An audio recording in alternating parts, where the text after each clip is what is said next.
Good morning, ladies and gentlemen. Uh, please be prepared, have a seat, because our session, the symposium, will be shortly start. Greetings, ladies and gentlemen.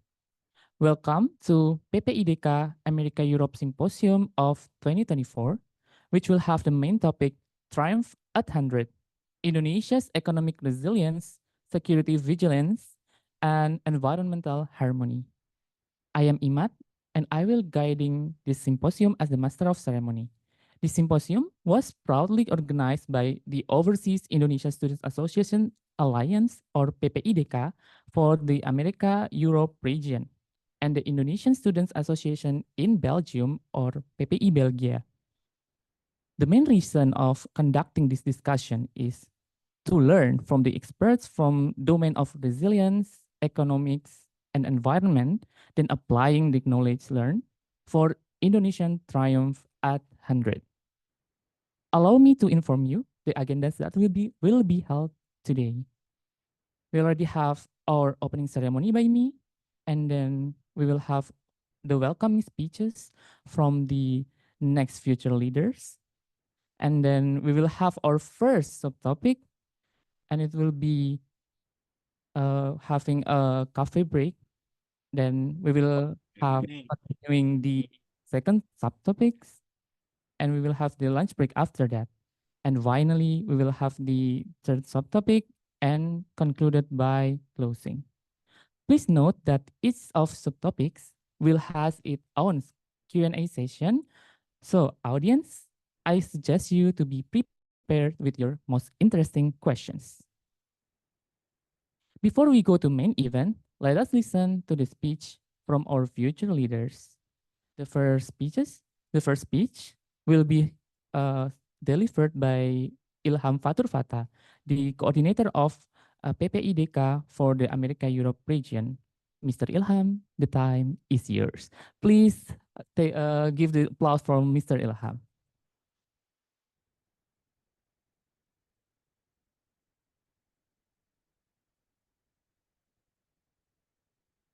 Bismillahirrahmanirrahim. Assalamualaikum warahmatullahi wabarakatuh. Peace be upon you. Om Swastiastu, Namo Buddhaya, Salam Kebajikan. Ladies and gentlemen, here is distinguished delegates, esteemed speakers, and dear friends. Good morning to everyone joining us from across America and Europe. It is my great honor and privilege to welcome you to the Indonesian Student Association Amerika Eropa Symposium 2024. This event marks a significant moment in our journey as a community, bringing together the bright minds and most passionate individuals from our regions. Today, we gather not just as students and scholars, but as ambassadors of Indonesian, carrying with us the rich heritage, values, and aspiration of our beloved homeland. Our meeting here in this symposium signifies our collective commitment to fostering unity, advancing knowledge, and promoting cultural understanding among the Indonesian diaspora in America and Europe, especially for Indonesian students. The symposium is a celebration of our share in the identity and our diverse experience. It is a platform for us to exchange ideas, inspire one another, and create lasting connections. As we navigate through the session for today, we will explore a wide array of topics. Let us take this opportunity to reflect on the journey that has brought us here. Each of us has faced unique challenges and triumphs, and it is through our resilience, determination, and hard work that we stand here today. We are here to learn, to grow, and to support each other in our academic and professional endeavors. Our speaker represents a wealth of knowledge and experience, and I encourage you to engage actively with them. Ask questions, share your truths, and embrace the spirit of curiosity and collaboration that defines this symposium. Remember, the connection we build here will not only enhance our personal growth, but also contributes to the betterment of our communities back home. I would like to extend my heartfelt gratitude to the organizing committee and volunteers who have worked tirelessly to make this event possible. Give them applause.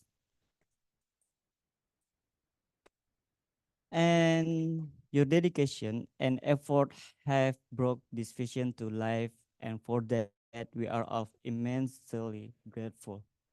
In closing, I wish everyone a fruitful and inspiring symposium. Let us make the most of this opportunity to learn, to connect, and to celebrate our shared identity as Indonesians. Together, we can achieve great things and make a positive impact on the world. I have a quote from two public figures. The first one from our Indonesia, Benjamin Habibie said, without love, intelligence is dangerous. Without intelligence, love is enough. So we love each other and we share our intelligence together. Then the second one, John F. Kennedy, the famous one from America as a president, ex-president, that said, ask not what your country can do for you, but ask what you can do for your country. That's all. Thank you all for being here. Terima kasih dan selamat berpartisipasi. Enjoy the symposium. Thank you so much.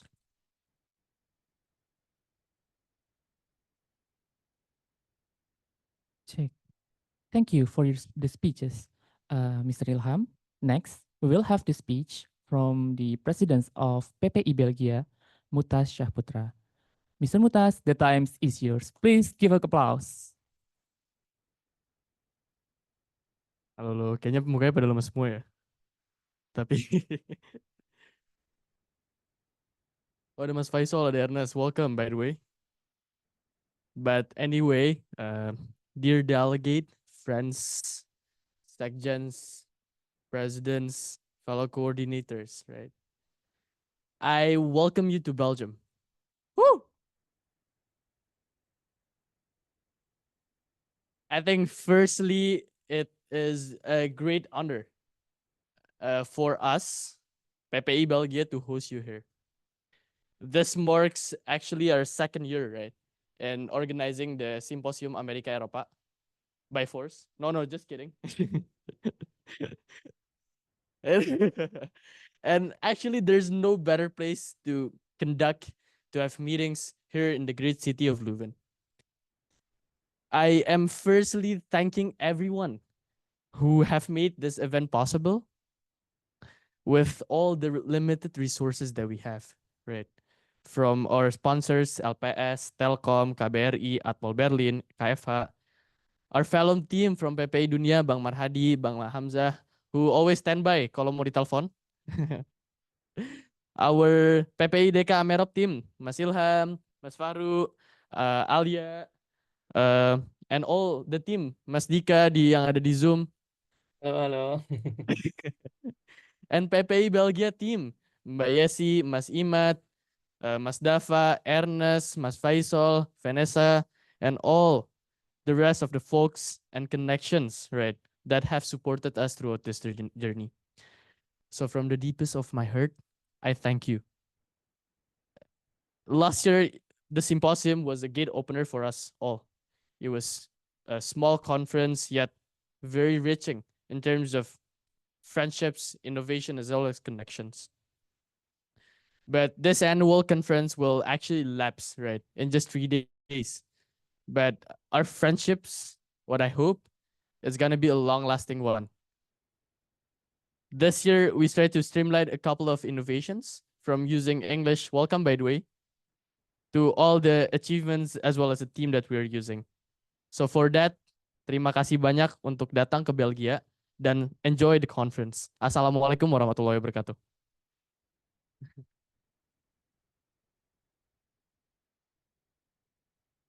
Thank you for your speech, Mr. Mu'taz. Also, welcome to the audience that just came by here. The next speech will be delivered by Iman Fahru Syuhada, which is the person in charge of Amerika Eropa Symposium. The time is yours, Mr. Fahru. Please give an applause. Hello, everyone. So good morning, everyone. Honestly, I'm just gonna make it quite quick because we're gonna start soon, and we haven't even started with Bang Marhadi's speech yet. But first of all, I would like to say my deepest gratitude for everyone to be able to come today, to be able to come offline, and then to make this journey all the way. And personally, this symposium is very special for me because, as if you guys do not already know that, I was actually picked as the last minute of the person in charge of this symposium. But I'm just very happy that everyone can be able to gather now. And one more, I want to thank our sponsors and media partners. And as we embark on this journey together, let us take a moment to reflect on the significance of our gathering. In an age where information is abundant and rapidly evolving, the importance of coming together to share insight, especially within the community of America Europe region itself, is very important. And we have to keep working together to make our community even more solid, starting from today and go on. So we have to know like the importance of challenges ideas. The collaborate cannot be overstated.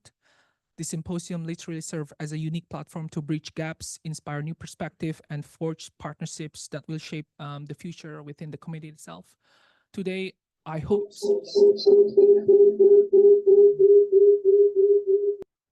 quite special keynote speakers that me and my team at Uni, actually, we work so hard to find these speakers.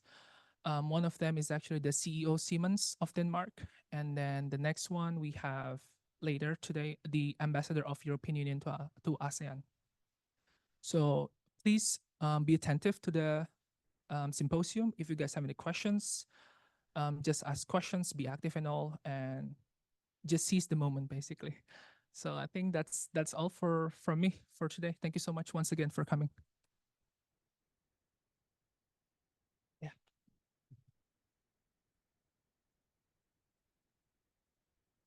Okay, thank you, Mr. Fahru, for your speech.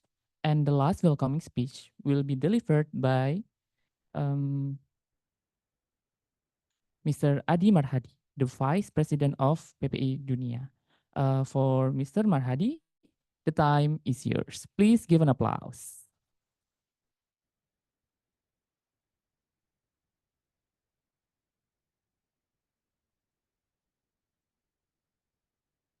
Okay, thank you very much.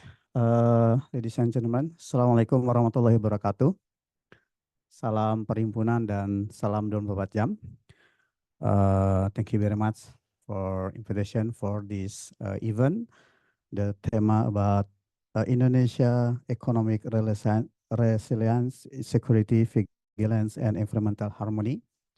And special honorable for the head of PPI countries, Mr. Mu'taz from Belgia, Mr. Ilham from Coordinator PPI Amerop, Honorable Mr. Avian from Amsterdam, welcome in this today. Honorable Mr. Ray from UK, United Kingdom, Honorable Mr. Michael from Spanyol, Honorable Miss Atika from Austria, Honorable Miss Dinda from Swiss, Honorable Mr. Haikal from Hungary, Honorable Mr. Zidane from France, and the people, ladies and gentlemen, who come in the Symposium Internasional Kawasan Asia, Kawasan Amerika Eropa. It is my great honor and pleasure to welcome you all to the International Symposium of PPI Dunia for the American Europe region. This event, I hope and we believe can make them to agreement and we can know about anything else, and we can discuss about how about the PPI Dunia Kawasan Eropa in the future, and the chance and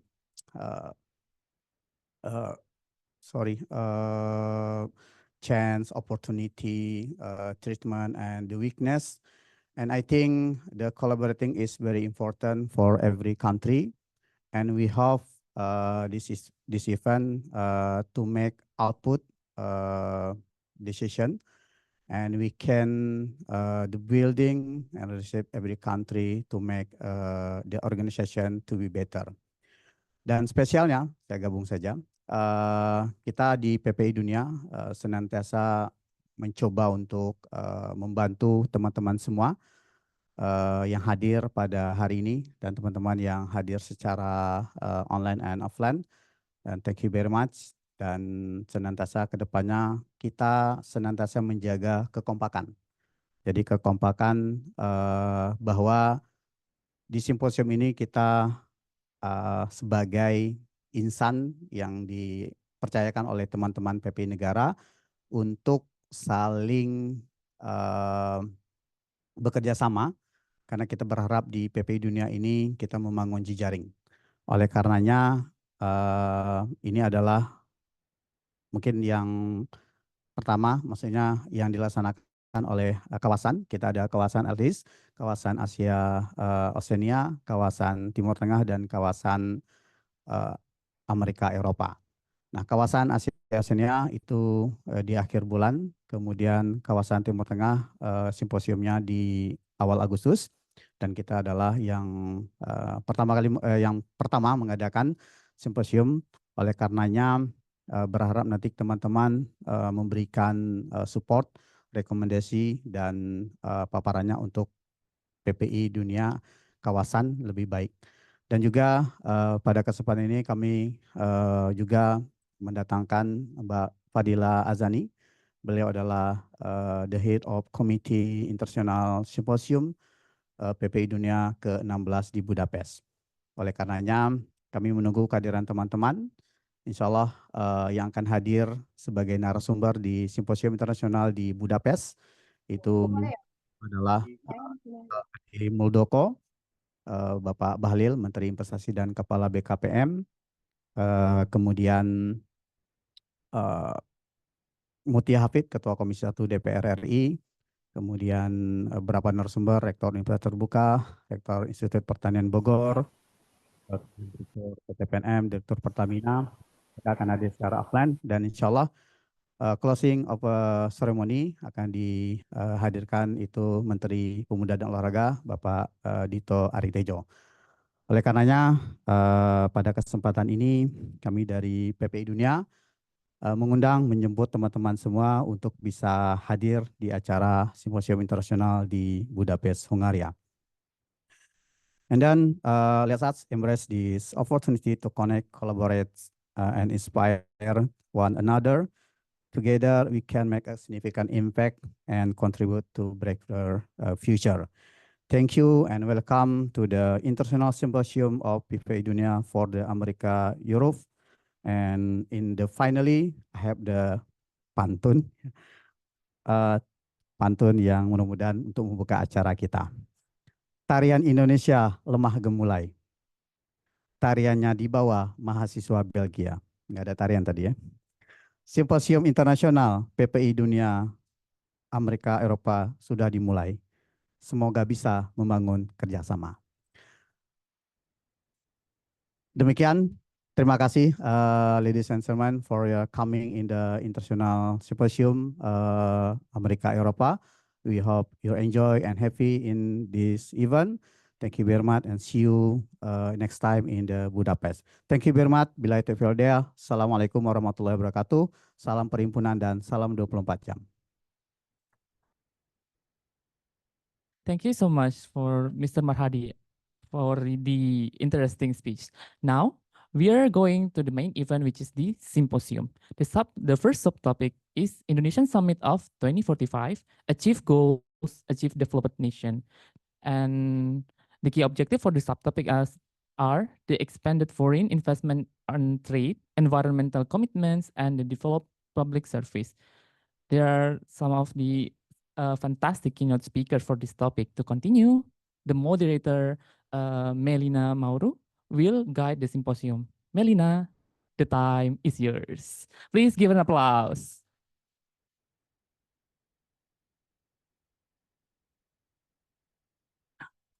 Thank you very much to the MC and to everyone. Good morning and apologies to the Deputy Minister, Mr. Nurul Ichwan, for not mentioning you before in our opening speech. We are very grateful for your presence here and for your insights later when you will present your subtopic. First of all, good morning to everyone, or how we like to say it here, Salam 24 Jam, which is accommodates our member from different time zone of the 31 country that span across the American and Europe continent. Your Excellency, Mr. Adhie Marhadi, Vice Coordinator of PPI Dunia, Mr. Ilham Fatur Fatha, Coordinator of PPIDK Amerop, fellow delegates, presidents, and esteemed keynote speakers, let me introduce myself. My name is Melina Mauro, former president of PPI Spain and the community director of the community service of PPIDK Amerop. Once again, I would like to thank our sponsor and media partner for this event, and on the behalf of everyone, thank PPI Belgia for hosting our annual symposium where we can discuss emerging topics towards the development of Indonesia by the golden year of 2045. This year's topic, Triumph of 100, is divided into 3 subtopics, and we have quite a lineup of keynote speakers to share their insight. To begin today's session with subtopic 1, Indonesia Summit of 2045, Achieve Goal, Achieve Developed Nation.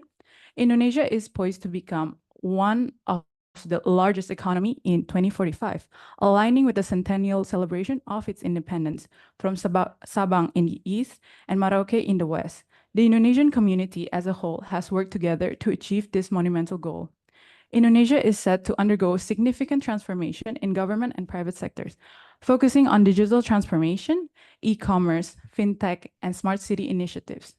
The country is expected to continue its digital transformation, adopting technologies like AI, machine learning, and data analytics to increase efficiency.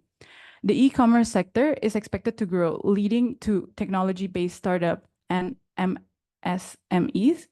Fintech will develop, providing innovative services like mobile banking and digital payment, and Indonesia can invest in a smart city initiative to address urban challenges.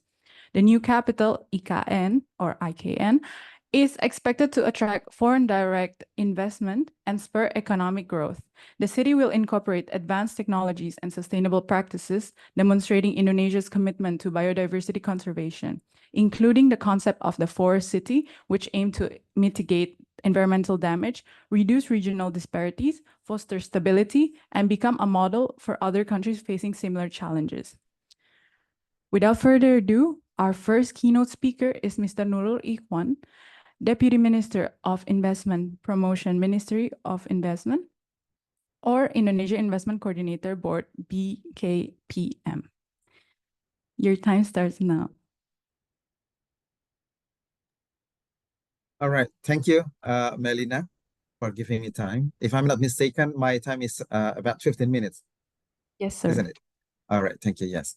So thank you. First of all, I just would like to congratulate and appreciate also for this PPI Dunia, PPI Eropa, dan PPI Amerika juga, and Pak Adhie Marhadi, and also Pak Ilham Fatur Fatha. Congratulations again, and to all of the members and also the participants for this morning event in Europe and close to the evening time in Indonesia. And especially I am right now in Jayapura, the eastern part of Indonesia, because we are going to celebrate the Children's Day celebrations on the 23rd. So that's why we are here in Papua. All right, ladies and gentlemen, I just would like to share with you some slides here that will be showing about the situations of Indonesia and also the constellations globally and the challenge for Indonesia. So I just would like to share the first slide is about Visions Indonesia 2045. The next slide, please. So on this Visions of Indonesia, we would like to create Indonesia to becoming a country that is sovereign, developed, and sustainable as the archipelago countries. And it stands based on the support coming from the three pillars. They are sovereign, developed, and sustainability. And we do hope that by 2045, we are going to be one of the top 4 economy globally. And on that time, we do hope that we could have the GDP per capita around 28,934. And the economic growth is projected for around 6.4%, and research budget will be higher from the 2020, which was only 0.3% to 1.5 to 2%. And higher education's participations could be 60% compared to 2020 to around 30.9%. And ladies and gentlemen, as we are aware of the formula for the economic growth, that is economic growth equals to consumptions, government expenditure, investment, and also export minus import, or a net export.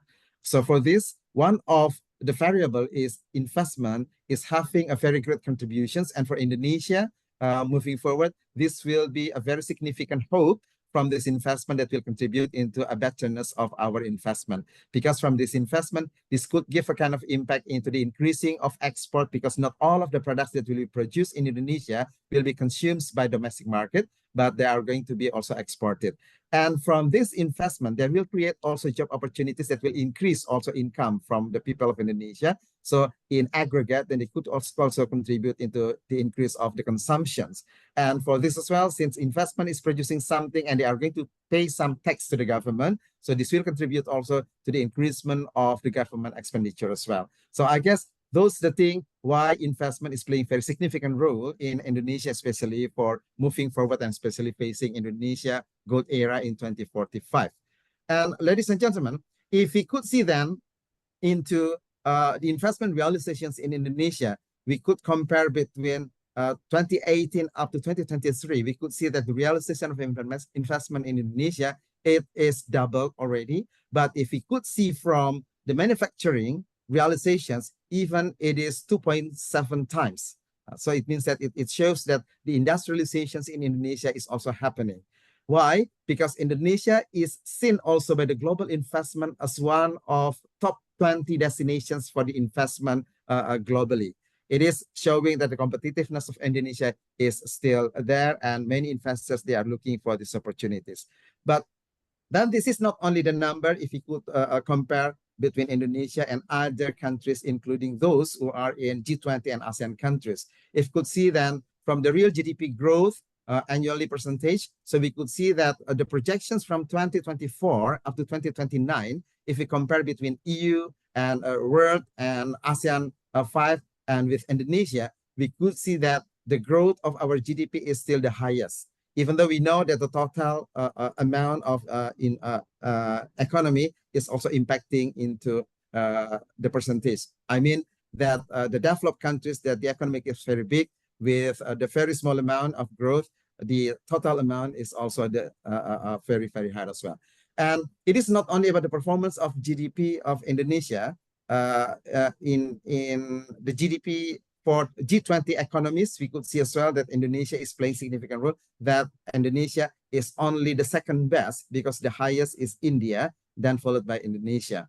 And now I just would like to share with you about Indonesia's GDP needs to grow at 6 to 7% per annum to reach high income country in 2038 to 2041. If you could see the graph on the right side, it is showing about the history of Indonesian economic growth. We could see that Indonesia was once in 1993 past the threshold of low income country. But after that, then we experienced about the crisis. So in 1998, we experienced also exceeding of this middle income country. But after that, in 2024, then we come and join again the middle income country. And from that up until now, it is also still growing. But if we compare between 2020 to 2004 and 2024 up to now, we are already in the 20 years of being in the middle income countries. So it means that if we could not just do a better performance of our economy, then we are going to be trapped into this middle income trap.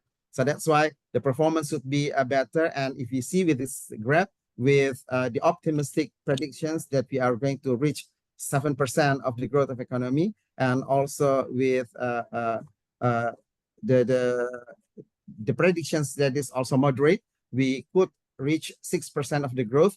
By those growths, then by 2038, hopefully by 7%, we could then jump into higher income economy. And then by 2041, if the growth is 4%, we are going to reach a higher economy. And yeah, for this as well, next slide, we could see that if we compare with other countries, for example, like Denmark, Sweden, Japan, South Korea, we could see that those countries, they do a kind of jumping from the middle income trap by changing their economic structures. For example, Denmark, for example, in the prior economy, they are in agriculture, dairy, livestock, and industry, food, fisheries, and shipping and textiles. But after that, becoming higher economy or higher income, they just have more businesses in services, industry, clean technology, and also life science. The same things happen with Sweden as well. That was in mining, forestry, industry, automotive, machineries, textile, and becoming more innovations in industry, services, and clean technology and life sciences as well.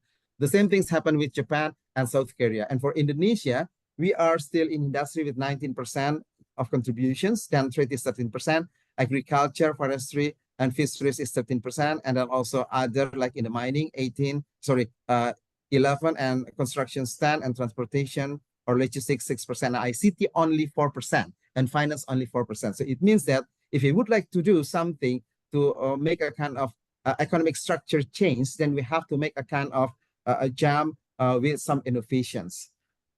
The next slide. So moving for these situations, trying to reach our future of 2045 of economic era, the government has already set about the strategy that we would like to have downstream industry based on the richness of our natural resources in Indonesia.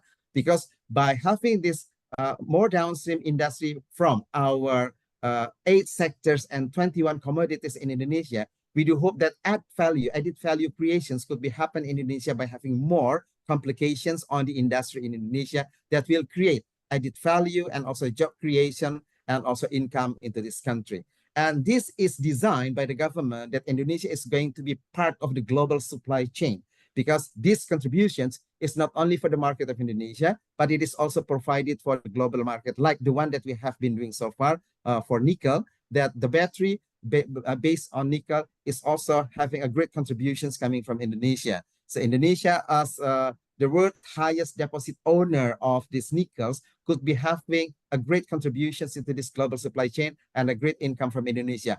And frankly speaking, actually, these nickel contributions is also maintaining our economic performance during pandemic. So that's why then having this a lot of natural resources, we have a kind of fuel for the growth of our economy up to 2045 that is supported. It is a must for us by the technology and a good quality of human resource. And yes, next, we see this is something that is happening in the world, that we are facing a kind of competitions between labor-intensive industries and capital-intensive industry. Unluckily for Indonesia, because we are a country having 4th biggest populace in the world, we still face this kind of mindset of having labor-intensive industries instead of capital-intensive industries. Why? Because so far in Indonesia, having a job is a function of being prosper. So it means that if you don't have a job, then you cannot be prosper. So that's why we still put this kind of thing. But actually, if we see, based on the graph on the left, we see that for those who are in capital-intensive industry, initially, they spend huge investment there.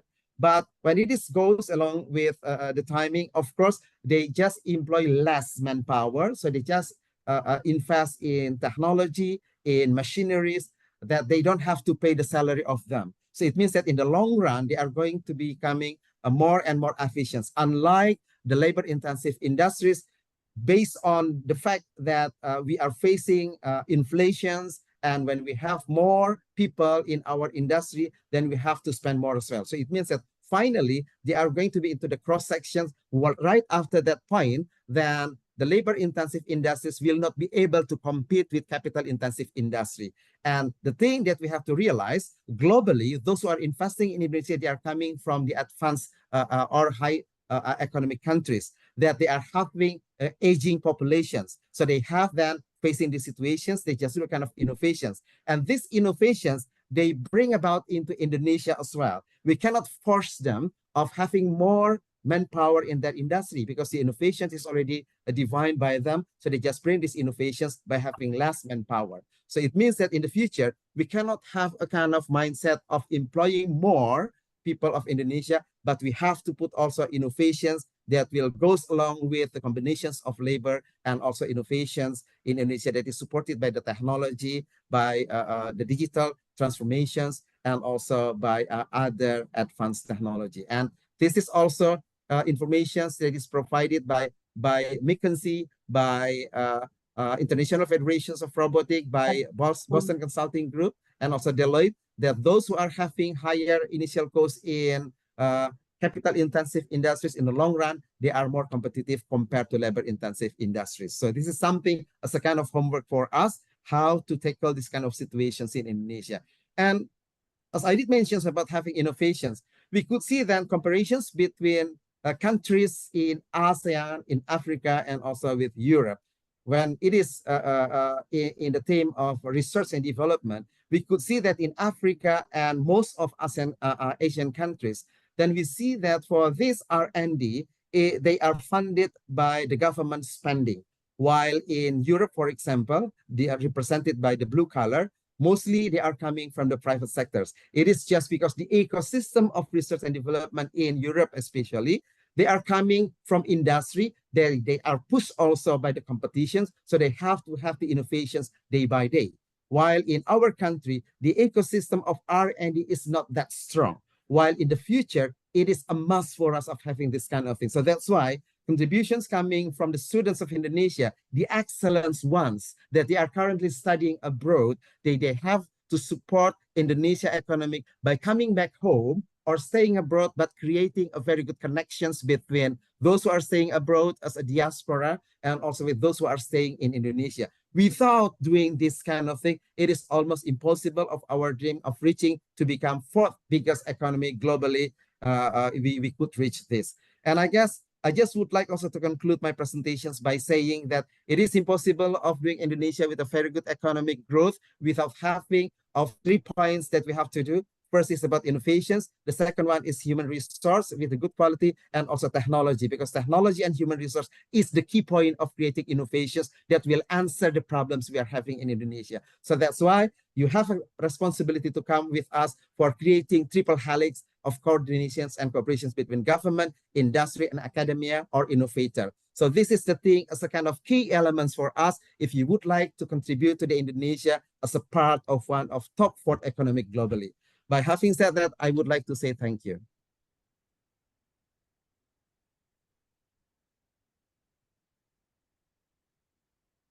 Thank you so much to the Deputy Minister, Mr. Nurul Ichwan. And I'm pretty sure that this information will be very insightful to our attendees, both online and offline. And I would also like to remind our audiences that the Q&A will be held at the end of the 3 sessions. So if you have any question, feel free to write it down in the chat, or if you're here, you can raise your hand at the Q&A session. Next. Thank you so much, Mr. Nurul. Next, our keynote speaker is Mr. Bjarne, CEO of Siemens Denmark. The floor and screen is yours. Thanks a lot. I hope you can hear me and also see my presentation. Yes, we can hear you and see you. I will, and also see the presentation in presentation mode. It's not on full screen right now. Perhaps it will come in a second. I have just put it on full screen, if I'm a little bit lucky. But in the meantime, I will say thank you. First of all, what a great introduction I got actually with the presentation here before. Thanks a lot for that presentation. I think there were so many good things in that one. and it actually fits very good to what I'm going to speak about.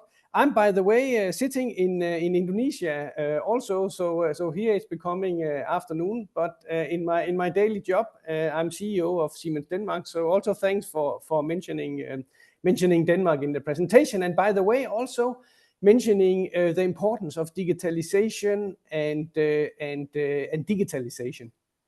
Do you see my full screen now? Not yet. Okay. Perhaps, so it's just in this. How much can you see? You just see the in normal presentation.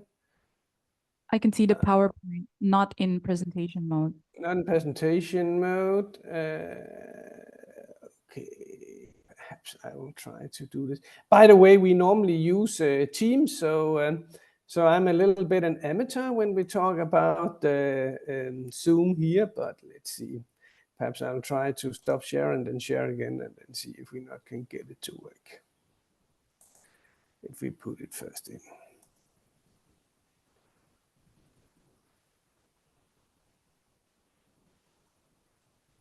Maybe while we wait, maybe we can get a shout out from PPI Denmark that's here online. The president, Ichwan, the new president. Okay. Yes, me too. I'm the chief officer of the PPI Denmark. Nice to meet you, sir, and welcome. And the Embassy of Denmark is also present in the online Zoom. Oh, that is fantastic. Good. Okay, I think we'll probably have to do with that one. You can see it, and then again, thanks for the invitation. I was actually so happy for getting this invitation, both because I feel strongly about Indonesia, and by the way, I'm also there now, and then also because that the topic I was getting was that how can we get Indonesia from this development until 2045?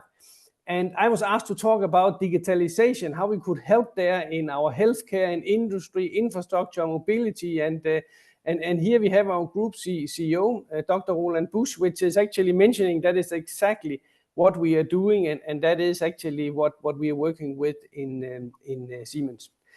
By the way, as I mentioned before, I'm from Denmark, and in Denmark we have some huge companies. Actually, we have the biggest in Europe. Perhaps some of you don't know that. For example, Europe's biggest company on market cap is a Danish one, Novo Nordisk. So this way there is actually a lot of big business in Denmark, and many of these companies are very active in Indonesia and also entering into partnerships. Good. What are we doing in Siemens? We create technology to transform the everyday for everyone. What do we mean about that? I think a good idea to set the scene a little bit. I hope many of you know Siemens. Siemens is German-based. We have our headquarters in Munich. But we, by the way, actually have a Danish chairman. It's not me, I have to say, it's Jim Hammond Snabe. So there's also a big Danish footprint into it. And then we have our business here. We're also very active in Indonesia with our business. And our structure is that we have digital industries, is very much industrial automation. Then we have smart infrastructure, which is very much building and it's infrastructure. It could also be charging infrastructure. Then we have mobility, transportation. And then we have health and years, which is healthcare equipment. And that actually fits very good into this. We should talk about the digitalization in these sectors. How can we actually, with digitalization, help to reach our 2045 goal in Indonesia? Excuse me, sir, to interrupt. Not moving, so. You're not moving. Okay, the presentation is not moving. So you're still seeing the same one in the beginning? Yeah, maybe you can share full screen, like the whole thing. I'll try that. I'll try that. One second. I'll try to share full screen. Yes. For me, it looks very fine. It's a little bit weird here now. One sec. Then we will try again here, and then we say entire screen, share, and then we go to the, and then we try to do presentation. Can you see it now? Yes, perfect. Thank you. Oh, that was good. Good for the advice here in Zoom. Good. Just to give a short introduction to Siemens, I told a little bit our business areas before. that Siemens is one of the top 10 software companies, and I think many is probably not aware of that. We are often seen like more a hardware company, but we are among the top 10 software companies global, and that is very much because of the software we are doing into, for example, industrial or building or infrastructure. Means that we are like the Microsoft in the industrial area and in the building and the infrastructure area, where, you know, in the office IT we will have other players. And we, by the way, also have invested a lot in becoming a digital company. Does it work now when I share the next one here? You see the good, super.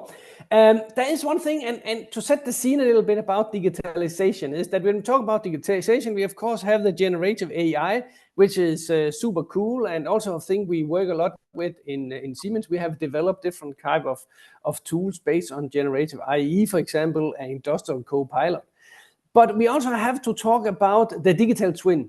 And the digital twin is that you make a digital model of the real world. And how do you do that? If you, for example, develop a new product, you first do it in a digital world, and afterwards you actually also building your production into the digital world. And then you wait until you actually have your digital twin, until you do it in real life. So this to combining the real life and the digital world. Actually also very interesting in the presentation before, and thanks for that sharing, how much we actually can gain by using automation and digitalization in it. And I think it's totally spot on that if we want to move from the middle income to the high income, then digitalization and automation is a very big part of that one. Good. We have also developed in Siemens our Siemens Accelerator. It's actually because that what we see is that many of our customers having problems about doing the digital transformation fast enough. And therefore we said, okay, how can we actually help our customers here? Where we actually created a portfolio that includes digital and IoT enabled or offerings, but at the same time also making an ecosystem where partners and other companies can come in. Because I think what is important that going forward, that we as a company, and by the way also a country and such, and therefore also the presentation before, we have to learn from each other. And societies and companies have to play together, and that means that even if you're a big company, you really need to make these powerful ecosystems where both other companies and partners and societies and countries can play into it. So that is our thinking behind that, but it's very much about accelerating the digital transformation of our customers. Let me give you some example about how much is actually to come after, and it fits good in that if we look into the industrial area, that we can actually make 50% material savings if you're using digital twins and innovative production technologies such as additive manufacturing. Again, it fits very well with this. We also saw before that you easily can get 20, 30, up to 40% of more effective production, and the material savings can also be significant. And then if we actually was using more digitalization and energy worldwide and by buildings and data and analytics, we can also save a lot of energy. Mobility, if we use more public transportation with higher network capacity, then we can achieve a lot. And here, by the way, also automatic train and automation of train flows and rail operation. And then if we talk about the healthcare, and healthcare is also, I know that's also very important for Indonesia, there that we also have many possibilities in using digitalization and also AI supported analysis. Here we have an example, for example, if you do AI supported analysis of brain scans. And also the great thing about Indonesia is that you really have a growing population and you have a lot of young people. As also mentioned in the presentation before, in the developed countries, we actually have the problem that we are too many old people and too few of the young people, and therefore we really need tools and software to automate. But these type of technologies can also be applied with big success in Indonesia and help to our 2045 target. Good. Let's take some concrete examples. what can we actually do, and what are Siemens actually doing now? When you commute in cars, they're often designed with Siemens software. Many factories around the world is running on Siemens automation. And by the way, when you are going to charge your electrical car, if somebody have that now, and there's not that many of them in Indonesia yet, but they're starting to produce them, then it can be with a Siemens smart grid. If we look into the office and the building space, that in smart buildings where you can get a better work environment for health and safety, and you can use your maximum efficiency. And then you can also connect the physical and the digital workplace. Again, this thinking about the digital twin, which I think have a huge potential.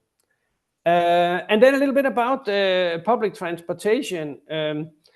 We have software for booking train tickets, and we have trains and systems, and also the digitalization and the electrification of public transportation.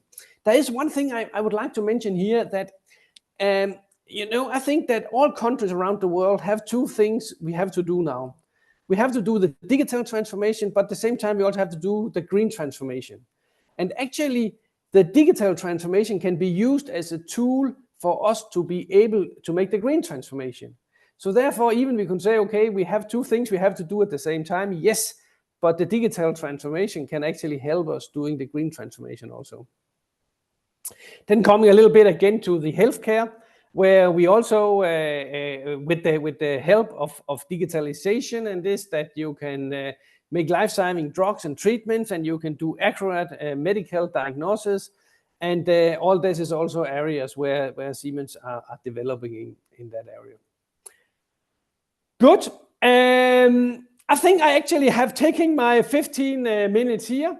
Again, thanks a lot for the invitation. I'm so happy for that, both because I want to tell about how we in Siemens can help Indonesia to reach the 2045 goals, but also at the same time, given what actually there is the possibilities with digitalization. And then, as some of you perhaps know, then I'm also having a strong relationship with Indonesia, so I'm actually sitting here now. So thanks a lot, and looking forward to the Q&A.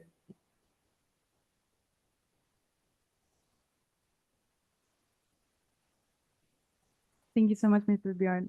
Terima kasih. Sama-sama. And for our last keynote speaker for the subtopic is none other than Ms. Myrna Asnawati, Sari, Deputy of Environment and Natural Resources of the new capital, Nusantara. For the time and place, it's yours. Yes, thank you, Myrna. Good afternoon, everyone from Balikpapan, East Kalimantan. First of all, I would like to thank for the organizing committee of this very wonderful symposium. It's remind me several years ago when I was also a member of the PPI, and it's a very, I think, it's a very nice opportunity for me to meet with you, even though I cannot attend in person. But I will use this opportunity to share with you all about the policy and also the latest progress of Nusantara capital city. The issue that's still being the hot topics for Indonesia media and also I think around the world. I think I need to share my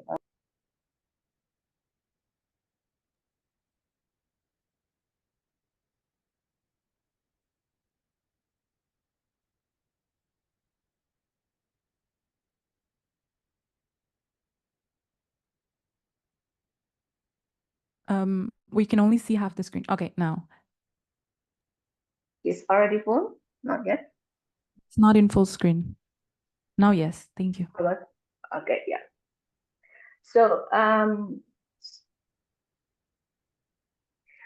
okay, I don't know whether all of you are already familiar with the location of the Nusantara, but assuming that not all of you understands about where is the Nusantara location. So this picture will provide we all about the informations about the location of the Nusantara, which is in East Kalimantan. So it's almost in the middle of Indonesia.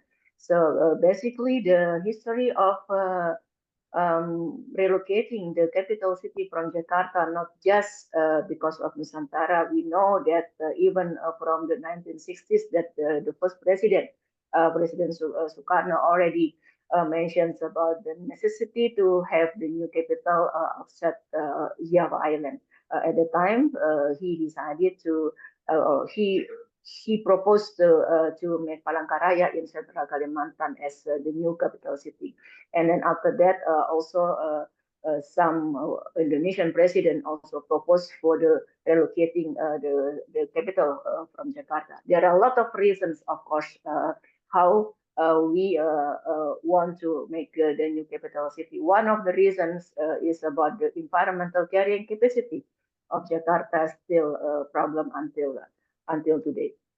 So in short, that in 2022, we for the first time had the law for the capital city, and then the law say that Nusantara will be the new capital city to replace Jakarta. And then there are, of course, several new ideas because relocating the city is not just to move Jakarta, but also to have an experience for Indonesia to be a stronger state and also nations in 2045. So there are a lot of basically hidden agenda, hidden policy behind the policy of making Nusantara as the new capital city. And then one of the issues that I also want to share with you is about the future of Indonesian economy, where Nusantara will be the location that can accelerate that kind of economy, that is the green economy. So that's why we, in total, Nusantara has the area covering 250,000 hectares. And then we will build only 25% of this area. We do not build all the land for the new city. We only use 25%. And then for the remaining 75%, we will use it we call it as a green area that consists of 65% will be used for the protected area that will be transformed into Kalimantan tropical forest. Why I say transform? Because right now the existing land use for Nusantara, basically we almost do not have the primary forest, or even even if we can say that we have a primary forest, it's only covering around 1% of the total area. And then the majority of the area is we call it as the HTI, or the monoculture planted forest, covering an area around 55,000 hectares. And then there are some 4,000 hectares is a secondary forest, particularly coming from the forest and land burning area in the past. And then around 80,000 hectares are palm oil, mining, either legal or illegal activities, and also agriculture. Because since 1980s, this location also used for the transmigration area. So that is the data about the land use for Nusantara. And our task is to make Nusantara, we call it as a forest city, meaning that the 65% will be protected areas, and then for the protected area, we need to transform the existing degraded ecosystem into Borneo tropical forest again. This is a very hard task actually, but we will have the time until 2045. And then the 10% is agricultural land, but we do not want to continue practicing the conventional agriculture approach. Here for Nusantara, we will do sustainable agriculture or climate smart agriculture or regenerative agriculture, where agriculture and environment protected should be hand in hand to provide healthy products for the people in Nusantara. And then with this, all the policy, we want to make the city being the net zero city. We have the KPI, actually, there are 25 KPI that we need to be achieved until 2045. And then one of the KPI is to make Nusantara is a net zero emission city. So that's why later on I will tell you that we have a roadmap to achieve that kind of target. And okay, there are three basically basic concepts in the building Nusantara. The first one, as I mentioned, that Nusantara should be a forest city. And then the second one, because we understand that in Nusantara there are several watershed area or daerah aliran sungai. You know that in Kalimantan basically we have a lot of river. So that's why we want to make a very wise water management. And then in this sense, we will make Nusantara, we call it as a sponge city or water sensitive city, meaning that water management really being concerned when we are doing our development. And then the last one, of course, that because this is would be the city for the future. So smart technology also being part of the agenda of Nusantara. And then this map will show you about the zonations of the development of Nusantara. Right now, we have identified about the 9 zones of the development.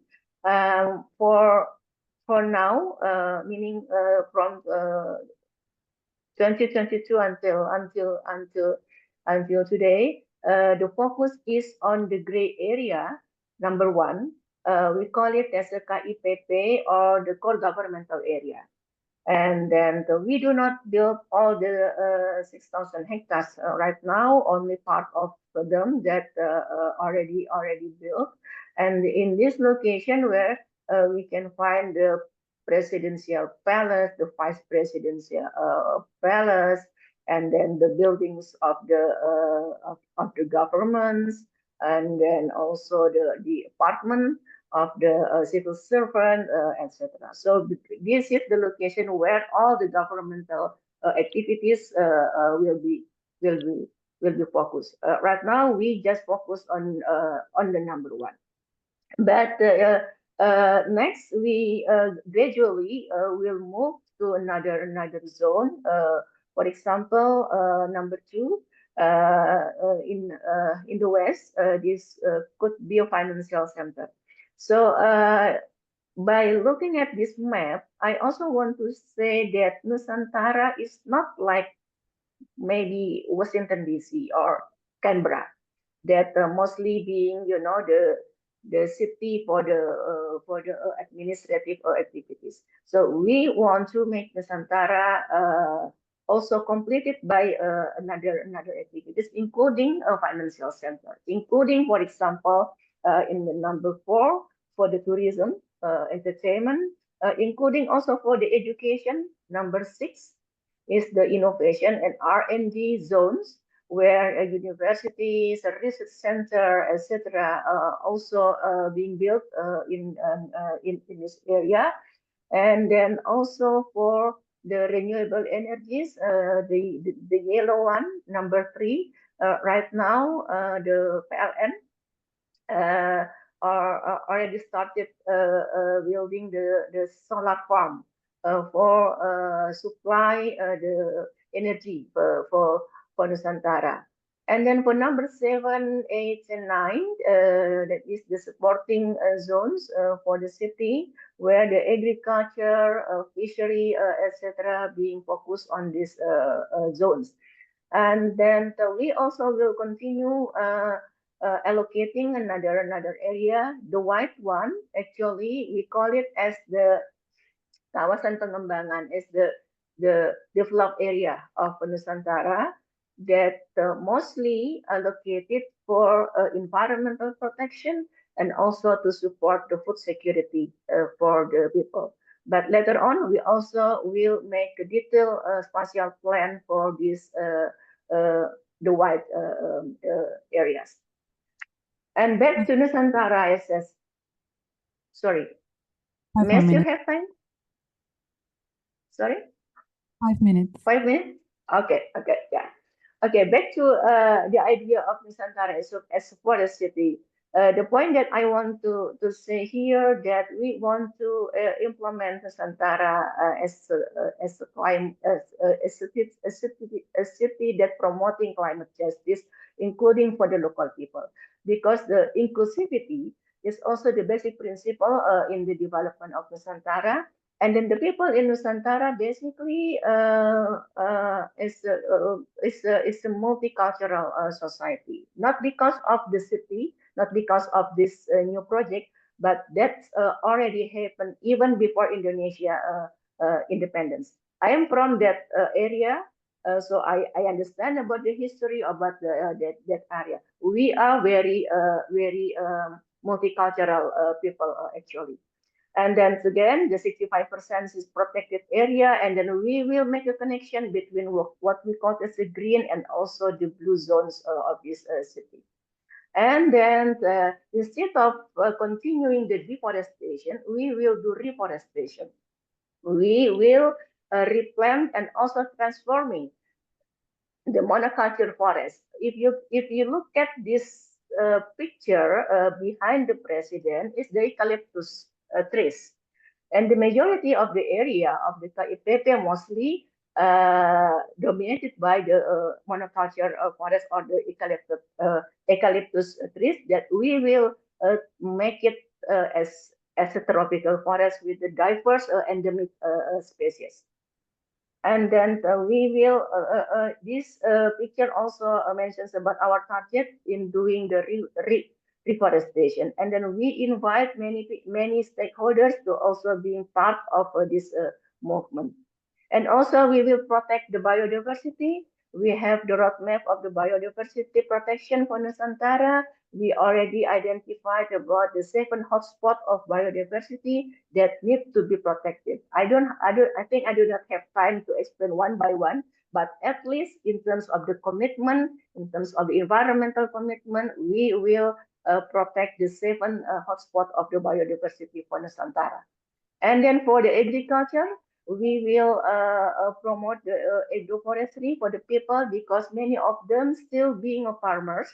And then we do not want to make a radical change for them socially and economically. So we will respect their choice to still being a farmer, but we will introduce them with the climate smart farming and also agroforestry.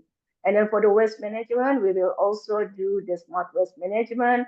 And then last, we also recognize about the diversity of the community. We also recognize the local wisdom of the people.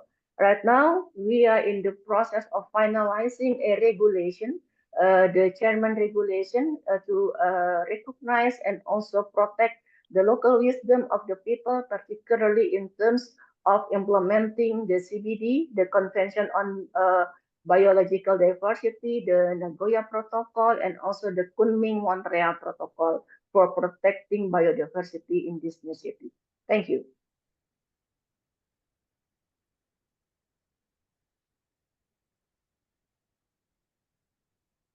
Thank you very much, Ms. Myrna, and thank you so much to all of our keynote speakers. Now, we would like to open the floor to questions from the audiences, first of all, offline, and then the ones that are online, you can write your questions in the chat.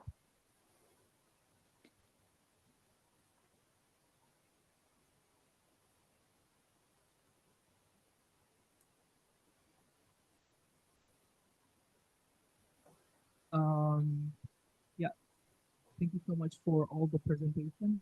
I don't know if you can see, but I'm right here. I have a sorry. I could not hear clearly. Excuse me. Can everyone hear my voice, especially online? Not so clear for me also. Not so clear. Okay. Yeah, I'm trying a new mic now. Can everyone? It's better. Much more Much better, much better. Yeah. So first of all, me as the PIC of this event, I would like to say personal gratitude for everyone to present, especially Mr. Nurul Ichwan. My apologies earlier, I haven't mentioned your name in my opinion opening speech. Because I'm personally in charge of contacting you and everybody else basically. So apology for that. So back to the questions. I have a question specifically for Mr. Nurul Ichwan. Your presentation was splendid. It was like, it's very informative, but the question is, if we're talking about foreign direct investments and how we can utilize, especially natural resources that Indonesia have, most things that we are can imagine is that we are bringing foreign companies into Indonesia or to invest in Indonesia and to make like their plants and so on so that they can utilize our natural resources. But in my opinion, it's pretty much one-sided. And I think if we're talking about natural resources, especially non-renewable ones, we know that we don't have unlimited supply of those renewables natural resources. And the questions for Mr. Nurul Ichwan is that how can Indonesia actually diversify their foreign direct investments, not only talking about from natural resources, but also from other sectors? Because for us to be a very solid and strong developed nations, we definitely need more than just one or two income streams of investments. So that's my questions. I hope it's clear enough. Thank you so much. Right. May I just answer directly, or I have to wait for another questions for the speakers? Yes, you may answer directly. Thank you. All right. Yes. Thank you. Thank you for the questions. Yes.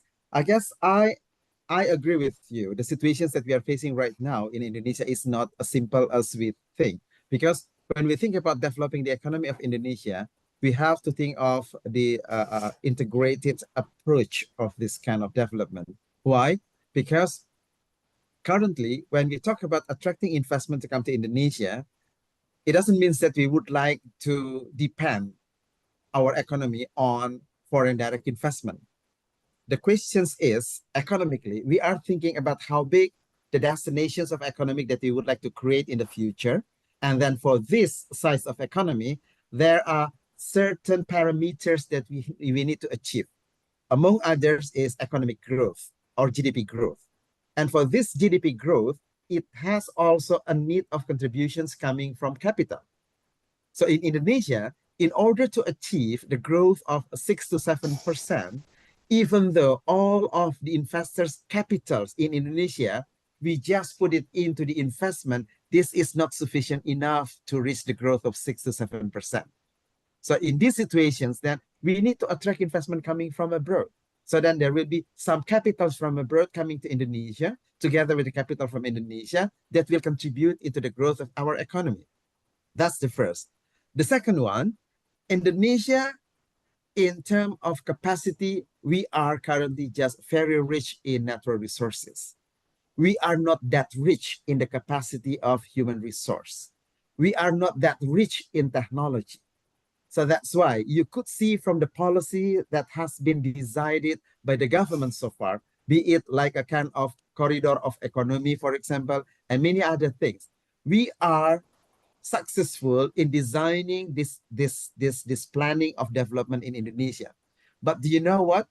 It is only depending on the capacity of contributions coming from abroad, investors or capital, technology, and also human capital.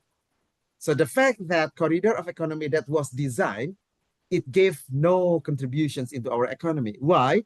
Because we just design our planning, but we don't have sufficient enough capacity in implementing this planning. For example, lucky that for this nickel, we have a kind of a good attractions for investors from abroad. Do you think that we could make this becoming reality if there will not be any investor from China, from Korea, or from other countries, that they bring the capital, they bring the technology, they bring the market to Indonesia? No, zero. Why? Because we have none of technology to utilize this nickel into battery. So all of this, be it LG, be it CATL, be it any other companies, they bring that technology to Indonesia. Because of them, because of their presence in Indonesia, now we could create ecosystem in Indonesia. But if they didn't come to Indonesia, we cannot create this kind of thing.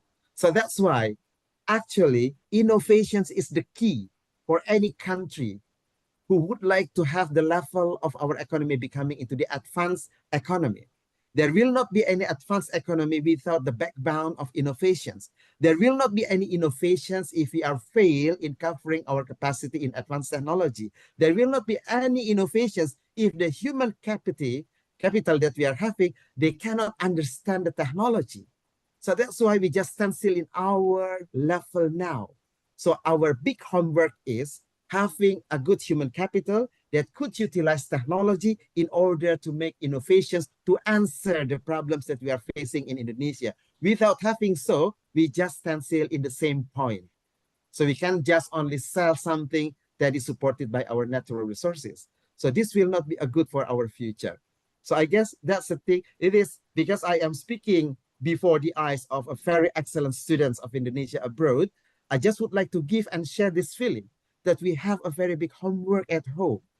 It is your responsibility. It is responsibility of government. It is responsibility of all to create of Indonesia to becoming more better nation.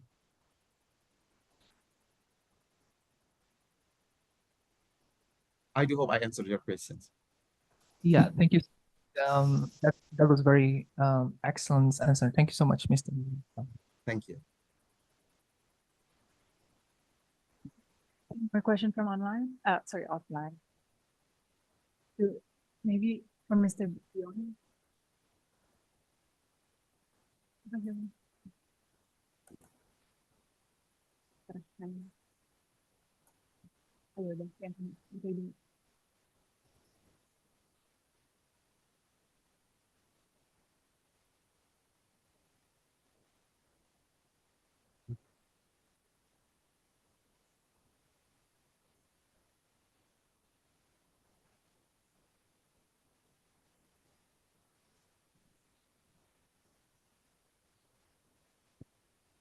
Okay.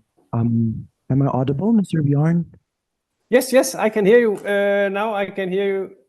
Yes, I can hear you. Okay, thank you very much. My name is Ray Abraham. I'm from the United Kingdom, the PPI in United Kingdom.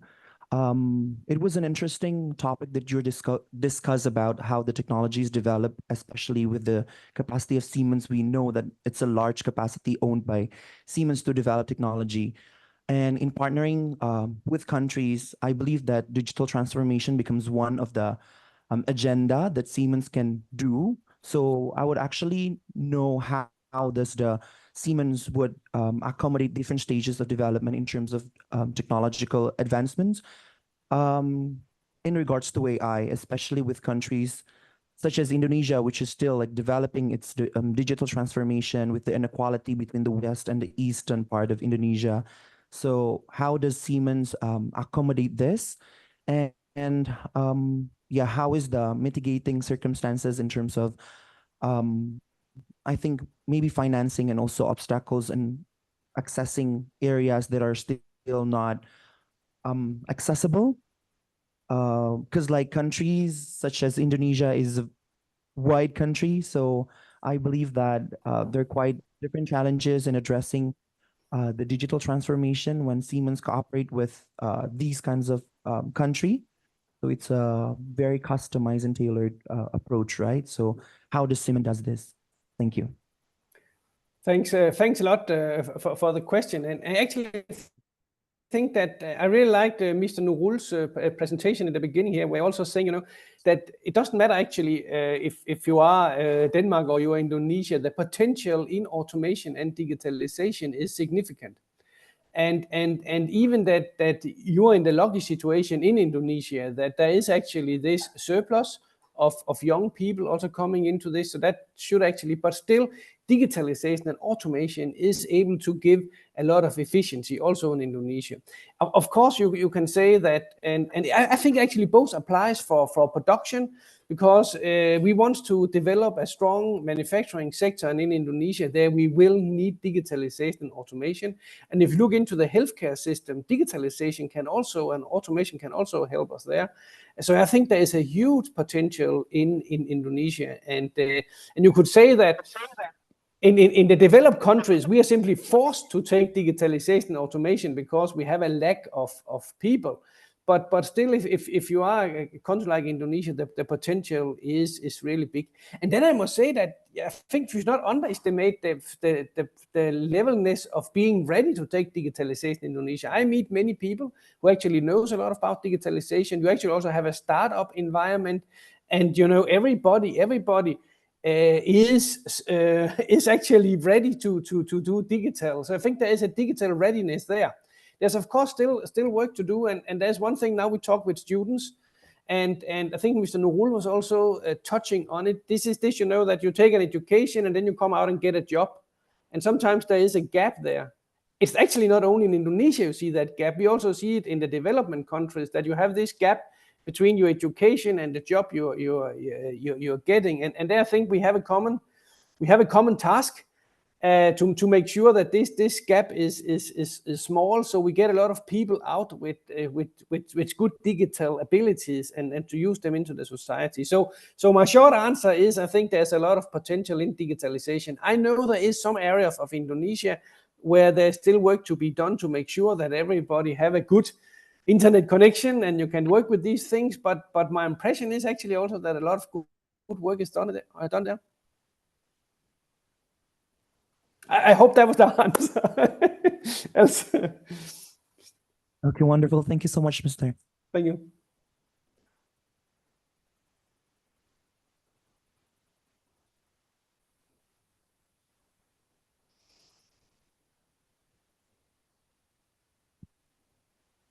Thank you very much for the opportunity. Please allow me to introduce myself. My name is Atika Munzir from PPI Austria. I have a question for Mrs. Myrna Savitri. Ibu, you mentioned about Nusantara's 9 main development zones, and one of them is education zone.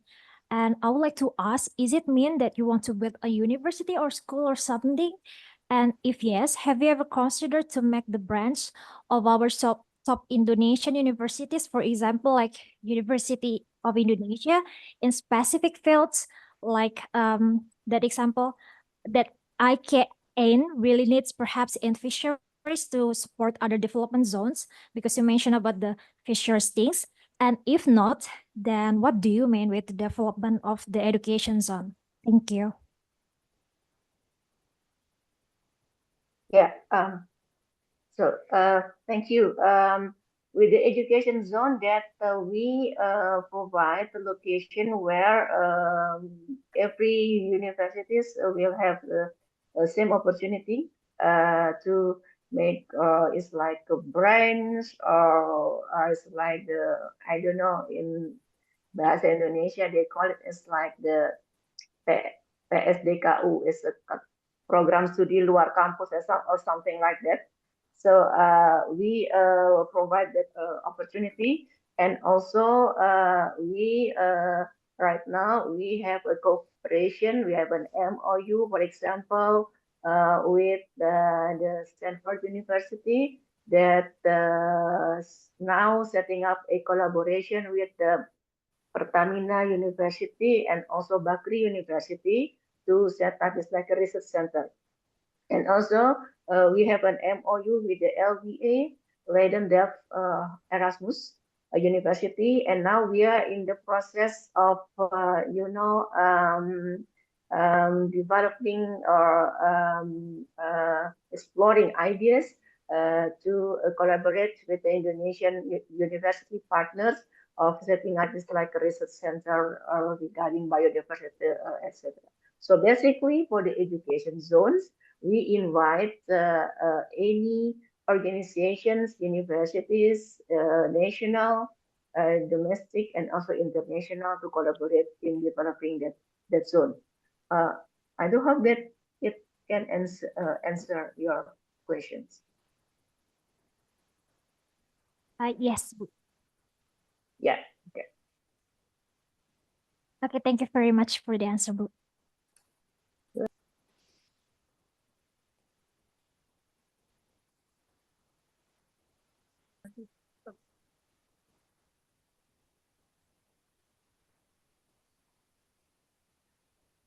Thank you so much for all the great speakers. So I have a question for Mr. Nurul Ichwan. You were talking about the labor intensive and capital intensive in your presentation. So my question is, how do you see Indonesia gradually shift its economic structure from labor intensive towards the capital intensive industries, while we have a large and potentially productive population in Indonesia, because we have 250 million thousands population, and how do you see Indonesia can balance the development of its transition from the labor intensive and the capital intensive? And if I can have one more question to Miss Myrna Fitri, it's about the 9 main developments of IKN. And you were mentioned that the tourism and entertainment has the largest area in its industry. I mean, its land. And I mean, how do you see the tourism and entertainment become the priority more than the education and the agriculture, which means that we have a large lands in Kalimantan. And do you mean that you will destroy the lands for building the tourism and the entertainment part or focus, because it has the largest area for the development? Thank you so much for the opportunity. Sorry, Miss, what's your name again? Sorry, my name is Linda. I'm from Switzerland. Indah, Mbak Indah. Okay, thank you, Mbak Indah. Yes, Mbak Indah. I guess the thing that should be done by any country, we see that the competitions globally currently is becoming very, very tough. So it means that if we could see that initial, before this era, developed countries always the avant-garde of doing globalization, right? It is because they would like to expand the market, not only in developed countries, but also in developing countries as well. So that's why we hear the jargon of globalizations. But when the competitors is becoming more and more among these developed countries, they are also competing. So then now, even those who were avant-garde in globalizations, now they are sounding the deglobalization with some restrictions of their market, with whatever the regulations they are creating, but the objective is creating of the competitor not entering their market. Even though the value of the protections is good and currently is becoming a kind of new dogma for any industries, like let's say becoming green economy or blue economy or circular economy. So this is the situations that will create the market in the future. If we would like to do a kind of transformations of our economy, to my opinion, we have to be successful in defining the future market for Indonesia, which will be also the future market for anybody around the globe. Fail in defining this, then we are going to fail in making a structure of economy of Indonesia, and especially in the transformation. So in this case, for example, we are talking about green energy. It is requested not only by environmentalists or government that they are very advanced in technology, they just would like to have a net zero economy or industry, but it is also requested by the funder. So banks around the globe, they are not going to provide credit anymore for coal power generations. No, impossible. And also, it is requested by the generations right now that they are willing to pay more of products and services as long as it is more protective into the environment. Right. So it means that those are going to be the new norm and new dogma for the future of the market. So we have to see this as a kind of destinations for us. We cannot be too stubborn, designing something, still promoting something that is very harmful into the environment. Even though I am saying that we are very rich in the natural resources, it doesn't mean that we have to utilize all of this, and especially those who are not renewable. So in this case, we have to see that human resource capital that we are having right now, they need to be upgraded into the level that they are not competing with, let's say, automations and also all of very advanced technology. But human capital with the new capacity, with the new what you call a kind of talent that they are having, they could produce something that is more valuable. It is simply it's a kind of comparisons like, let's say, we could buy batik, some of them printing, the other one, they are batik tulis, right?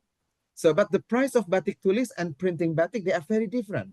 So this is simply the real example that we could create, giving the capacity and a good talent to our human resource in Indonesia.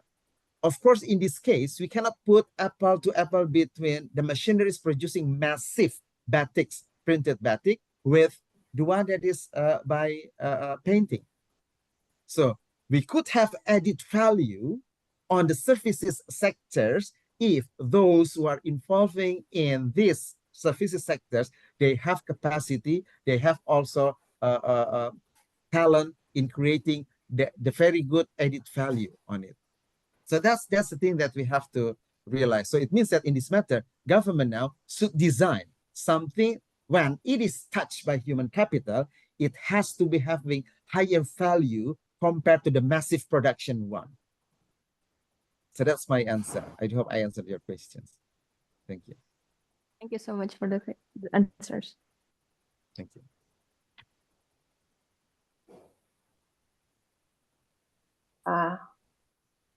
Yeah, I think your second question is related to the zone, the 9 development zones that I already presented, and you're asking about the tourism.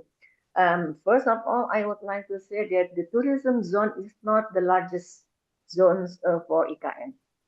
So we have another largest is like for the fishery, for the agriculture, etc. Yeah.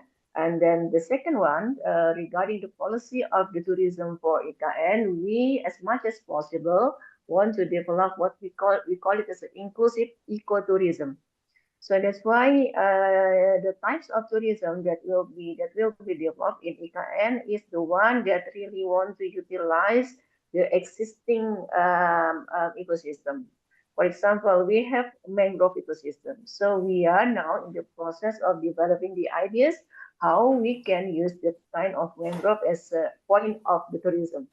And also, you know that many of the new population of IKN, the ASN, the civil servant, is basically the one who may be at your age, the millennial, and also the Generation Z. So they are familiar with what they calling at the doing forest healing or forest bathing.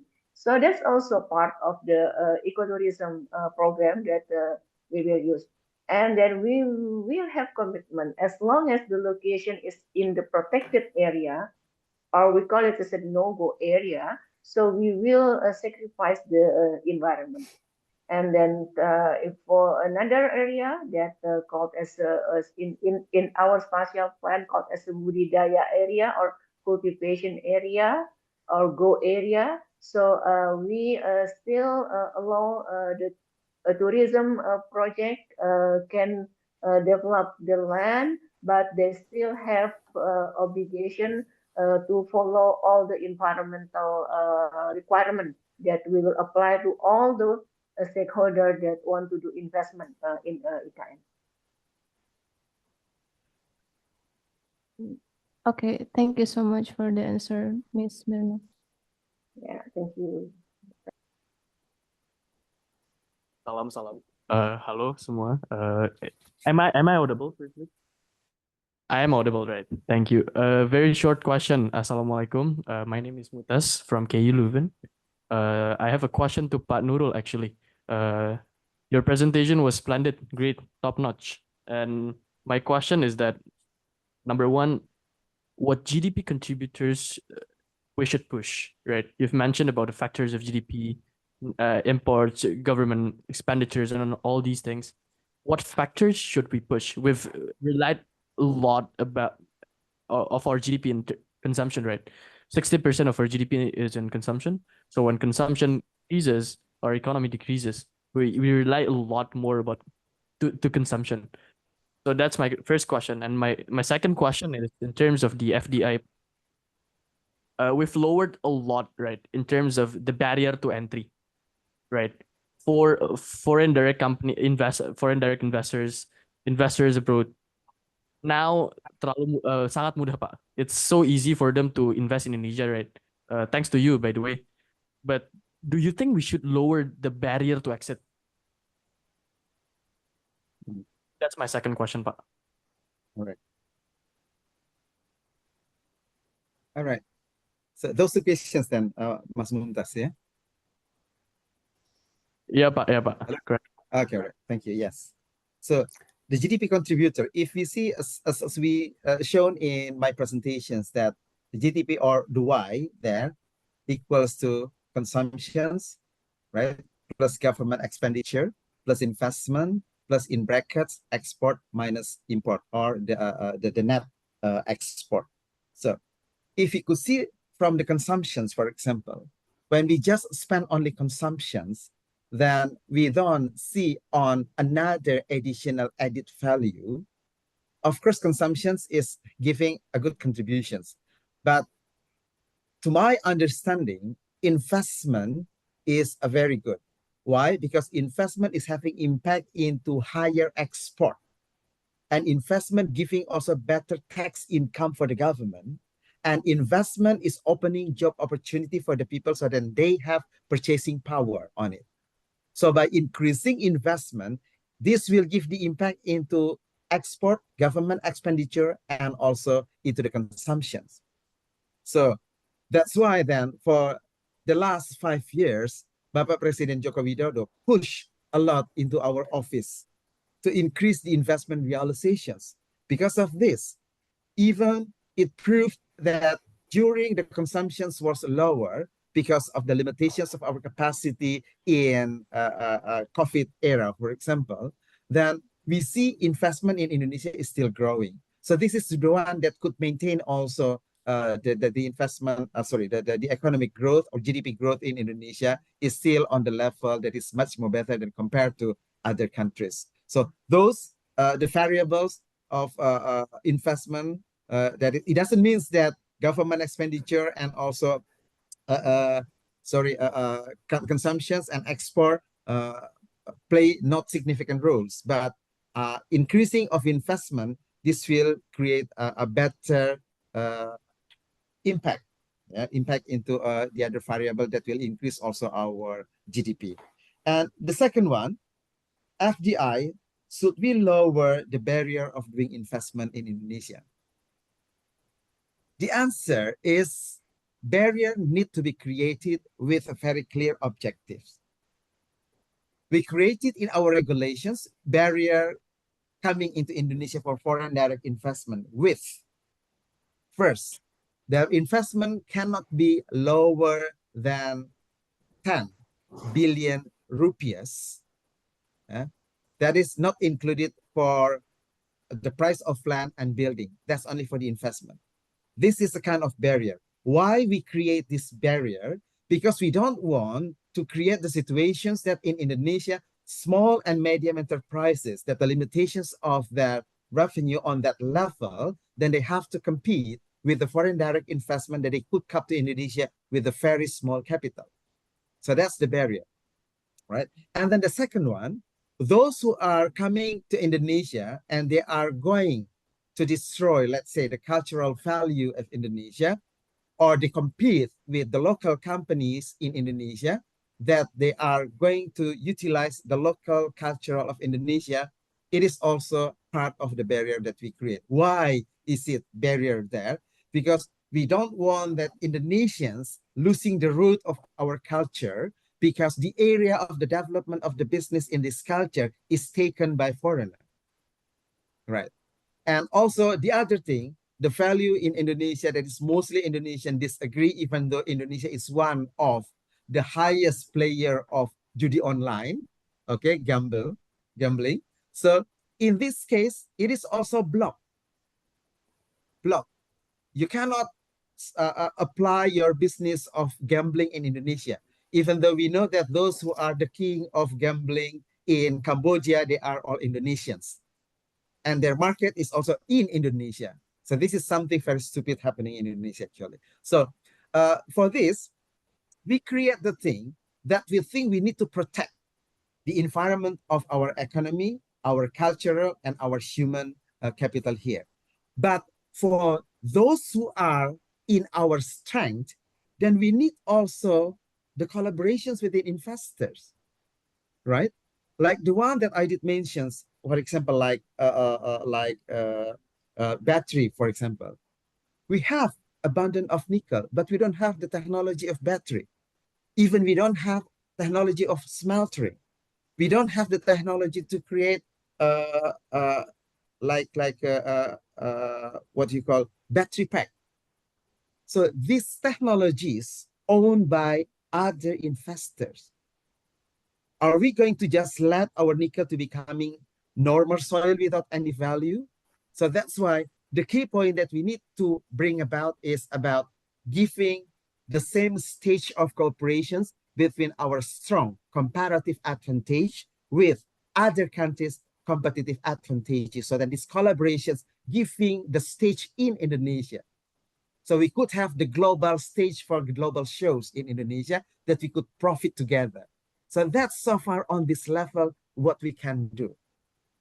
If we don't do this, then we just stand still with a very low income country, and we don't have any good collaborations with other investors, and we are not going to be a part of global supply chains with the new product that is very hot globally in the demand. Thank you, Pak, for your answer. All right, thank you.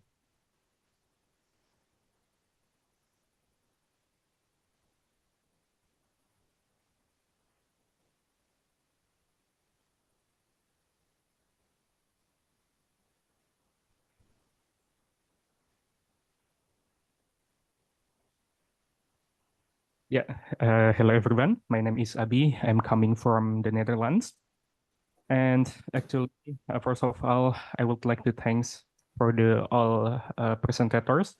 And actually, those presentations trigger me to think a lot. But for this time, let me addressing and focusing on what question, which is for Bu Myrna. Bu Myrna, we know there are many concerns circulating in the society about the environmental impact of IKN. And you have mentioned all of the concept, and I think it can ensure us about the environmental, what it is, a focus on the development. But my question is, how does the government plan about the mitigation framework to minimize environmental impacts that will occur? So it is all about mitigation that I think it is not yet mentioned by you before. Thank you.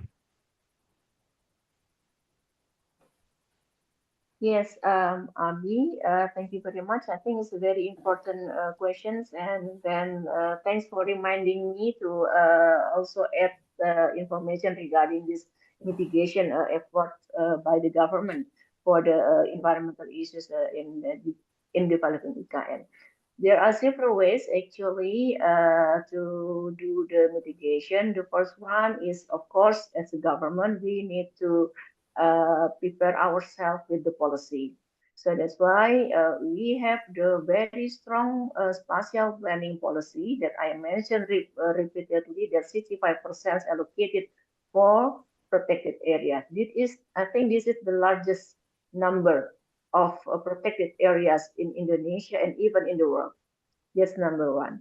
And then the second one that we when managing the environmental issues, we basically will have three types of tasks. The first one is to achieve for the future dreams of the city, to be for the city, to be net zero city, emission city, etc.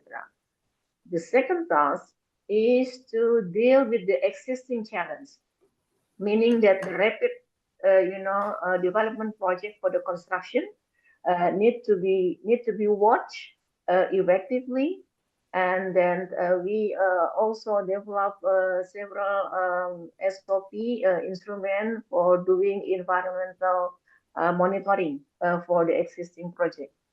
And then the last one, and also the hardest one, is to deal with the past problems due to the past policies that happened in this area since several decades ago.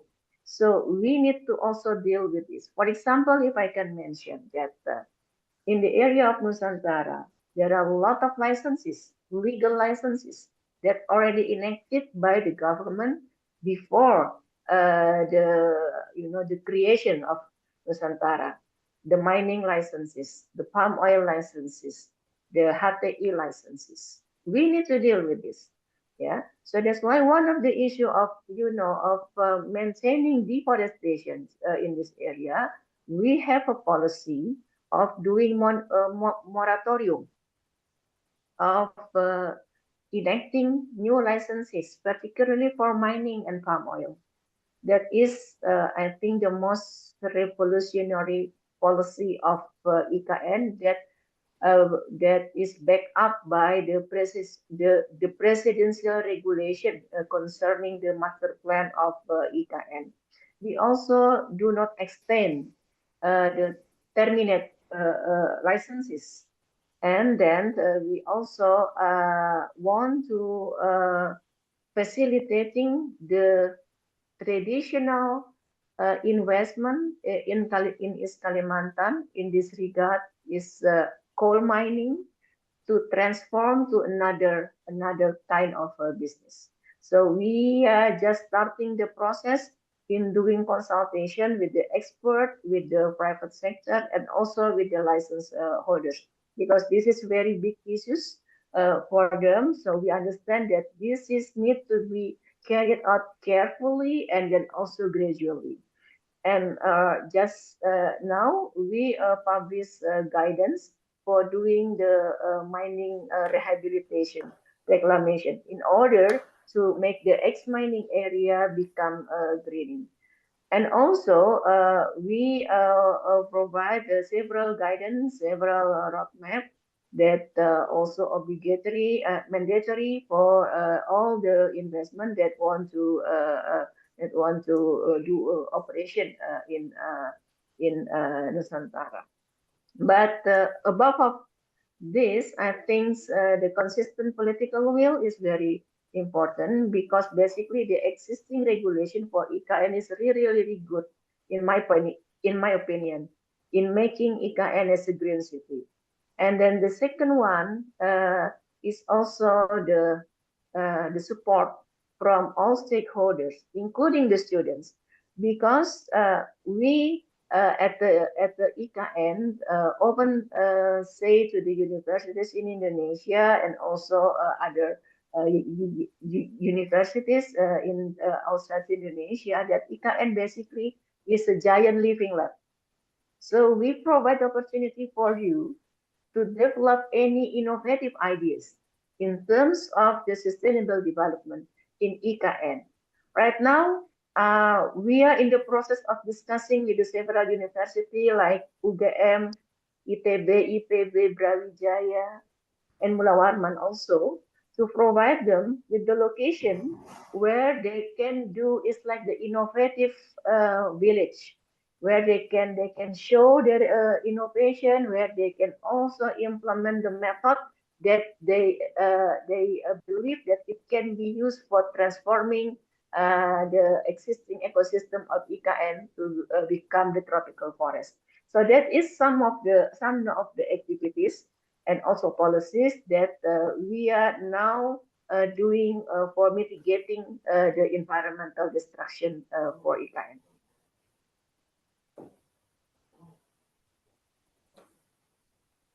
Yeah, thank you. Amazing.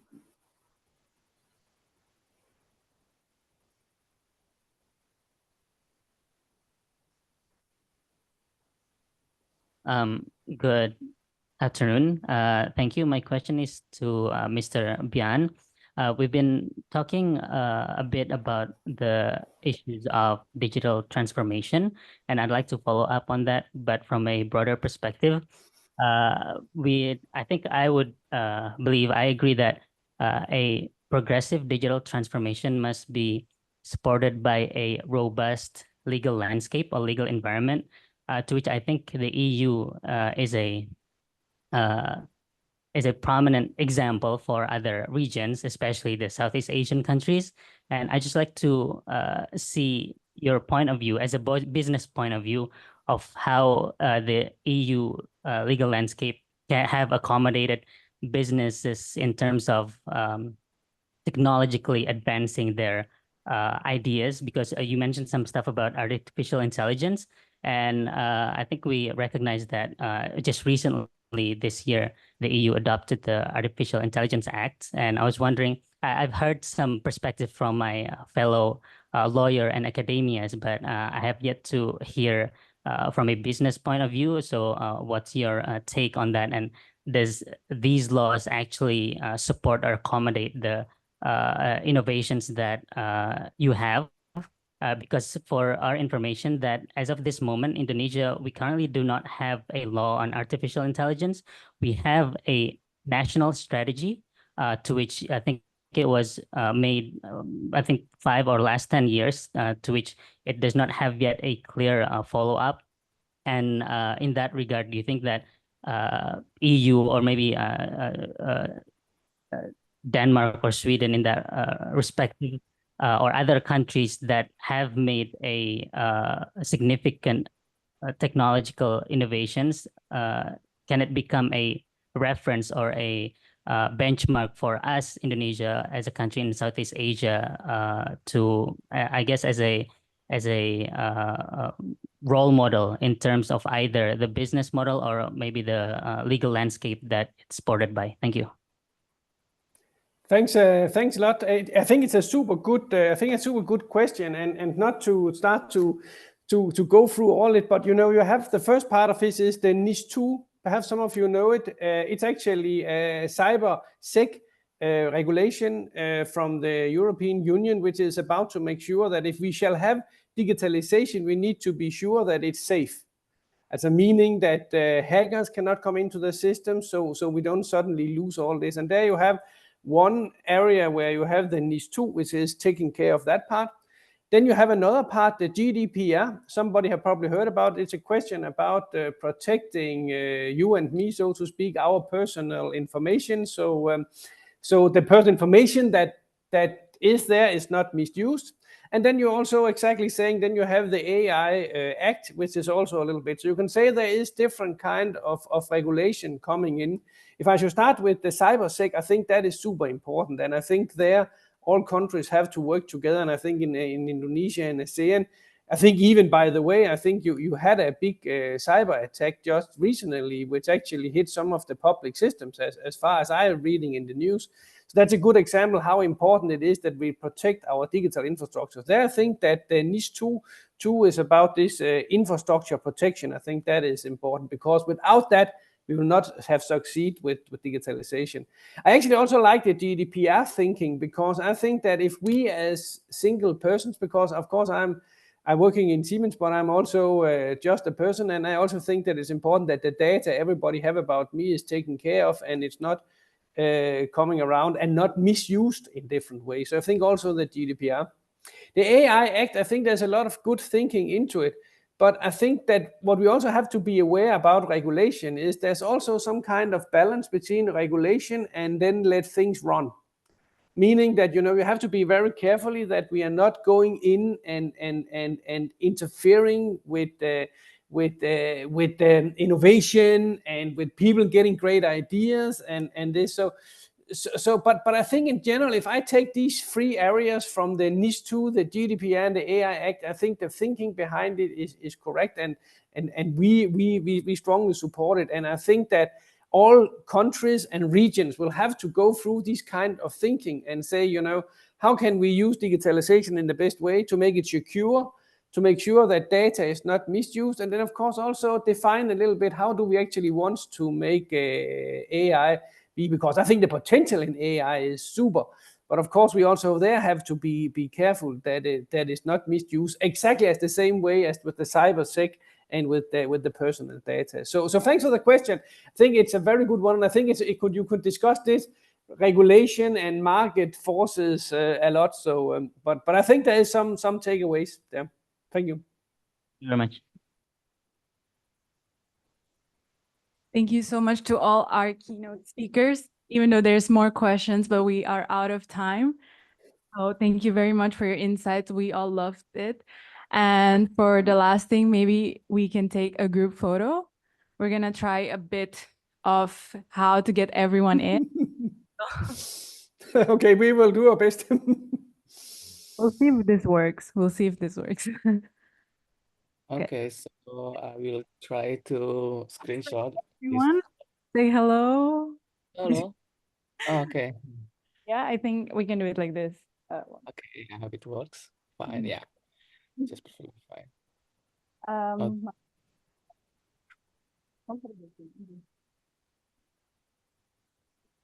Jelek banget.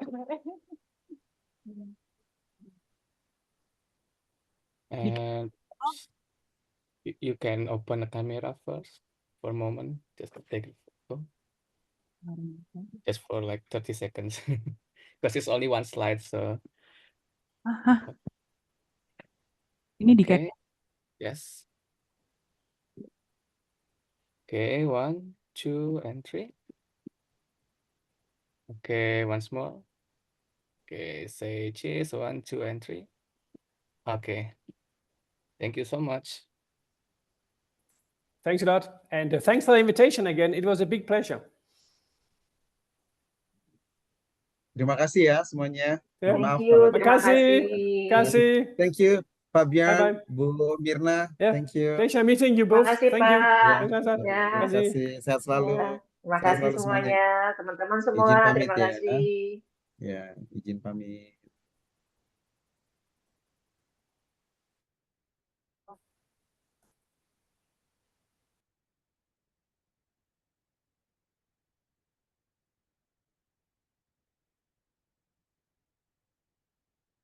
Check. Thank you, everyone, especially the esteemed speaker and also the moderator of the discussion. What a fantastic session of first topic that we already done. May I have the round of applause once more for all of us? Applause, please, for all of us. Thank you so much. The 2024 European American Symposium, or SAE, could not have been held well without the support of various parties and participating sponsors. Many thanks to Perhimpunan Pelajar Indonesia atau PPI Dunia, PPI Dunia Kawasan Amerika Eropa atau PPIDK Amerop Kabinet Arunika, PPI Belgia, Master Bagasi, Kedutaan Besar Republik Indonesia, or KBRI di Brussels, and also KFH Corporation. And we also want to thank to the official media partners, Metro TV, Antara News, katadata.co.id, Liputan 6, and Times Indonesia. We also have a special thanks to the Atase Kepolisian KBRI Berlin, Mr. Sinto Silitonga, and our sponsor from the Lembaga Penjamin Simpanan atau LPS. LPS is an independent state institution that directly under the President of Republic Indonesia. LPS was founded in 2004 and just celebrated its 18th anniversary in November 2023. LPS has the function to guarantee all bank customers' deposits in Indonesia with a maximum of 2 billion rupiah per customers per bank. The conditions are easy to remember, namely the 3 T's atau 3T. The first T is tercatat or recorded in the bank's book. The second one is tingkat bunga simpanan, deposit interest rate does not exceed the LPS guarantee interest rate. And the third T is tidak, not indicated to have committed fraud or proven to have committed a criminal act in the bank sector. Before we continue, let us watch the education video from LPS and also the company profile from Antara News. The technical PIC will show it shortly.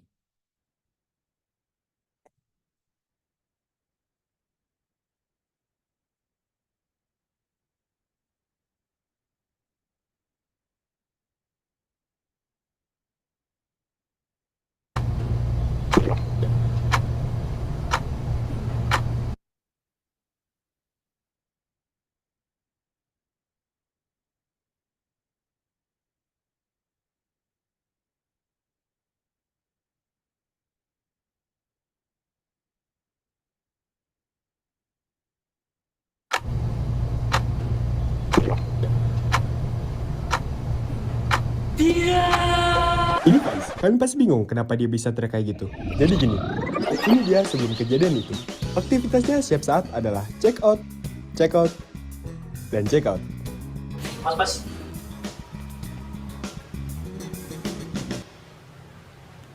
Dia adalah seorang impulsif buyer. Motonya adalah apa yang kulihat pasti kumiliki. Baiknya sih, apa yang dia tunjuk akan menjadi miliknya. Nah.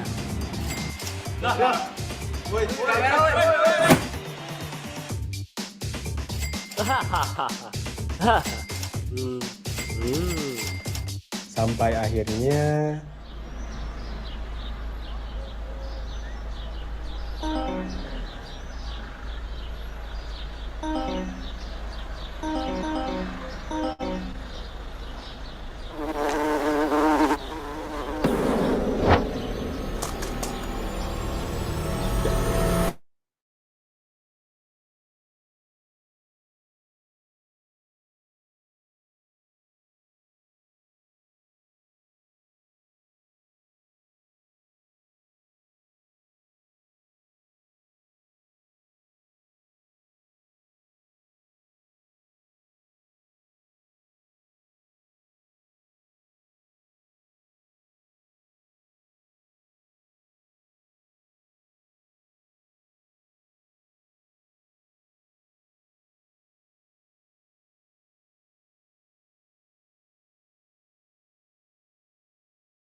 Ya.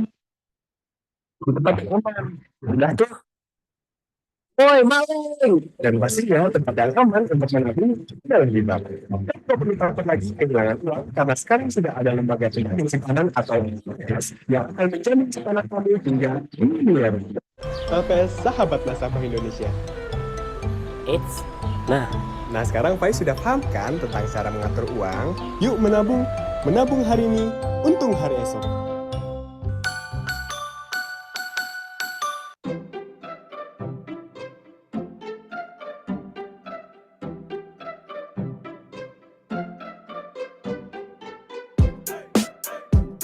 Yo, let's go. LPS.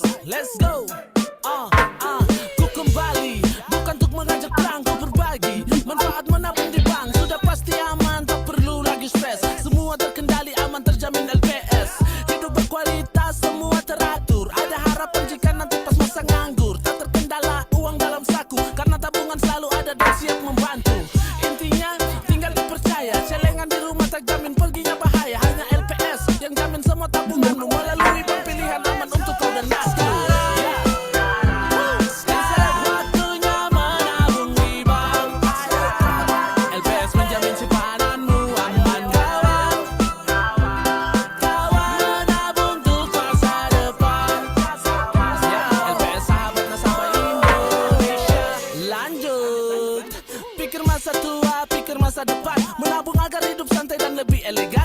Bukan di lemari, bukan di celengan. Melangkah dari sekarang, yuk ayo kita gandengan. Bangun budaya menabung, finansial sehat. Belanja keperluan, yang lainnya rehat. Kalau bukan sekarang, kapan lagi? Kalau bukan kita, terus siapa lagi? Aku ingatkan kamu, kamu ingatkan dia. LPS lembaga penjamin yang paling setia, aman dan selalu siap sedia. LPS sahabat nasabah Indonesia. Sekarang waktunya menabung di bank. LPS pinjamin simpananmu aman kawan.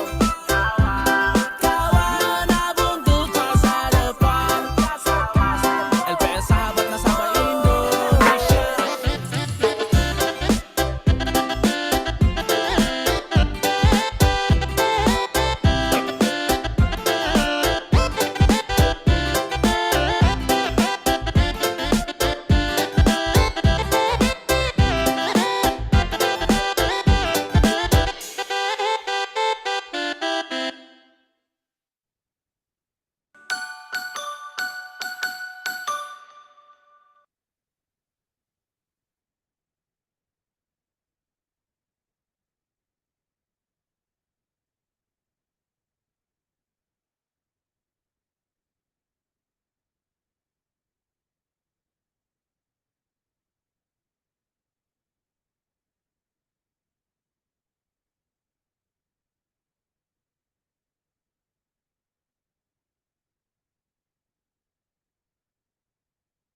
Oke teman-teman, sekarang kita break 20 menit. Yes, the coffee break will be 20 minutes. Okay, 20 minutes. Lagi by sini 12. Okay. Okay, we will continue our session again at 12.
Cek.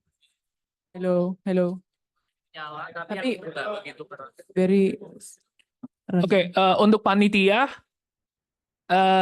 ya, yang teman-teman istirahat dulu aja karena udah pada capek.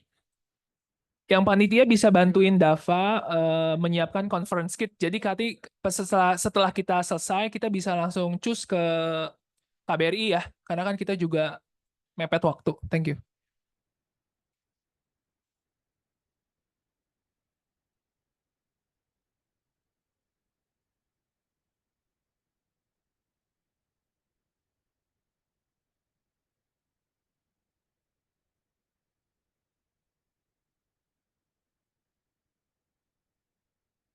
Tes. Lebih keras nggak? Lebih keras. Check. Yes. That's it.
Oke, untuk panitia ya, kita coba siapkan conference kit sekarang yang lagi free.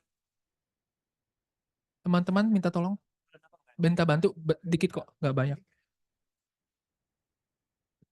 Ada listnya kan? Sama Dika ya?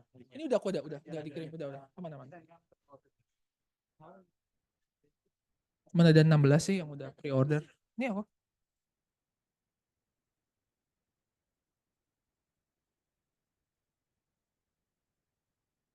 Bannernya gimana cara kita pasangnya? Harusnya tadi di depan, cuman kan kita nggak ada. Kita mikir ini sih, sama apa? Ketika di live-in, bener kak? Benar. Nah, nanti kita coba. Jadi sini nggak ada tempat di sini. Di depan ya. Paksa beda-beda ya gimana? Kalau misalnya udah ada tas-tasnya gitu sih belum dibantu. Listnya aku kirim ke SAE ya, biar semua orang bisa ngeliat.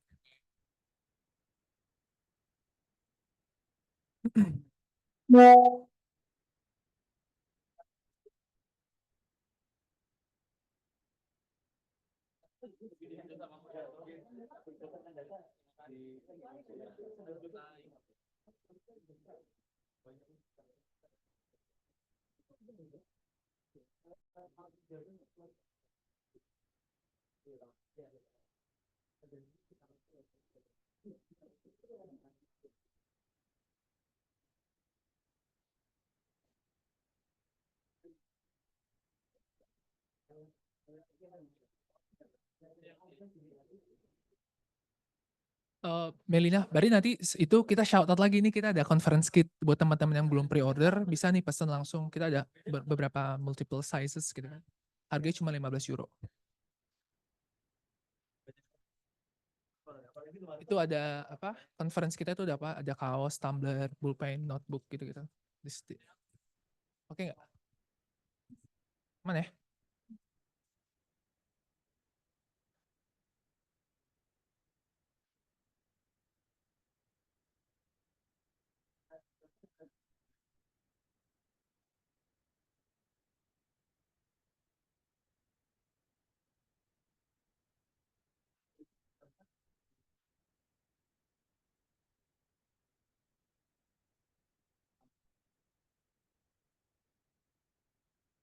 Hello, yes, esteemed colleagues, ladies and gentlemen. I'm Sandiaga, fellow Indonesia's Minister of Tourism and Creative Economy. I would like to extend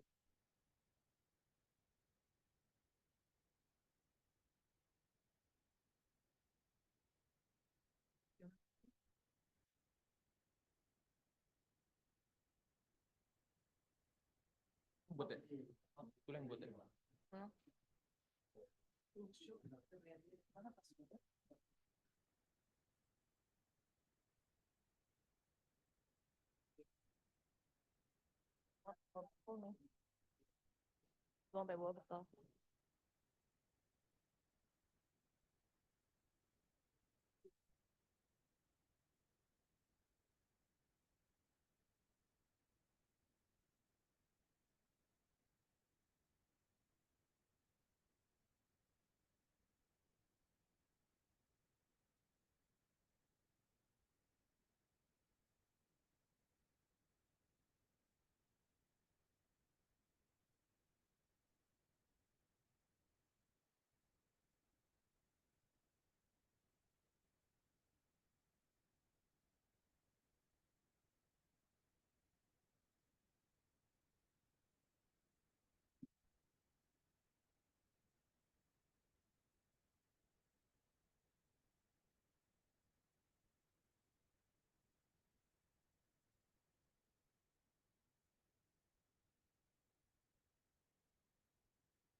Summer kemana? Gue sebenarnya rencananya mau jalan-jalan, udah beli itu kan gue. Mau kemana? Gue rencananya udah beli yang bulan apa yang tiket kata yang bulan Youth itu kan. itu. Youth Kemarin gue holiday. cedera mbak. Kenapa? Kemarin gue cedera terus nggak jadi priority. Karena cedera apa? Kaki. Terus gue baru pakai 2 kali gitu. Ya sedih. Ya udah ke Brussel aja sih Brussel. Kayak gue betul. Soalnya sebelah balik. weekend ada National Day. Oh, iya. Independence Day. Mm-mm.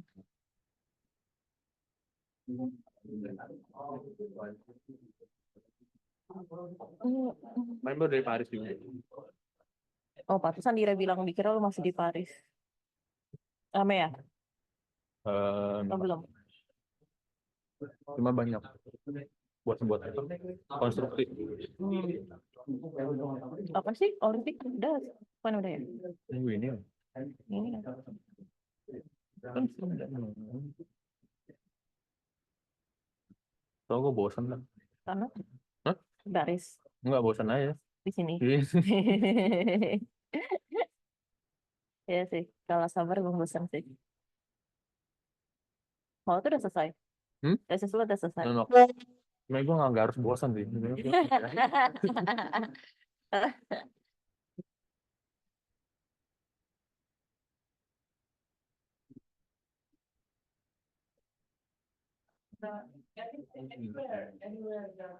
jadi RT lu kan Mbak? Enggak.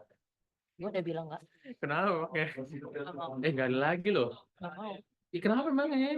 Gue pasti bakal sibuk di tahun depan. Iya, Gue tidak kita mau. juga sibuk nggak ada Tidak mau. ngapain. Paling pertemuan cuma 2-3 Mbak.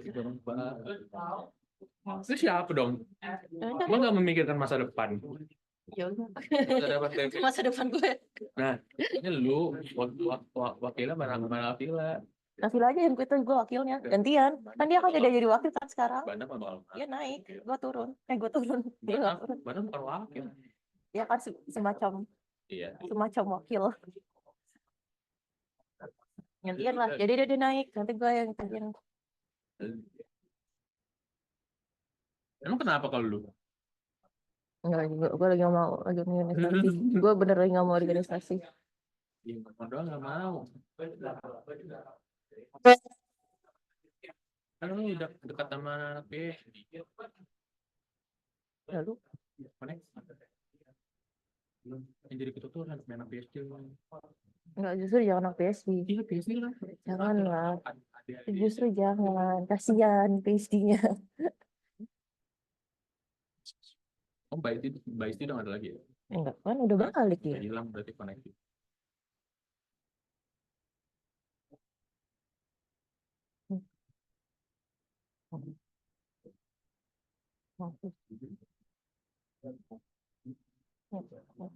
Menit.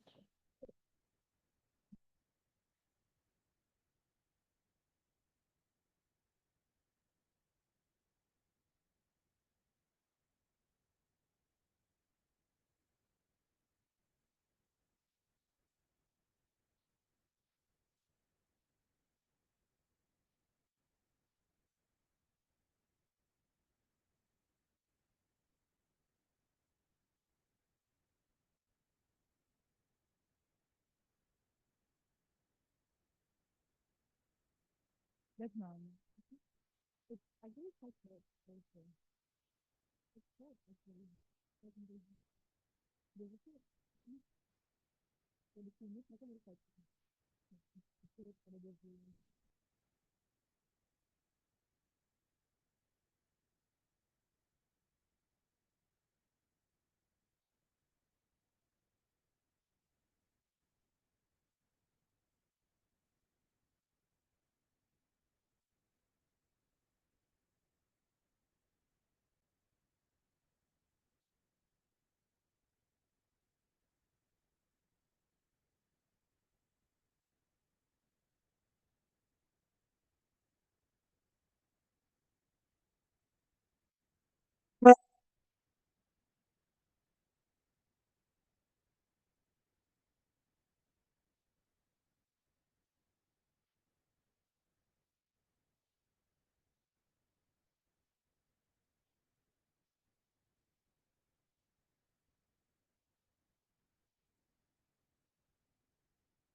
Tes. Oke. Break tidak. Sebenarnya langsung lunch break mereka nih. Mereka pikir langsung lunch break. Dia langsung lunch juga ya.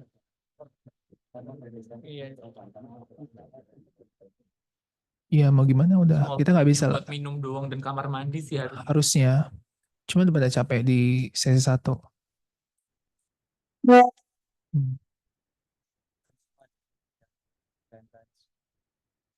Udah bilang tadi kan ini bukan break yang lunch. Berarti buat panitia nanti sebelum kita mulai kita tawarin lagi, kita jelasin kalau teman-teman yang udah pre-order conference kit bisa langsung diambil setelah event. Bagi yang belum, mungkin kamu juga nanti kasih tahu kali ya.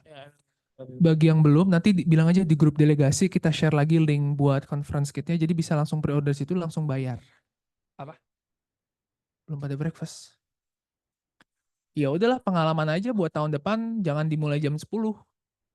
Terus jangan dibuat like 40 minutes out of the main city, bener nggak? Walaupun bagus ya niatannya biar nggak sentralis di Brussels.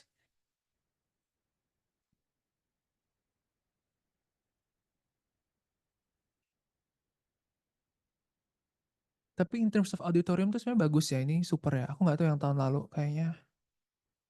Ini gampang di. Hmm. Hmm. Hmm. Iya. Tahun lalu University Hall, jadi kayak ruangannya ada itu kan, yang kayak bangunan tua gitu.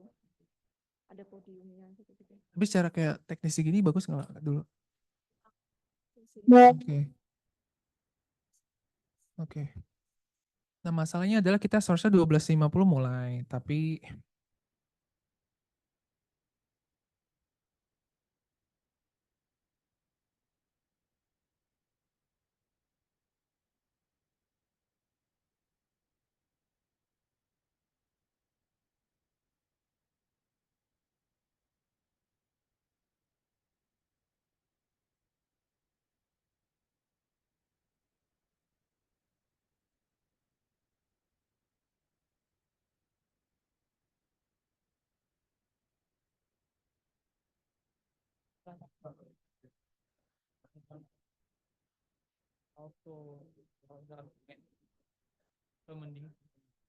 udah diingetin ya. Oh ini udah.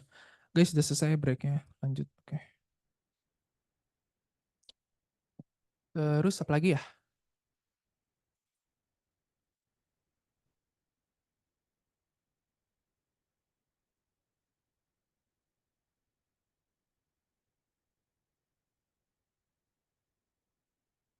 Jadi kalau dibuat kayaknya terlalu enggak, sesi kedua ini tuh harusnya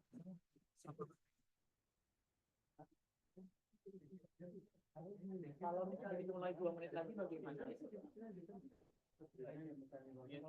Walaupun pada datang gimana lagi? Ya udah rekaman aja nggak? Kita ngikutin. Yang penting kan aku sebutin temanya aja.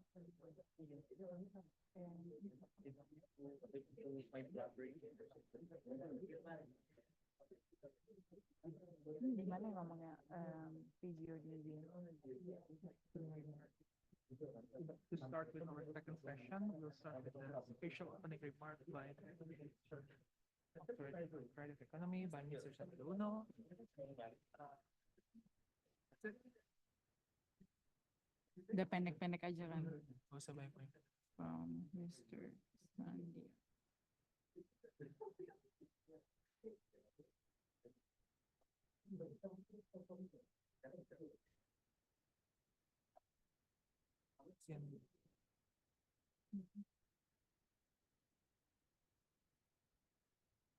Can I start? Nobody is here. Why should you start? The online people. Because I already say to them also. Jam 1 deh.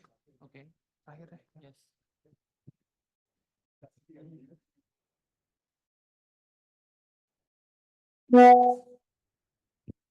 Sure, Mick.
For all the audience, the event will be start soon, so please be prepared and let's start. Okay, before we going into the second subtopic, we would like to have play the company profile from Antara News. Please play it. The advancement of the digital era compels company to constantly thrive. Perum LKBN Antara takes the forefront in engaging the public through distribution and publication networks with the aim of generating reliable information for the community, the business sphere, and decision makers. The business model of LKBN Antara now encompasses media and communication services along with data services. LKBN Antara lebih dari sekedar kantor berita. Kami telah menjelma sebagai korporasi multimedia modern, mitra bisnis terpercaya, serta menjadi pelita di berbagai daerah dan barometer informasi Indonesia. Selalu ada untuk Indonesia, Antara menyentuh Nusantara.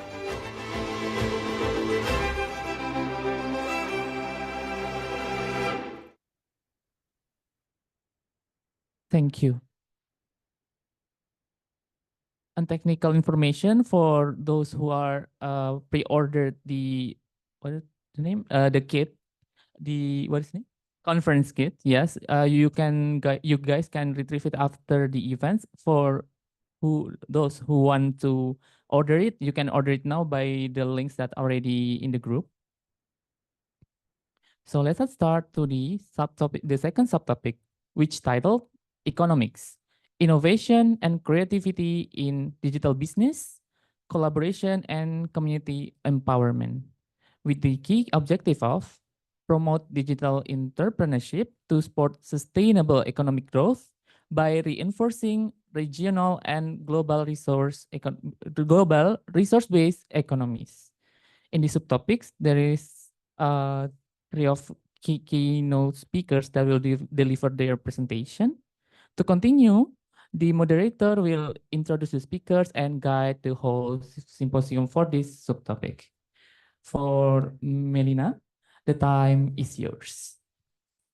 Thank you so much, MC. Good afternoon and welcome back to Simposium Amerop, where we still have a very exciting agenda ahead of us. Let me introduce myself to the keynote speaker. My name is Melina Mauro, former PPI Spain President and Director of Community Services in PPIDK Amerop. And once again, I would also like to thank our sponsor and media partner for this event. The second topic today that we will be discussing is economics, innovation and creativity in digital business, collaboration and community empowerment. By concentrating on the economic sector, Indonesia Emas seeks to achieve sustained economic development. This can be accomplished by boosting foreign commerce and investing, encouraging innovation and creativity, and raising the economy's competitiveness. The country's growing sector, such as design, fashion, arts, crafts, music, and cinema, can attract domestic and foreign tourists and boost local economy. On the other side, enhancing farmers' welfare, aquaculture, and marine tourism can boost maritime economic development, while also developing the security of water and energy supplies to maximize maritime economic development. The digital era has significantly impacted economic growth, with collaboration and community empowerment being essential strategies for strengthening local resource-based economies. Internationalization create new potential of cross-industry collaboration in development of goods and services aimed at a worldwide consumer base. Entrepreneurship, government support, and a mindset on a local resource sustainability are essential for sustainable growth. Additionally, social media expand networks, promote product and services, and foster economic growth through innovation business development. To start our second session, we have a special opening remarks from Mr. Sandiaga S. Uno, Minister of Tourism and Creative Economy of the Republic of Indonesia.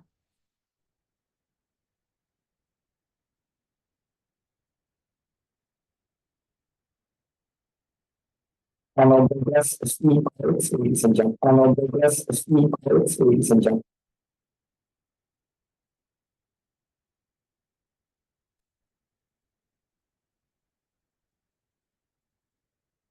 Honorable guests, esteemed colleagues, ladies and gentlemen.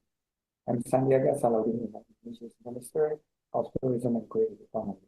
I would like to extend my warmest congratulations to the Overseas Indonesian Students Association's Alliance in the Amerika Europe region, OISAA America Europe, for organizing the symposium for the Amerika Europe region, theme Climate at 100, Indonesia Economic Resilience, Security Vigilance, and Environmental Harmony. Through the Ministry of Tourism and Creative Economy of Indonesia, the government committed to fostering economic growth and development by taking concrete steps and implementing exclusive programs to achieve national development goals. The creative economy sector is a vital component of our nation's economic strategy. As we commemorate Indonesia's centennial, let us together build an Indonesia that is economically resilient, secure, and environmentally harmonious. A nation that climbs not only at 100, but for many more centuries to come.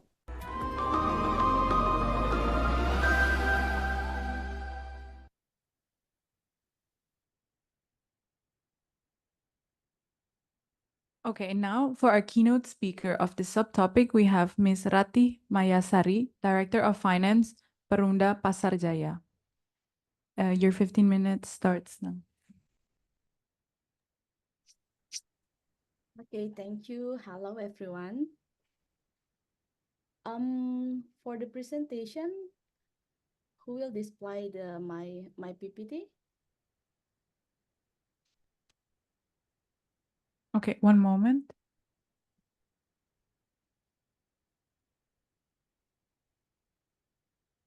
Okay, thank you very much for the opportunity that has given to me. I'm here as the Finance Director of Perumda Pasar Jaya, and I will bring the topic of the operational excellence through digitalizations by optimizing regional-owned enterprises, or BUMD, or we know that Badan Usaha Milik Daerah, for the development of the MSMEs. So, first of all, let me introduce myself. Maybe we can go directly to the second slides.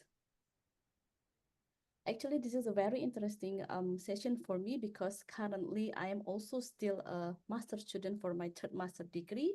Now I'm taking a philosophy master in Sekolah Tinggi Filsafat Triyakara, so that we are same. I'm also the students while I'm the finance director of the BUMD. I have 3 master degree currently, first from UGM in strategic management, also from University of Indonesia for the accounting, and now a master of philosophy from Sekolah Tinggi Filsafat Triyakara. And those are my experiences. I work a lot in various industry in our country, starting from the Astra International, Salim Group, and then pharmaceutical company, because I have experienced there about 8 years in Kalbe Pharma, and then also in MRT Jakarta as head of strategic division head. And now I'm continuing my second assignment in Perumda Pasar Jaya for the Chief Financial Officer or CFO or Finance Director for the second period covering 2024 to 2028. Before I also successfully running my position in Perumda Pasar Jaya for the first period from 2020 to 2024. Next slide, please. So in my presentation, according to the topic, I would like to bring the framework of discussions according to the digital transformation topic. Well, actually, I will give you a bit thoughts on the digital transformations by showing you this triangle. First, we know together that digital transformation is not only covering the success, but also we need to be aware and preparing the anticipation of what will happen from the digital transformation. So in this topic, I would like to bring up the framework about disruptive change from the digital transformation that we need to be aware of. I will show you the impacts and phenomenon from the digital transformation, and I will also bring you the thoughts of the simulacra and hyperreality in postmodernism from the Jean Baudrillard, the French philosophers, to anticipate about the hype of the digital transformation in our postmodernism era. And the second, I would like to bring you the real practice in the business in Perumda Pasar Jaya as a study case, while how actually we can empower the internal efficiency from the digital transformation to create some operational excellence by optimizing IT, digital transformation, the ERP into the AI, and how actually we need to map the roadmap from the very beginning until the very end. And the last one, I will not explore more about this, but we need together that the external opportunities is the future prospects from the last benefit of the digital transformation. Next slide, please.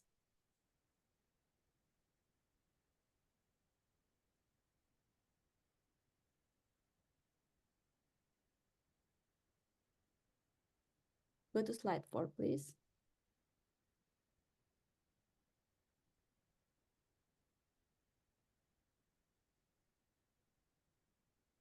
Yep. So here is actually the phenomenon of the digital transformation that I call disruptive change that we really need to be aware of. Dear friends, we know together that from the data, most of the data about e-commerce representing the digital transformation, all the data shows us a very positive impact and projections on the e-commerce. Like we know together, the graph is always increased in linear form, and it gives us some motivation and positive ambience that e-commerce is currently now and having promising thing in the future for all of us. But is that real thing that happen in our country and most of the business in this global world? Look at Indonesia. Now, from point of view of the Pasar Jaya itself, so I will let you know later on what is Pasar Jaya. We know together that currently there are some news telling us that there are some shifting paradigm of the retail behavior because of the e-commerce. Our markets is now having less visitors, and most of the economy activity in the real market practice, the modern or traditional market, is having less prospects because of the e-commerce. But is that really happen? If there is what happened, you know, the decreasing trend in the market because of the e-commerce, why then in the other factor or other phenomenon, we know together that, for example, the e-commerce company, the startup company is also having trouble. For example, GoTo, Tokopedia, now they are laying off the employees and also having worse financial performance. So what is actually the real thing? Is that e-commerce is something good, and then because of e-commerce, the real market is having, you know, less or decreasing performance because of that? But why in another point of view, we know together the real e-commerce company, the startups company, is also having a worse problems that they need to anticipate, or they need to, you know, solve that and then turn into the real projection that is promised by the data, like what general e-commerce statistics said. Next slide, please. Now, I would like to try to give you an analysis and point of view. From the e-commerce, we know together that if the data is really true, e-commerce is everywhere. E-commerce is very promising. Don't you think that maybe the e-commerce is kind of phenomenon that is hyper real? Because through that graph, through that phenomenon, demand is created, simulated, but the fundamentals is not there. So now can we ask to ourselves that what is actually demand? What is trade and what is sales? There are two interesting concepts brought by the French philosopher Jean Baudrillard. Jean Baudrillard said that in the postmodernism era, we need to be aware of the simulacra and hyperreality. What is simulacra? Simulacra is actually copies or representation of things that no longer have an original or never had one to begin with. So simulacra is a repetition of simulations that in some points we don't even know what kind of real object that this simulation is started with. And the hyperreality itself is a condition where the distinction between reality and simulation becomes blurred. And in this state, the simulation then are perceived as more real than reality itself. What I'm trying to say is that in this case, if we don't really understand the real data, we can just trust the data. And because of that, we can get into wrong decisions to anticipate the digital transformation era, which will give a bad impact to our business performance. My question is that, how do actually we make digital era a true reality, not a hyper reality, not just something that looks good on the outside, but is fragile on the inside? Because we see from the data that I have given you in my previous slides that there are two opposite facts from the data and from what the reality says. Next slide, please. And rather than focus on the issues of the e-commerce data that we really need to be very selected, I bring you the iceberg phenomenon. The e-commerce itself is actually only the top of the iceberg. What are really things are the things behind that. For example, the problem of data validity, the operational cost that really happens and we need to anticipate, the issues on the tariff, the regulation issues, and the most important thing is the people competency. E-commerce is not something or not the only thing that we really need to rely on, because that's only, you know, the top of the iceberg. The very cows are the things that are behind it, and we really need to have a very good strategy to face all of those kind of issues. Next slide, please. Now, I would like to bring you what we've done in our company while we are having the issues on the e-commerce. So just short introduction to all of you. Pasar Jaya is actually a company 100% owned by the DKI Jakarta. Next slide.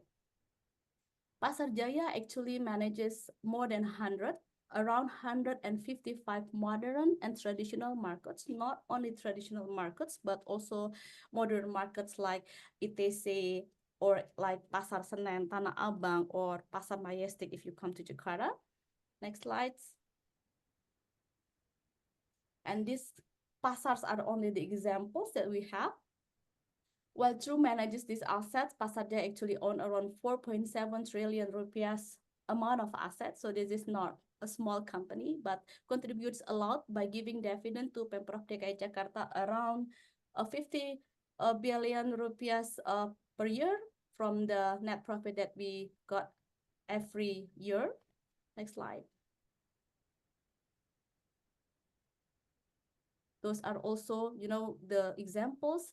And currently, Pasar Jaya also having a diversification in the business. So we are running two big business line of the businesses, not only managing the market, but also we are managing the retail modern market, like something like Pasar, like Alfamart or Indomart, and we have the brand for Jakmart. So we have more than 80 retail mart and around 6 wholesaler like Jak Grosir. Next slide.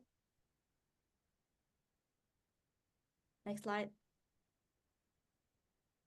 This is only, so those are actually the locations of our second line of businesses. This is the retail mart, the retail businesses along from our second business line, aside from the market, traditional and modern markets that we are managing. Next slides. And those are the examples of our stores. This is the wholesaler and this is the mini mart or Jakmart. Next slide, please. So our choice by managing the issues of the e-commerce is not just suddenly shifting the way of the business into following the way of e-commerce try to teach us. I mean, like change all the business because our markets are currently having less visitors because of the e-commerce, then we need to change our business into the e-commerce business. No. What we have done and what we have been doing right now is we try to use digital transformation to strengthen the operational excellence, but we are still under our scope of business that we are providing the property for running the market, either this is traditional or modern market. This is actually the examples of a roadmap of the digital transformation that we are trying to running currently from the very beginning in 2015 into 2024 and the future. The very basic thing of digital transformation in our strategy is having the operational excellence, the final result, because we know together that the transformation of the data is having 4 stages. The first stage is that when we try to provide the data, meaning we can get the information. And the second, when we can successfully turn the information into the report, it means that we can change the information into the knowledge. The third stage is that we try to generate the analysis from trying to turn the report into the analysis and to get the decision. And the last one is the very end of the purpose of digital transformation is that to extracting the insights from the analysis. So the end point of the digital transformation is no longer only providing the report into giving the best decisions, but providing the analysis, the analysis to get the outcomes. The outcome is the very thing that we really need if we would like to have the operational excellence in our company. And in our roadmap, we try to get the insights by implementation of cloud-based Gen AI. After we successfully implement the whole ERP for the whole business process and providing the more valid data, and we adopt the cloud technology, improve business processes, inject all the automation into our processes. And the next process is to implement the cloud-based Gen AI. For the endpoint is to give to change the report into analysis and get more than decisions into the outcomes. Next slides. And some of the improvement in the digital transformation is also supported by the change of the business process. we know together that market is very conventional, and we try to strengthen the business process by trying to digitize and automate all the process by implement some of the digitalizations on the payments. Later on, I have a video to show all of you how we try to implement the digitalization in the payment process in all of our market with our pedagang. Next slides. And by implementing those activities or those improvements in the term of digital transformation, we also making some partnerships with a bank, with the Himbara Bank. And because of that, we can also promote the innovations as a product of this digitalization in Perumda Pasar Jaya. And next slides. And what will happen? What happened after that? We can increase the performance linear from most of all of the aspects. From 2021 to 2023, we have very significant growth of the earning after tax, and we have a very positive growth in cash and cash equivalent. And also we have a better compliance opinion from the auditor, and we have very good account receivable result as the collections, and we have a very good increase in return on assets. And the last one, we have also significant increase in a GCG index. So from those kind of digital transformation, what we really need to ensure that digital transformation is not only a slogan or the program, but we need to ensure that this digital transformation can be reflected into the real performance of the company. Not only the performance in terms of financial, but also performance in terms of compliance.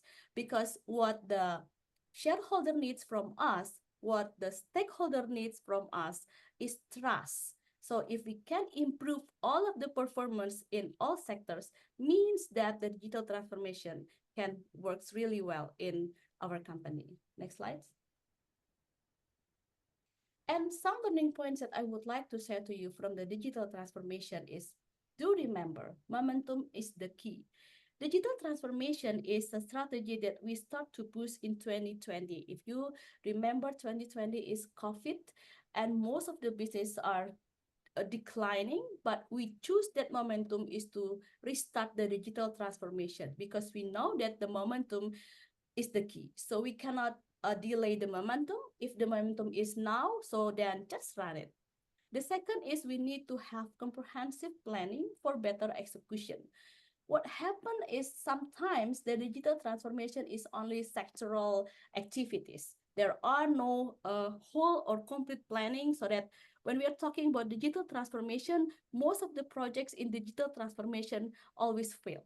So if we have comprehensive planning, so that we can monitor all the milestones, and we can ensure that each milestone can deliver the good result as targeted.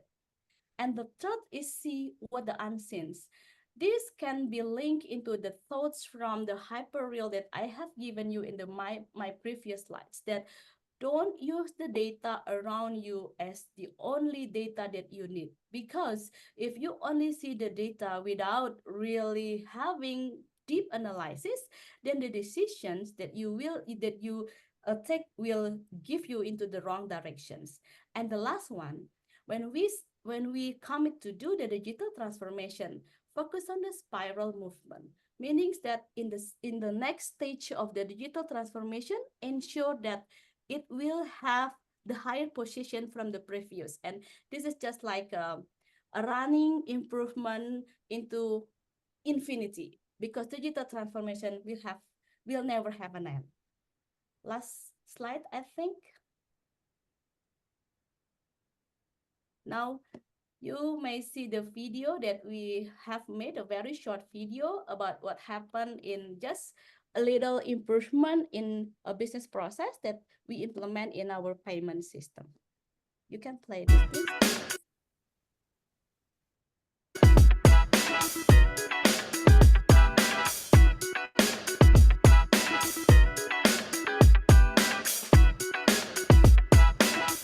JAK-Easy is a digital transformation program for service charge billing in Perumda Pasar Jaya market environment. JAK-Easy combines digital method and direct approach to enhance revenue, improve collection, and strengthen data integrity and validity. JAK-Easy is a strategic collaboration between regional and state-owned enterprises, specifically between Pasar Jaya and Bank DKI and Pasar Jaya and Bank Mandiri.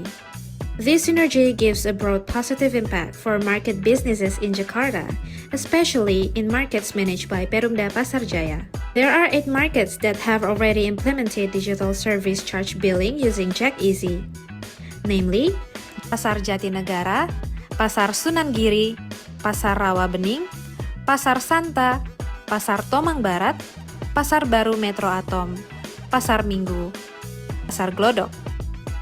Benefits of the utilization of JAK-Easy are a practical, easy, and comprehensive implementation of a complete and integrated digital ecosystem, integrated with various existing payment systems, real-time monitoring and transaction recording, enhancing the integrity and validity of revenue data, minimizing the potential for leakage of funds, and improving the performance of service charge revenue and accounts receivable collection. Whereas for traders, JAK-Easy efficiently and effectively provides convenience in choosing the desired payment method. Sukses Jakarta untuk Indonesia!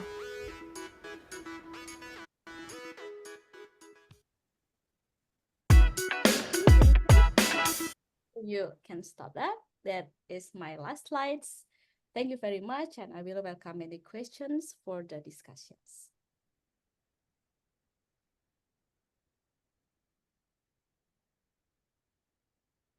Thank you. We have time for 3 questions. Anyone from offline that would like to ask?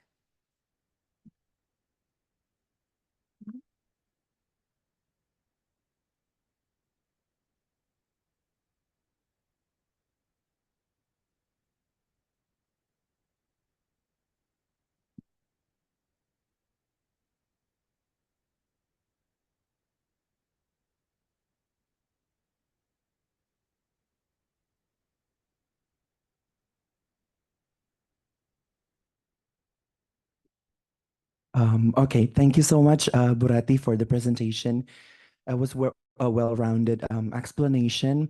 And I'm very interested in Pasar Jaya. Turns out, based on your explanation about how Jakarta transforms its digital sector, but it also raises questions for me, whether I actually have 2 questions. Like first, whether this kind of e-commerce setting of pasar or like traditional market is applicable to other regions in Indonesia, like other provinces, because BUMD Jakarta seems very advanced compared to the other, for example, provinces. So is it applicable, like the business model, is it implementable to other regions? And if it is applicable, then maybe what strategy for the government to maybe help the other provinces to do the same, especially when you said that this Pasar Jaya have provided like 50 billions of like dividends to the governments and so on. So I think it's a good model if it's implemented in another region to help the development. Second of all, I want to ask you about how the Pasar Jaya itself have changed and shifted Jakartans' consumer behavior, especially knowing that digital payment is, I feel like there's still an unequal digital literacy, especially in Jakarta, those who are living below poverty rate. So how has this changed the behavior of the people? Because contributions in terms of amount of money, it can be generated from specific types of demography, but we cannot deny the fact that there are another sector of demography living under the poverty rate. So how has this helped them to diminish the unequal maybe purchasing power parity or capacity to access the digital payment and digital transformation in terms of e-commerce? Thank you. Okay, can I just directly answer the questions before taking other questions? My explanation for the first question is that actually Pasar Jaya is the only BUMD owned by pemerintah daerah in Indonesia that manage more than 100 pasars, like 155 pasars. Because in other pemerintah daerah or Pemda, mostly the pasar is not establishing the company to manage those pasars. They just manage the pasar by their SKPD or dinas. Dinas is part of the government, while Pasar Jaya is actually the real company shift from the dinas. The form of Pasar Jaya is not Persero but Perumda. Okay, and this is the only Pemda that is having the company of managing the pasar, and the amount of pasar itself is very so there are so many, like 155. So quite difficult to use the same system in Pasar Jaya to other pemerintah daerah. That is my very first explanation. But again, what we can try to teach or just give some benchmarking to other area is that we are really independent in terms of business. It means that Pemprov DKI, as the owner of Perumda Pasar Jaya, is not giving the subsidy for the Perumda Pasar Jaya, just like other pasar in other daerah. So by giving this kind of model, it can force the Pasar Jaya to not only being independent from the subsidy, but also being creative to create the profit so that can give the dividend to the Pemprov DKI. So what other pemerintah daerah can learn from DKI Jakarta is establishing the real company rather than having dinas to manage those kind of pasars. Because if you manage those kind of pasars through dinas, it means that you need to allocate some amount of money through the Pemda, like anggaran daerah, not independent and not even can give the contribution in terms of dividend. That is my first explanation. And the second is I would like to little bit give some correction or your statements about e-commerce. Well, actually what we have been doing in Pasar Jaya is not implementing e-commerce or marketplace business, but we are actually the property business. We have some property and then we rent the property to the pedagang. So the thing that you are talking is that how we can do the payment from visitors, orang-orang yang berbelanja, to the kiosk itself, right? The very problem in our pasars in Indonesia, I try to benchmark to Jakarta, is that it is very difficult to make to implement the digital payment to all the pedagang because they have tendency to reviews. They don't want that their transaction is being recorded. You know what I means? Like in the mall, in the restaurants, for example, all the transactions is using the system, right? By digital. So the transaction is recorded, and by that, the transactions is paying the tax. The simple tax is the PPM.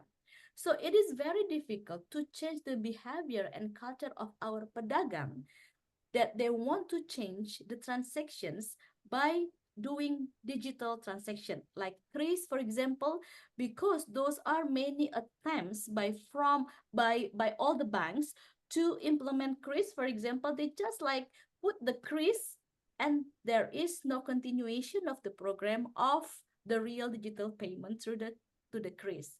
But what digital payment that Pasar Jaya has implemented is only the payment of the rent of the kiosk, the monthly rent of kiosk from pedagang to Pasar Jaya, but not the digital payment about the transactions that is happening in the kiosk from pedagang to their visitors. So I do agree with the idea of making all the transactions using the digital payments, because by doing that, we can have a real figure of how many transactions, how big is the volume of transaction actually in our markets, because no one can measure that, right? Currently. all of the transaction is just doing manually. It is not about some of the pedagang is under lack of literation, in my opinion, because you know that in our country, pinjol is becoming a very hot issue. Pinjol is something about digital. They are very good in it. Our pedagang is very good in playing TikTok, for example, in playing Facebook, in playing GoTo. Those are kinds of digital things, right? But the thing is, what we really need is the instrument, in my opinion. Instrument is just can only be implemented by the regulator. Regulator is of course our pemerintah, either in pemerintah pusat or in pemerintah daerah. But the issue is that we are having a social sentiments from our pedagang. So those is our homework. That's my explanation. Okay, thank you so much, Ratih. Maybe a little follow-up question. So that means that the one that can have access to rent the place, for example, in Pasar Jaya, are those who have the ability to access the like online payment for the vendors itself, right? I mean, like, I think Pasar Jaya is still working on equipping those who are maybe very small vendors to have the ability to access online payment so that they can rent a small space maybe in Pasar Jaya. Well, actually, it opens to all. We even have the application you can download in Play Store. This is Check Kiosk. All of the, I can say not only the resident of the Jakarta, all of you can open the Check Kiosk and you can register if you would like to have the kiosk in Pasar Jaya. It's very inclusive. Okay, thank you, Bu. Thank you.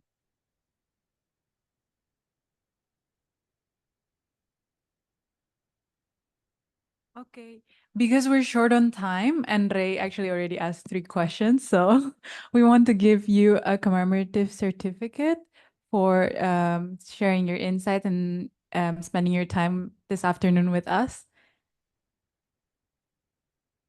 Yeah, sure.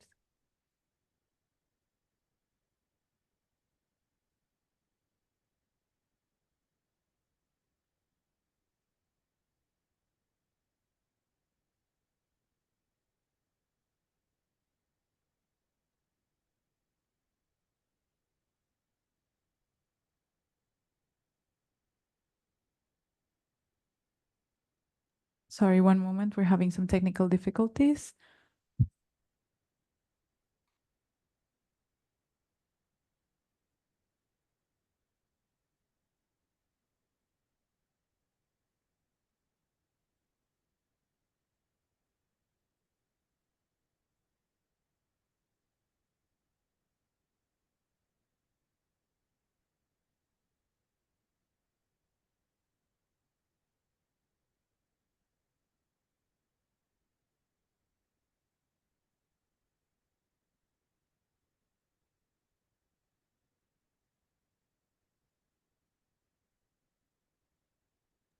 Okay, it's done. I've taken you. Thank you.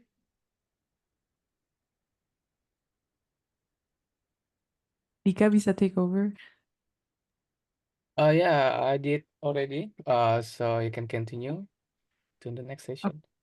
And we can have a group photo maybe? Okay, No, sorry. sure. And then for those who participate in the Zoom meeting, please open your camera first for a moment. I will take a picture of you. Okay, one moment. Gallery. Are the audiences? Say Yeah. hello everyone to Ibu. Thank you, thank you. Okay, one moment. 1, 2, and 3. Another one. 1, 2, and 2. Okay, thank you so much. Thank you very much. I hope the best for your school and see you in Jakarta. Bye-bye. Thank you very much. Bye.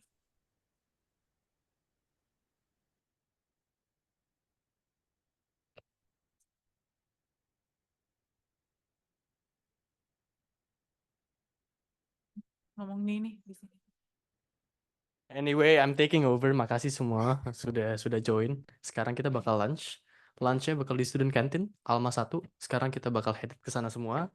teman-teman bakal dapat main course, satu main course sama satu minum. On us. Semuanya. Delegasi tambahan juga included. Tapi please jangan beli additional meal kayak dessert buat anything. Karena kalian bakal lewat kasir dan kita cuma bayarin main course sama satu drink. Oke? Oke, sekarang kita boleh di-escort ke sana keluar bareng-bareng. It's roughly about 7 minutes walk. Kita harus percepat semuanya karena lunch-nya agak bakal short kan. Balik jam berapa? Roughly in 30 minutes. Berarti balik lagi jam berapa ya? Guys, kita harus sampai.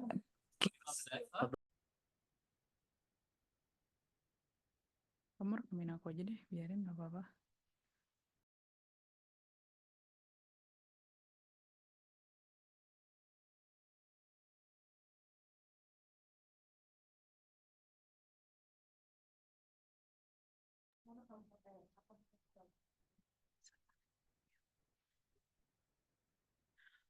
We will now continue to our final subtopic 3 and the end of our event, today's agenda. But it will be an interesting topic: the ASEAN as a global and regional security element. ASEAN security is crucial for the stability and cooperation for the Southeast Asia region, consisting of 10 member states. Established in 1967, ASEAN aims to promote regional stability.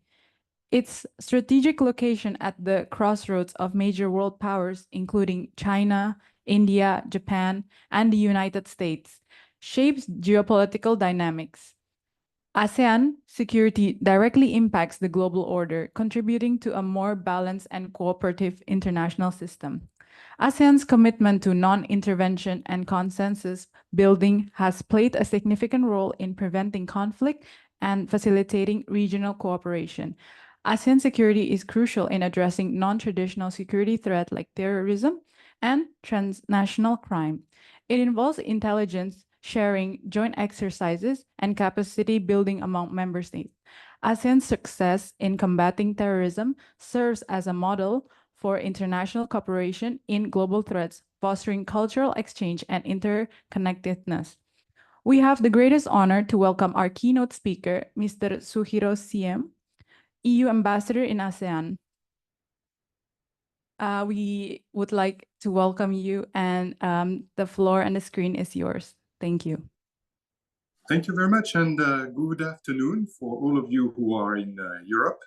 I'm connecting from Jakarta, Indonesia, where I serve as I'm the ambassador of the European Union to ASEAN, and ASEAN's secretariat, or now headquarters, is in Jakarta. As the ambassador of the European Union to ASEAN, I'm actually a French career diplomat, and you can tell from my accent, but if I don't speak and you just look at me, it's very easy to mistake me from a Southeast Asian, because actually I was born in Cambodia. So for me, serving in ASEAN, it's a little bit like a return to my home place.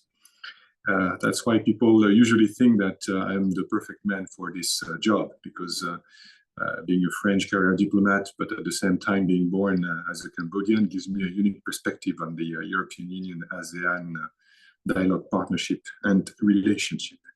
The topic you selected for this session is ASEAN as a global and regional security element. I will share my thoughts on two different issues. The first one, which is the key concept of ASEAN as a global and regional security element, is actually captured in one word, which is the centrality of ASEAN. So I'll speak to the centrality of ASEAN when it comes to global and regional security. And then, because of course I'm the ambassador of the European Union to ASEAN, I will speak about the engagement of the European Union with ASEAN with a focus on global and regional security elements. First, the centrality of ASEAN. The centrality of ASEAN is comprised of two different parameters.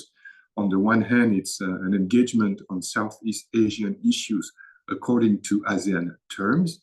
And on the other hand, that's the fact that engagement with ASEAN means that ASEAN either hosts or co-chairs any different format for engagement on Southeast Asian issues.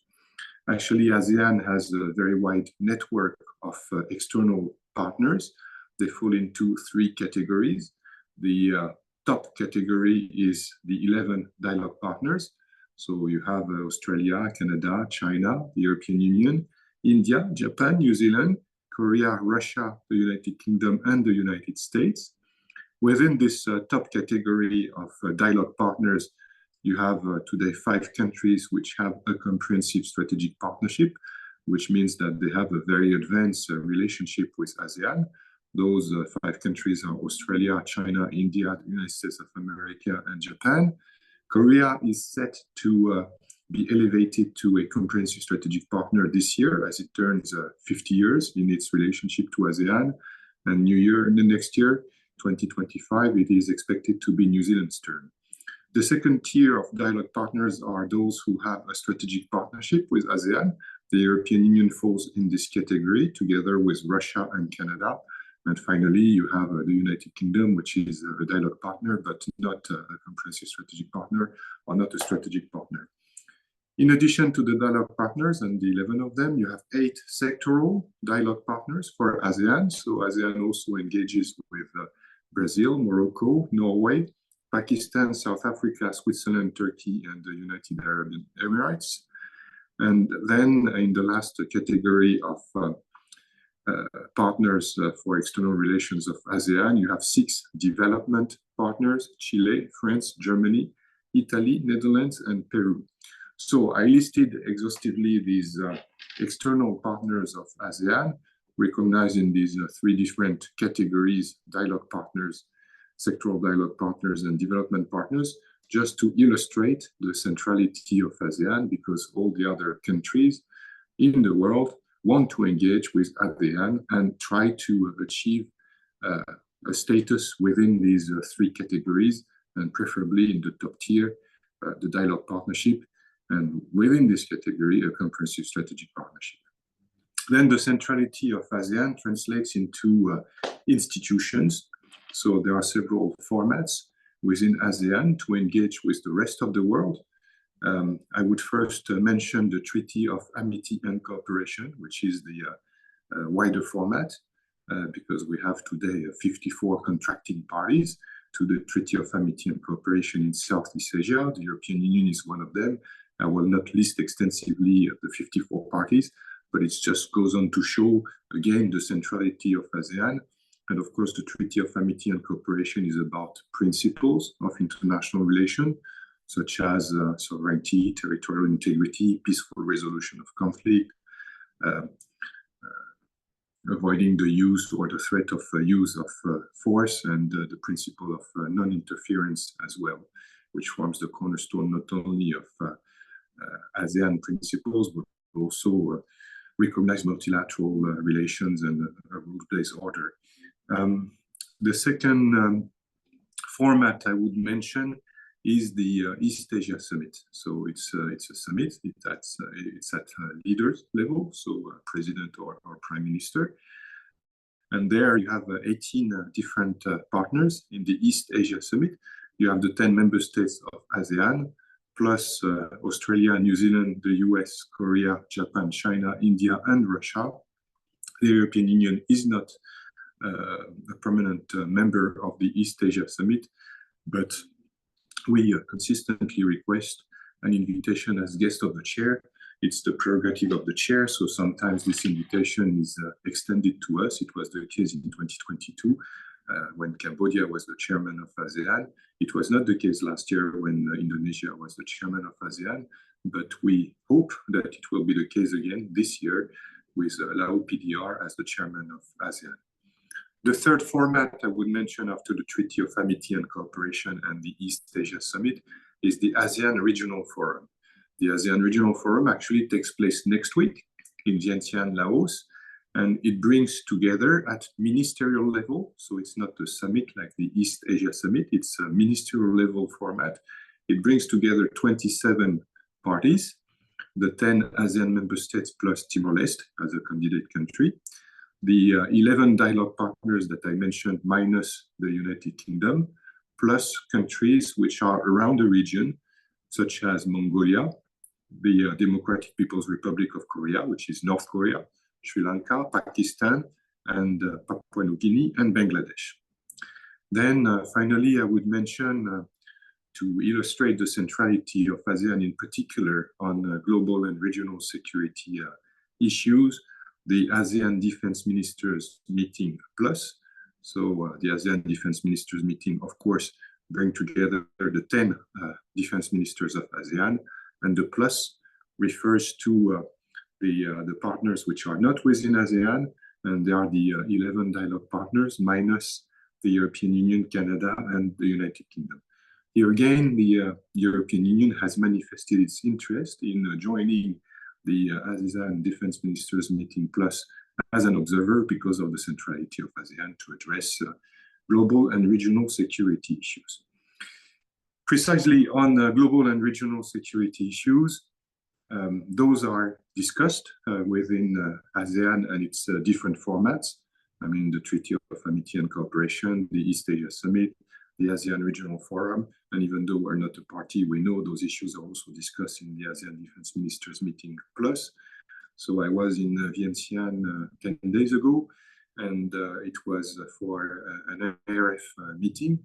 And there, of course, we discuss issues of global interest, such as Ukraine, so the illegal war of aggression of Russia against Ukraine. We also discuss the situation in Gaza, the Middle East, Israel.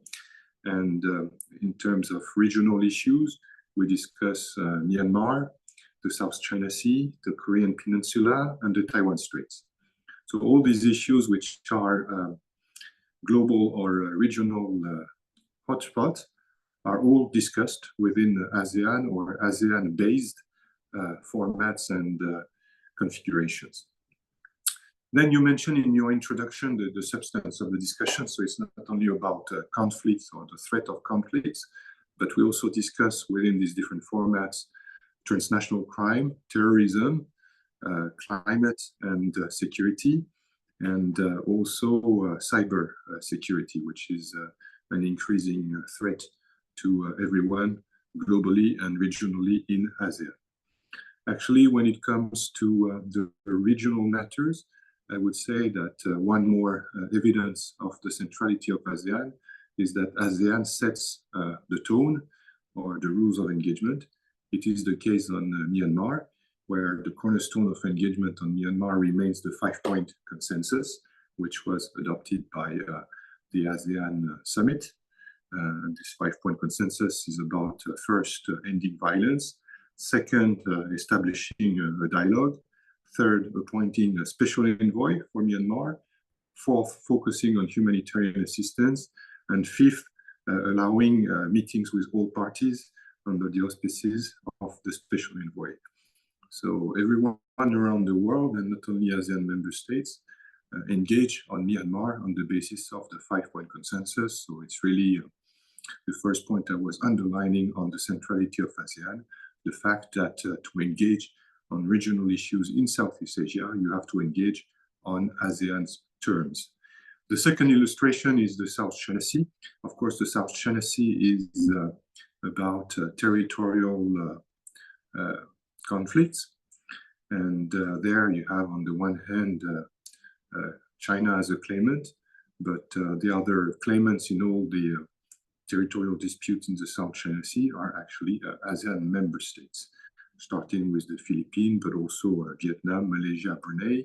For Indonesia, it's not 100% clear, but there are frictions around the Natuna Sea. On the South China Sea, the role of ASEAN is to focus on the declaration of conduct and on the code of conduct, which would establish the framework for engagement in the South China Sea in order to minimize the risk of escalation. You mentioned it also in your introduction, but I would like to reiterate that the centrality of ASEAN is not only about formats, institutions, or frameworks. It's also what we refer to as the ASEAN way. The ASEAN way is a method which consists in quiet diplomacy, non-confrontation, consensus, non-interference, confidence-building measures, and preventive diplomacy. It is particularly useful in the context of the ASEAN region or globally because of the great powers rivalry we all observe everywhere around the world between, on the one hand, the United States of America and its like-minded partners, and on the other hand, China or Russia. When it comes to ASEAN, I think the best illustration of the way ASEAN handles the great power rivalry is with the ASEAN outlook on the Indo-Pacific. You know that there are many countries around the world which have an Indo-Pacific strategy. Most of these Indo-Pacific strategies are meant by design to contain the growing influence of China in the Indo-Pacific region. So that would be the case for the American Indo-Pacific strategy, but also the Australian Indo-Pacific strategy or the Japanese Indo-Pacific strategy. In the case of ASEAN, the ASEAN outlook on the Indo-Pacific focuses on the issues of cooperation around maritime connectivity, around economic cooperation, and about the achievement of the Sustainable Development Goals. And in this sense, I would argue that it matches the spirit of the European Union strategy for cooperation in the Indo-Pacific, because the European Union strategy for cooperation in the Indo-Pacific is not designed to contain China, but to the contrary, in the same spirit as the ASEAN outlook on the Indo-Pacific, to favor and promote cooperation around the 7 key priorities, which are prosperity, the green transition, oceans, connectivity, digital, peace and security, and human development. This is, I think, recognized by everyone in the ASEAN region through a survey, which is the ICES survey, performed by a think tank established in Singapore, which every year asks the question about who is the partner around the world for ASEAN, which is best placed to hedge this great power rivalry. And every single year, year after year, the European Union comes first as an answer as the preferred partner to hedge this great power rivalry. So that brings me to the second part of my presentation, which is the European Union engagement with ASEAN. And there I would start by saying that it is a long-standing engagement because it started in 1977, so 10 years after the creation of ASEAN. That's when the dialogue partnership between the European Union and ASEAN started. This dialogue partnership was elevated to a strategic partnership in 2020. Then in 2022, we had our first ever summit. And it's more complicated to organize a summit between ASEAN and the European Union than with any of the other 10 dialogue partners, because in the case of the European Union, it's not only about bringing one, but 27 and actually 28 leaders, the leaders of the European Union plus the leaders of the 27 member states of the European Union. So the summit in 2022 was a great success. It commemorated the 45th anniversary after 45 years of dialogue partnership between the European Union and ASEAN. On the occasion, 2 documents were adopted, a joint leader statement, which provides a strategic vision, and also a plan of action for 2023-2027, which provides a roadmap on the delivery of this strategic ambition, which was outlined by leaders. As you may know, ASEAN is usually approached according to 3 pillars. The first one is the political and security pillar, so it speaks directly to the theme of this session you selected as ASEAN as a global and regional security element. The second pillar of ASEAN is the economic community, and the third pillar is the people-to-people or the socio-cultural community. I would say that all these 3 communities or all these 3 pillars are mutually supportive, but let's take the first one first. So for the first pillar, which is peace and security, actually the European Union offer or ambition expressed to ASEAN is to increase the frequency and the level of our engagement. So there we offered to ASEAN to have regular summits every 5 years. So after the summit in 2022, we would have a summit in 2027 to mark the 50th anniversary of our dialogue relationship between ASEAN and the European Union. On that occasion, the deliverable on our side could be an elevation to a comprehensive strategic partnership, which is the top tier of engagement of all the 11 dialogue partners. And this is something we consider extremely seriously. Apart from that, we would offer to have a special summit next year in 2025. You might have seen that today, the President of the European Commission was re-elected for a new term. With that, we will have a new leadership in the European Union. We have Antonio Costa, who would succeed Charles Michel as President of the European Council, and we have Kaja Kallas, who would succeed Josep Borrell as the High Representative and Vice President of the European Commission for the Foreign and Security Policy. So with this new leadership of the European Union, we feel the need of re-engaging at leaders level with ASEAN. That's the reason why we offered to have a special summit with the 3 leaders of the European Union next year in Malaysia. Why next year in Malaysia? Because these new leaders will officially start in their new position only on the 1st of December, and that would be after the summit in Laos. So the next opportunity to meet at summit level will be in Malaysia. Apart from that, the European Union is offering, in support of its political and security engagement, also concrete cooperation projects when it comes to security issues, which is the focus of your session. We have in particular 2 projects. One is CRIMARIO, and it stands for Critical Maritime Routes, so it's about maritime security. And the other one is ESIWA, which is an acronym which stands for Enhancing Security in and with Asia, and it revolves around 4 key principles or areas of interest, which are maritime security, cyber security, the fight against terrorism and prevention and countering of violent extremism, and crisis management. Turning to the second pillar of ASEAN, which is the economic community. I would say this is a very important one because it mirrors the purpose of the European Union. You know that at the origin, the European Union was an economic project based on the rationale, which was outlined by Robert Schuman in the Schuman Declaration, that you don't go to war with your closest economic partner, with your closest trade partner. So having a solid and robust economic relationship is the best guarantee to avoid conflicts. So in that regard, the European Union is for ASEAN the 3rd largest foreign direct investor and also the 3rd largest trading partner.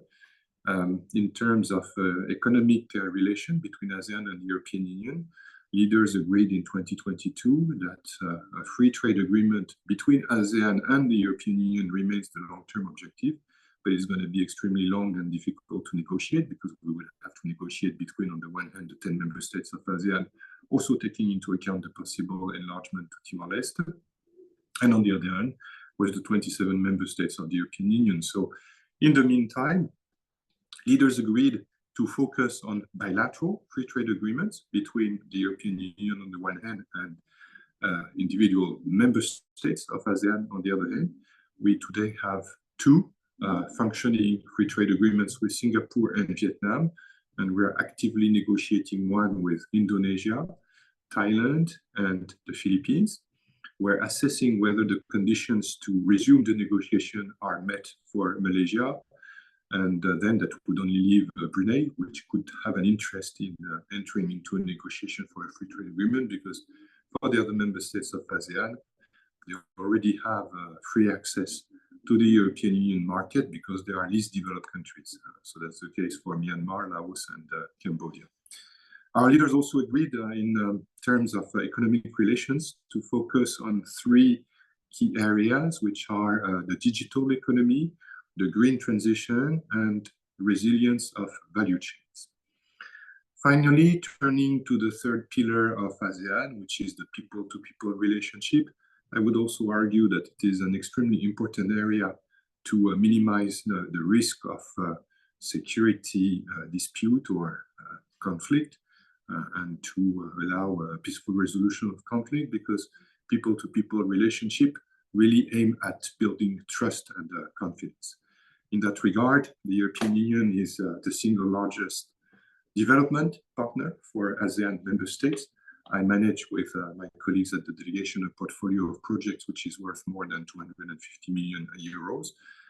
It entails, in particular, 34 sectoral dialogues. So we have a dialogue and a cooperation between the European Union and ASEAN in all possible areas, but with a focus on two key priorities, which are approached as Team Europe initiatives. So it's not only the European Union, but also our 27 member states and our financial institutions. And these two Team Europe initiatives pertain to the green transition and to connectivity and sustainable connectivity. Finally, the European Union also invests in infrastructure in ASEAN, and at the 45th anniversary commemorative summit between ASEAN and the European Union in 2022, Team Europe, so the European Union member states and financial institutions, committed to invest 10 billion euros in ASEAN member states.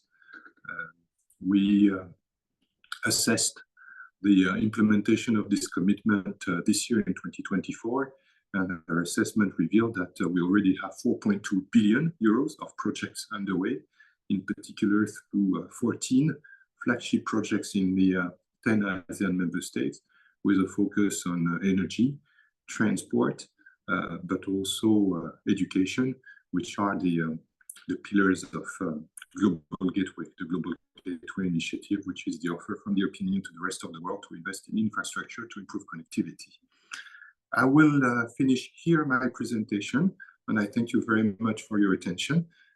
If you are interested in the relationship between ASEAN and the European Union, do not hesitate to follow me on my social media accounts, my X account, Twitter, my Facebook account, my Instagram account, and my LinkedIn account.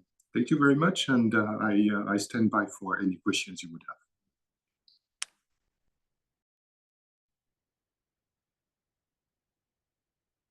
Thank you so much for your time. I'm sure this information is very insightful for our attendees, and we would like to open now the floor for questions. Okay.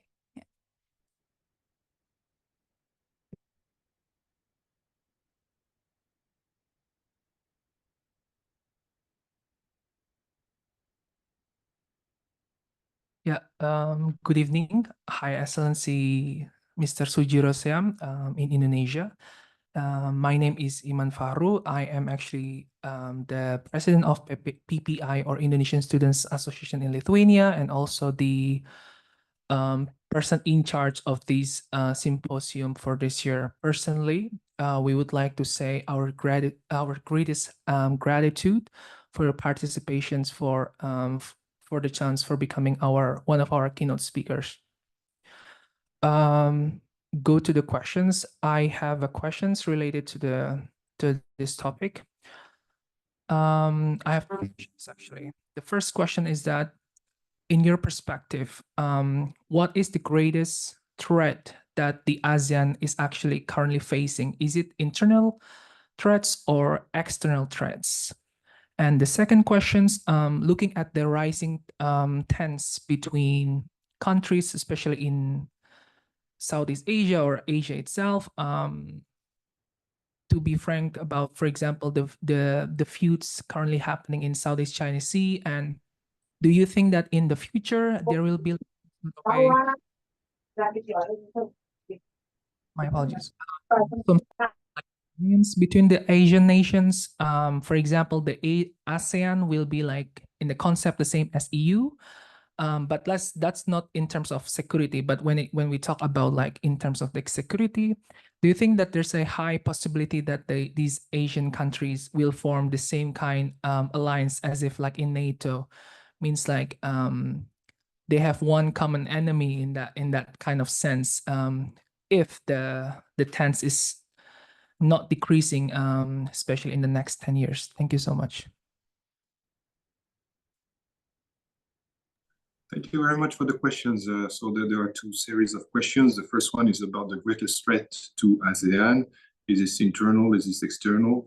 I think it depends on everyone's opinion. So everyone can have a different opinion on that. But I think there is a good indication in the survey report I mentioned about the ISIS Institute There you have a mention of the great power rivalry, which is an element which threatens on all of the ASEAN member states because it has many different ramifications. The great power rivalry between the United States of America and its like-minded countries and China and Russia on the other hand.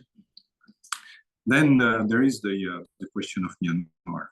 It's inevitable to speak about Myanmar when it comes to regional security because just like the European Union was meant and designed to avoid war on the European continent, we now have war in Ukraine, so it's at the doorstep of the European Union.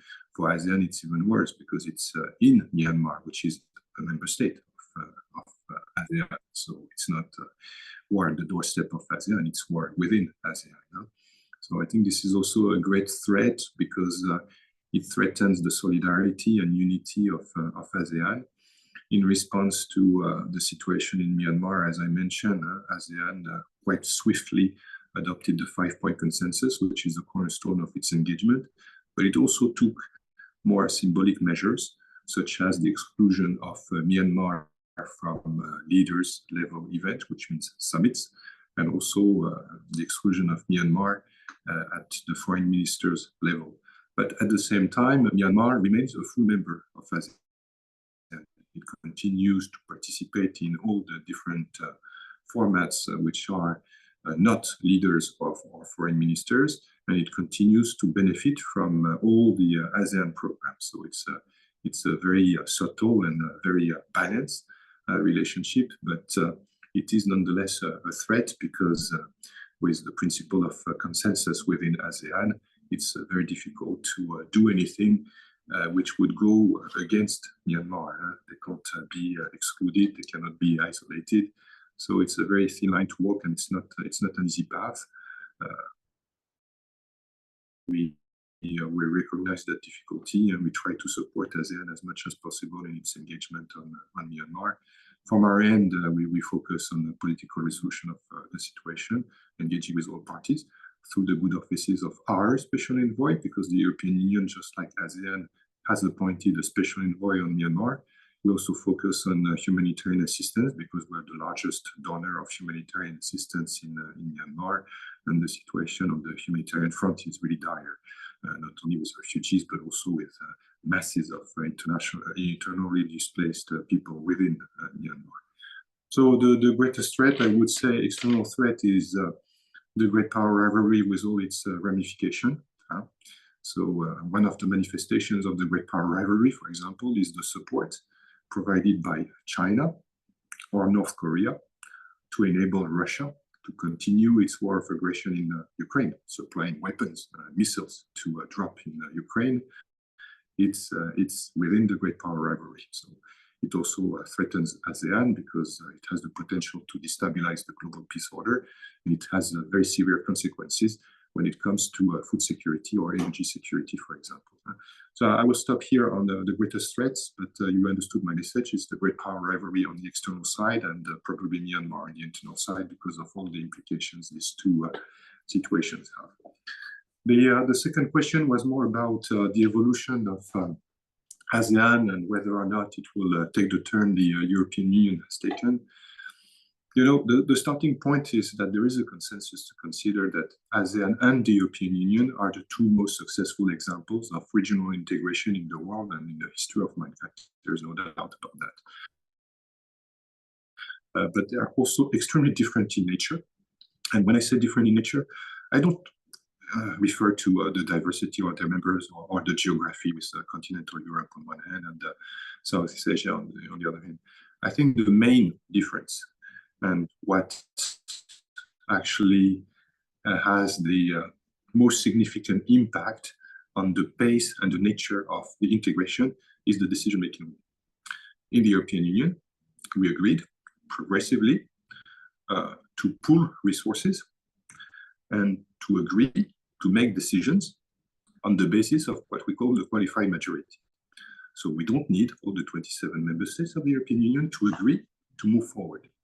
So there is a transfer of competence and to some extent a transfer of sovereignty because we accept as member states of the European Union that the majority can go against us.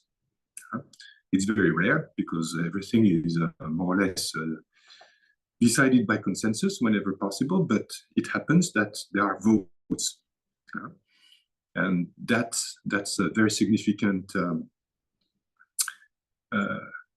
game changer, because if you accept that the others can move faster than you're ready to, it actually allows the whole system to move faster. So that's the reason why we have very integrated policies now, from the agricultural policy, the fisheries policy, the visa policy, the cultural policy. I mean, we have plenty of different integrated policies which allow the European Union to reach a level of integration which is unparalleled in the world. For ASEAN, the decision-making rule is still consensus. One country, one vote. So it means that everything in ASEAN is a little bit slower because you have to wait until everyone agrees. So that's the reason why the level of integration at the ASEAN level is not comparable to what we have at the European level. Several evidence of that. One, the institutional framework. Even though we have regular summits with all the 10 leaders of ASEAN, we have several foreign ministers meetings and sectoral ministers meetings. Actually, these meetings do not have the same power as within the European Union to adopt legislation. When we have a council with ministers in the European Union, they decide, and they decide on laws, which afterwards go to Parliament, or in parallel go to Parliament, because we have a complex system with the Parliament and the Council, but they have the legislative power. Councils or meetings of ministers in ASEAN do not have this power to make decisions. Second element, the institutional order. It's not only the Council and the Parliament, it's also the Commission. The Commission, which is the executive arm of the European Union, it has the duty or the prerogative to implement. And in the European Commission, we have 40,000 people. The ASEAN Secretariat, as the name says, is only a secretariat, and it's only 400 people. So they don't have the resources which are required to implement complex legislations or to put in place significant budgets. And that's the third and last element that I would underline. The budget of the European Union is extremely large because we put together resources to conduct common policies. The budget of ASEAN is very, very limited because each and every one of the ASEAN member states contributes equally, $2.5 million per year. So the budget of ASEAN is $25 million. So it's very, very small compared to the needs which would be required to conduct ambitious policies, which would apply in all the 10 ASEAN member states and maybe 11 as of next year after Timor-Leste joins. So I think if we do some benchmarking, I think it's pointless to argue which one is better. The European Union went a certain path based on its history, on the desire of the 27 member states of the European Union, plus all the candidate countries, and ASEAN decided to go a different path. Both of them are very successful, but they act according to very, very different parameters and purposes.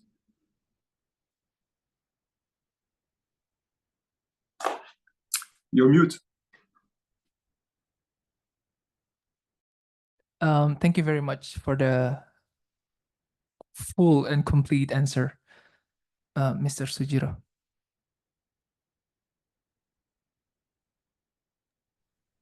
Terima kasih. Sama-sama.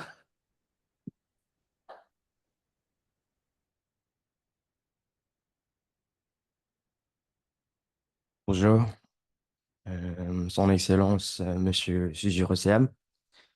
Bonjour. Let me introduce myself. My name is Zidan. I'm from the chairman of the Association of Indonesian Students in France. So yeah, my questions is that for the at least for the last past years, EU has reinforced its policy about the for the deforestation-free regulations that it's been criticized to be for a lot of especially from the ASEAN country, as that the policy is a bit too discriminative for the ASEAN country. And my question is that given the EU strict regulations on palm oil imports due to environmental and sustainability concerns, how does the EU plan to balance these regulations with the economics interest in ASEAN countries that depends deeply on the palm oil productions, and what steps are being taken to ensure that these policies are fair and support sustainable practice between the region, EU and ASEAN? Thank you, sir. Thank you very much. So palm oil and deforestation. First, palm oil and then deforestation, because those are two separate issues. On palm oil, the EU regulation actually provides that palm oil doesn't qualify as renewable energy because of the risk of deforestation. So it's not like wind or solar or hydro. It's not renewable in the sense that yes, you can produce palm oil and it's plant-based, but it has consequences on the environment, and it's not as renewable as wind, solar, or hydro. But it doesn't mean that palm oil cannot be exported to the European Union. So it's not an import restriction in that sense, in the same way as there are bans on exports of weapons, for example, drugs, or illegal substances. But nonetheless, we recognize that this palm oil regulation may have an effect which would be higher or more severe on some of our external partners. And among ASEAN member states, it's particularly the case for Indonesia and Malaysia. We have received no complaints from any other ASEAN member states, so it's mainly an Indonesian and Malaysian issue.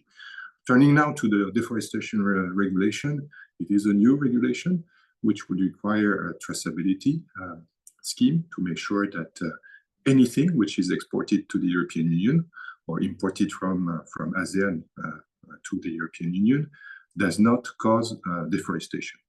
So we need a traceability mechanism which requires a robust information system.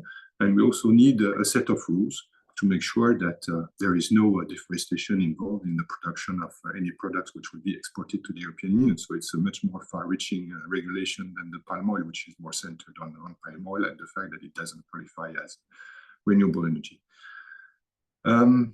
One thing you said is discrimination. I think it's not discriminative in the sense that we receive complaints from all the countries around the world, so everyone is equally unhappy, and that's a good sign that it is a balanced regulation. It's a little bit cynical, but I mean, yes, if there were only Indonesia and Malaysia to complain, we could argue that indeed that was a little bit too targeted, but I can assure you countries like Brazil or others equally complain about our regulation. So it's not because some countries have the perception that they are particularly targeted that it is the case. It is not the case. So that addresses the issue of discrimination. Nonetheless, it would be a little bit hypocritical to argue that this regulation does not have consequences. It does have consequences, and those are intended consequences because deforestation is a real issue. It's not something we can just brush off and say it doesn't matter. So I'm the ambassador of the European Union to ASEAN. So when it comes to ASEAN, one, we have to recognize and assess the magnitude of the issue. And again, as I said, both for the palm oil and for the deforestation regulations in the European Union, we have two member states of ASEAN which are more affected than the others. I mean, Philippines or Singapore never complain about palm oil or deforestation. Brunei does not complain about palm oil or deforestation. It's about Indonesia and Malaysia. So for these two countries, because of the relationship we have in ASEAN, we decided to put in place mechanisms to allow an in-depth dialogue to generate a better understanding of what is at stake and to work on possible options which would mitigate the impact of our regulations. So on the one hand, we have a joint working group on palm oil, and on the other hand, we have a joint task force on deforestation. The joint working group on palm oil and the joint task force on deforestation have already met several times, and we're prepared to continue to meet as necessary to address the remaining issues.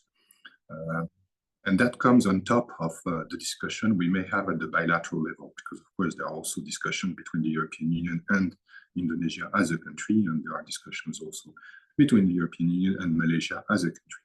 But because I deal with ASEAN, I think at the ASEAN level, with the joint working group on palm oil and with the joint task force on deforestation, we put in place mechanisms which would allow us to take into account the concerns of our partners in ASEAN.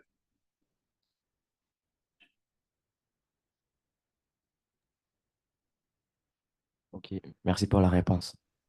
Merci Merci à vous. beaucoup. Merci.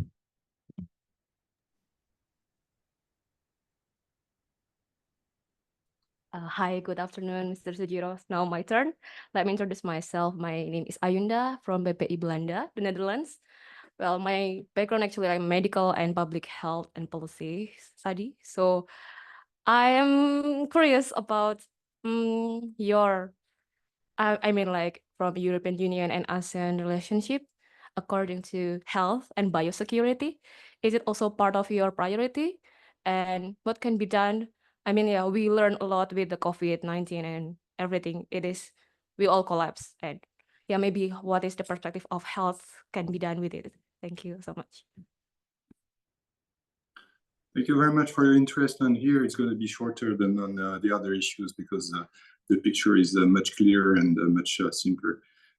You said it yourself.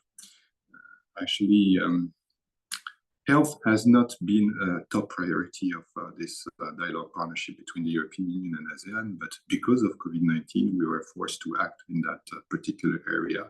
And that's what we did in the COVID-19 crisis, because then, of course, we provided vaccines, we provided capacity building for the health sectors in all the ASEAN member states, and we invested quite a lot. But when it came to 2022, which was the beginning of the post-COVID era, leaders, of course, still had a section on COVID-19 and health and the assistance and the partnership which were provided by the European Union.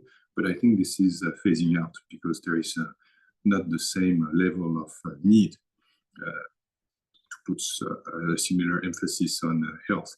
So we can dispute that choice. Of course, everything can be discussed, but I think right now priorities have shifted, and we went back to a pre-COVID situation, whereby we would focus on sustainable development, economic growth, and balance with all the dimensions of sustainable development.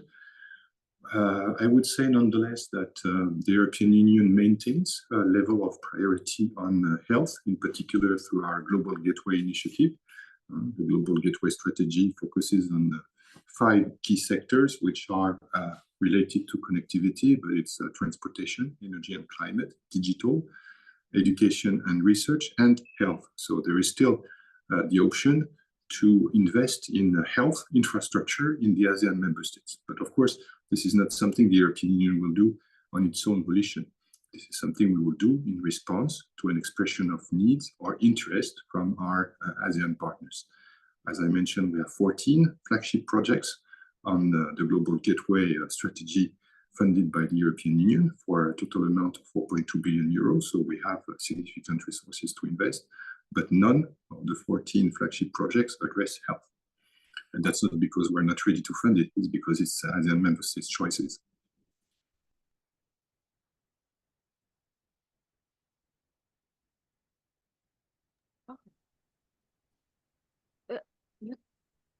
Okay, thank you so much. Terima kasih.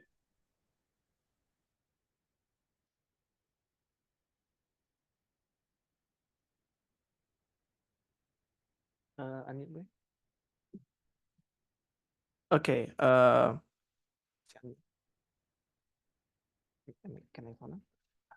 Mr. Sujiro. My name is Michael Tasemanuel. I'm the current Indonesian Student Association president in Spain. And I would like just to ask you a very short question in regards to the European perception to ASEAN as a whole. So unfortunately, I don't have an education background in economics, politics, international law, or any highbrow topic of the sort. I'm actually an art student. But I would like to ask you, with your opinion specifically about the ASEAN way, which, like you mentioned in your presentation before, involves a consensus and also a a almost non-aggressive pact between countries, which also involves obviously soft power. How do you believe perhaps the soft power of ASEAN and maybe perhaps Indonesia on its own can affect its future chances of higher mobility, economic partnership, and also cultural exchange between the EU and I suppose also France, since it's the country of your origin, and between Indonesia and ASEAN as a whole? Personally, as an Indonesian living in Spain for the past 4 years, I found that there's been a lot of cultural exchange between the two countries. And I find it very nice to be able to live in a flourishing country like Spain for the past 4 years and also enjoy the privileges of the EU as a non-EU citizen, as a foreign student. So I was wondering perhaps if the increasing soft power of ASEAN can perhaps increase the possibilities of further cooperation between the two countries. And what are your personal beliefs and opinions in regards to the near future between the two countries and the two political blocs? Thank you. Thank you very much. I don't want to be too long. Just say that, as I mentioned, people-to-people relations and social-cultural partnerships are important. They are one of the 3 pillars of ASEAN. Having said that, to the first part of your question, what's the perception of ASEAN member states or ASEAN as a region seen from Europe? You should ask Europeans and not only me, but I think it would be fair to say that seen from Europe, ASEAN is far away. So we always tend to think in 2 concentric circles. So the first circle is the European Union itself, and the vast majority of our cultural or economic or political exchanges are within the European continent. Then we have what we call our neighborhood, which are the European countries which are not part of the European Union. Ukraine is a part of our neighborhood, and nowadays it's a very troubled part of our neighborhood. But you look at the most recent developments in Georgia, it's also a matter of concern. So all the countries in the neighborhood are a very important matter of concern for the European Union. Then you're in Spain. So if we look farther away from our immediate continental neighborhood, we look at the Mediterranean. The Mediterranean is a sea which is shared between Europe and North Africa and the Middle East. But nonetheless, there is a stronger sense of ownership on the Mediterranean Sea than on the South China Sea. There's no doubt about that because of geographical proximity and because of historical ties. Then if you continue to look at the rest of the world, we extend our relationships to Africa. There are plenty of member states of the European Union, not only France, but others as well, which have historical ties because of colonial history with Africa. So Africa remains a strong priority, especially in terms of expenditures and targeting of our official development assistance. But then you're in Spain, so you know that Spain and Portugal also look at Latin America. And then further away, you have ASEAN. So I would say first circle, the European Union, you enlarge, it's the neighborhood, you enlarge again, it's the Mediterranean, you enlarge again, you would have Africa for some of the European Union member states and Latin America for other European Union member states. And then you would have ASEAN, which is very far away. It's on the other side of the planet. So that's about the perception. It doesn't mean that there is not a potential to increase our people-to-people connectivity and social-cultural exchanges. As I mentioned, it's one of the 3 pillars of our strategic partnership between the European Union and ASEAN. And certainly student exchange, Erasmus, research project, cultural projects, sports projects, all contribute to strengthen this people-to-people connectivity and social-cultural ties. Thank you very much, Mr. Giro. It was all just very insightful. Thank you so much.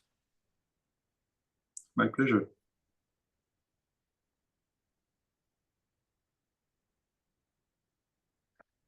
Excellencies, Pak Sujiro, Ambassador. I have 2 questions actually.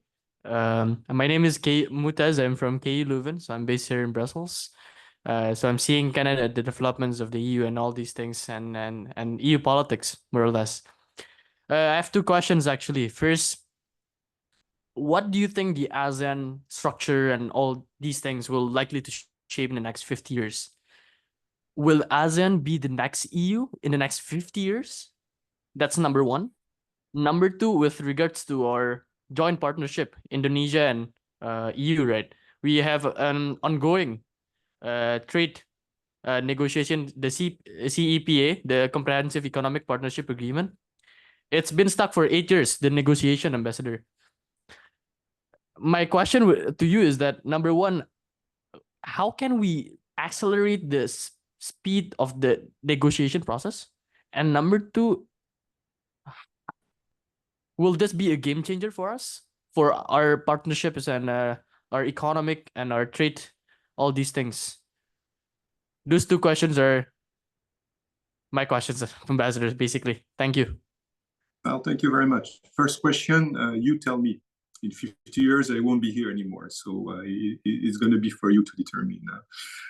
But let's say I alluded already to the fact that the European Union and ASEAN are the two most successful examples of regional integration in the world and also in the history of mankind. But nonetheless, they operate under very different circumstances and conditions and parameters, especially with the high level of integration we have in the European Union through qualified majority voting, and still the intergovernmental nature of ASEAN with the consensus-based decision-making where basically each country has a veto right.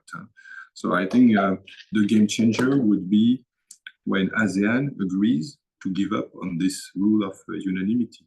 Are they willing to do that at any point in time? It's for them to decide, it's not for us.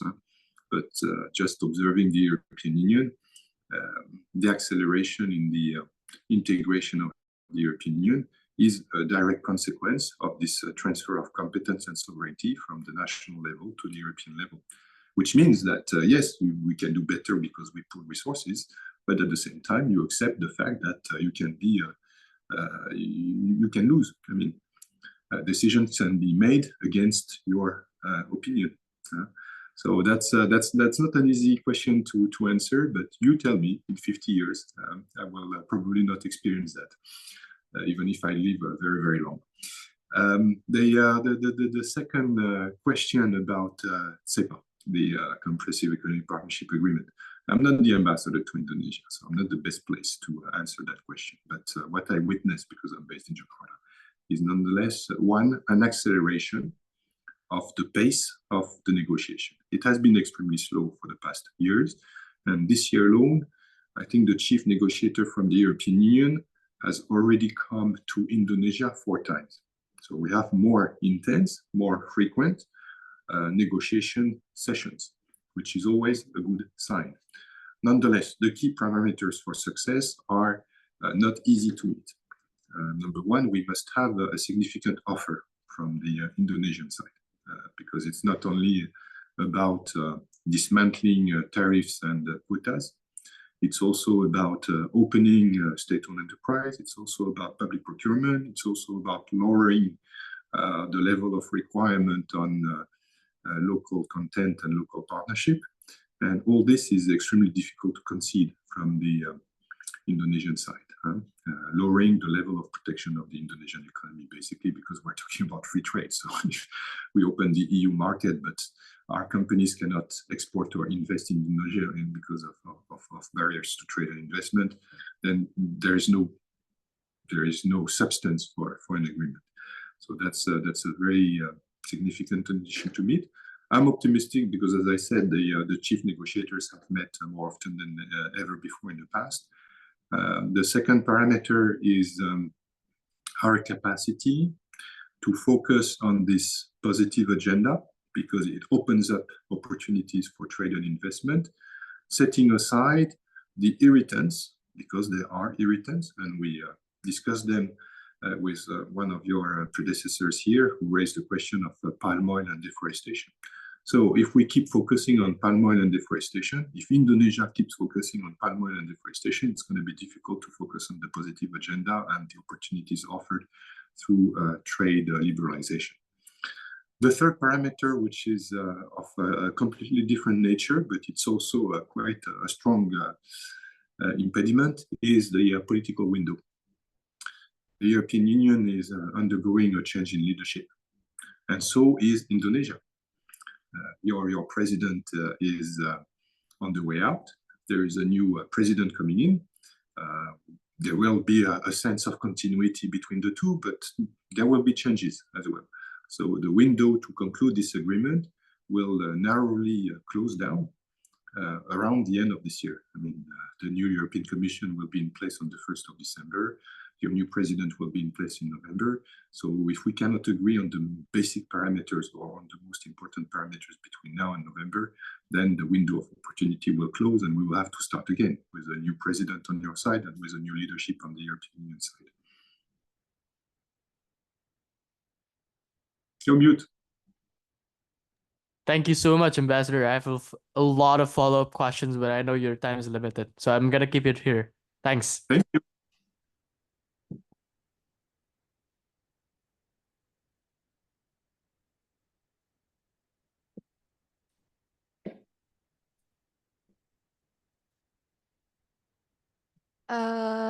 Thank you so much for your outstanding talks, Mr. Sujiro. My name is Dinda. I'm the president of Indonesian Association in Switzerland.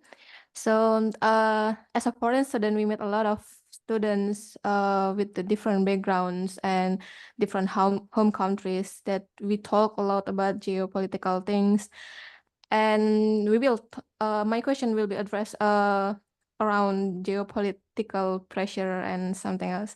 So given the ASEAN's critical role in maintaining the regional stability and addressing the security threats through the knowledge sharings or capacity buildings, how do you think that the EU can further support the ASEAN's independent and proactive foreign policy to strengthen or to bolster the security and the resilience in the region, especially in the face of increasing the geopolitical pressure from the major world powers like China and the United States? I think that's all the questions.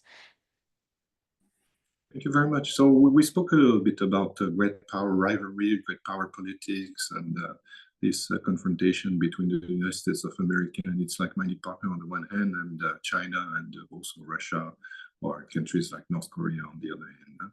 So ASEAN maintains a very strong line of non-interference and and balancing, actually. So the official position of ASEAN and of most of its member states is not to take side. And that's perfectly fine for us, even though, of course, there are some situations where we feel that there is a wrong side and there is a right side, but I mean, it's their choice. So this is not something that we will dispute. I referred also to this ISIS survey report, which is about which partner around the world is the best choice to hedge this or to balance this competition, and the answer constantly, year after year, is the European Union. So I think the interest of Southeast Asia is to maintain its neutral position, even though on some instances we're not too happy with it. On some instances the Americans are not happy with it. In some instances the Chinese are not happy with it, etc., etc. But that's the choice which they make to maintain neutrality. But at the same time, and this is also what we do with respect to China, for example, the position of the European Union is to recognize that it is at the same time a strategic partner. There are some issues where we cannot make any significant progress if we do not have China on board. Climate change is one of them, because if we try to settle the problem of carbon emission reduction, but we don't get China on board because it's the single largest emitter in the world, we will not solve the problem of climate change. Then we also recognize that China is an economic competitor. So we are in competition with China when it comes to our economic relations with the rest of the world. Then China is also a systemic rival. We stand for democracy, the rule of law, good governance, human rights. The position of China on these different concepts is a little bit different, and their approach is a little bit different from ours. So they are a strategic partner, an economic competitor, and a systemic rival. And nonetheless, we and most of our member states agree on this new approach vis-à-vis China, which we call de-risking. So de-risking is to decrease the level of risk which is associated to our exposure to China. So it's about diversifying. It's the same as in supply or demand. We cannot be too dependent on imports from China or on exports to China. And I think for ASEAN, it's a little bit of the same problematic.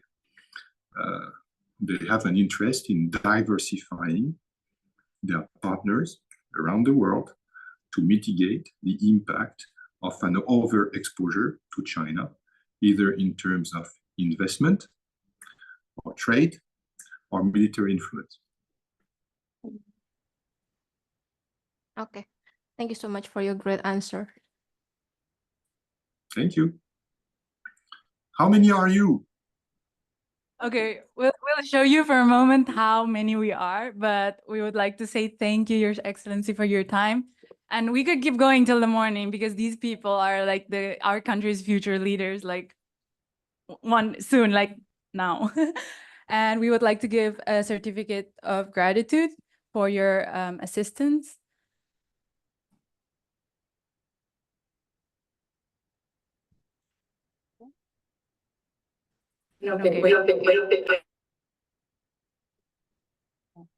To show you how much we are, maybe, so you have an idea.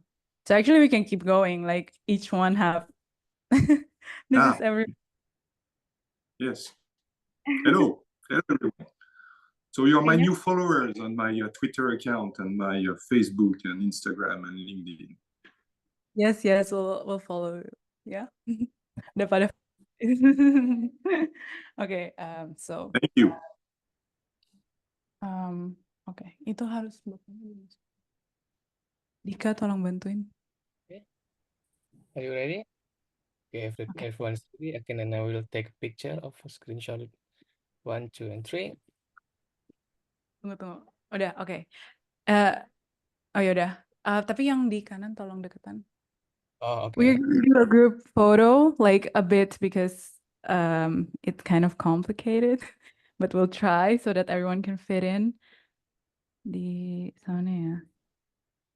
William nggak kelihatan. Mu'taz masuk. Mas Mahdi agak kesini dikit biar masuk. Sebenarnya people are very far. Okay. Okay.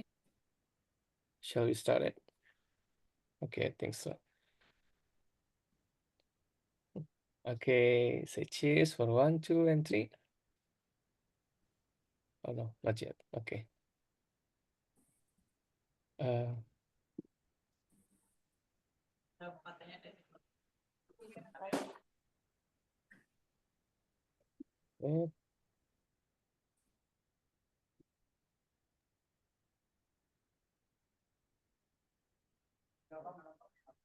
Okay. Udah. Ya, gue udah pergi. Ya udah.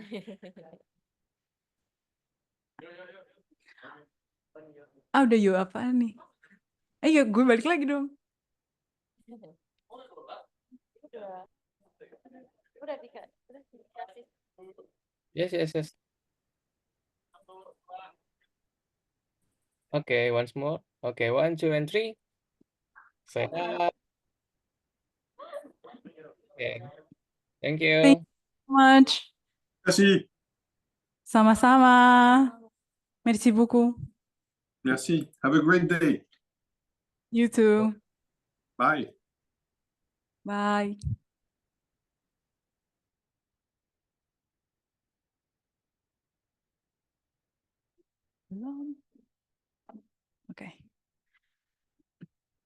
Oke. Tunggu, belum selesai. You think we're done? No. We're gonna have one more thing. Okay, so our final program is a video by Mr. Aristio R. Darmawan, academician from University of Indonesia, Maritime International Law, and PhD scholar.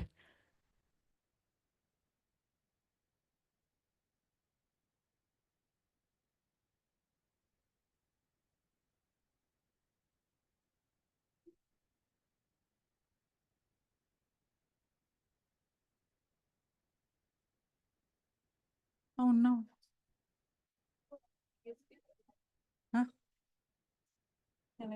Right. So hello, good afternoon, everyone.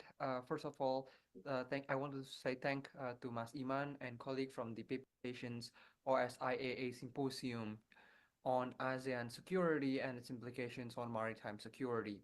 So my name is Aristio Darmawan. I'm an academic at the Faculty of Law, University of Indonesia, and currently I'm doing a PhD at the Australian National University College of Asia and the Pacific. So in the next 10 minutes or so, I'm going to be speaking about the relevance of ASEAN security pillar and why it is important for ASEAN maritime security. I'm going to be dividing my presentation into 3 points. The first one, I'm going to be talking about why ASEAN matters in terms of security pillars. And the second one is how can ASEAN do in order to foster traditional maritime security challenge in the regions.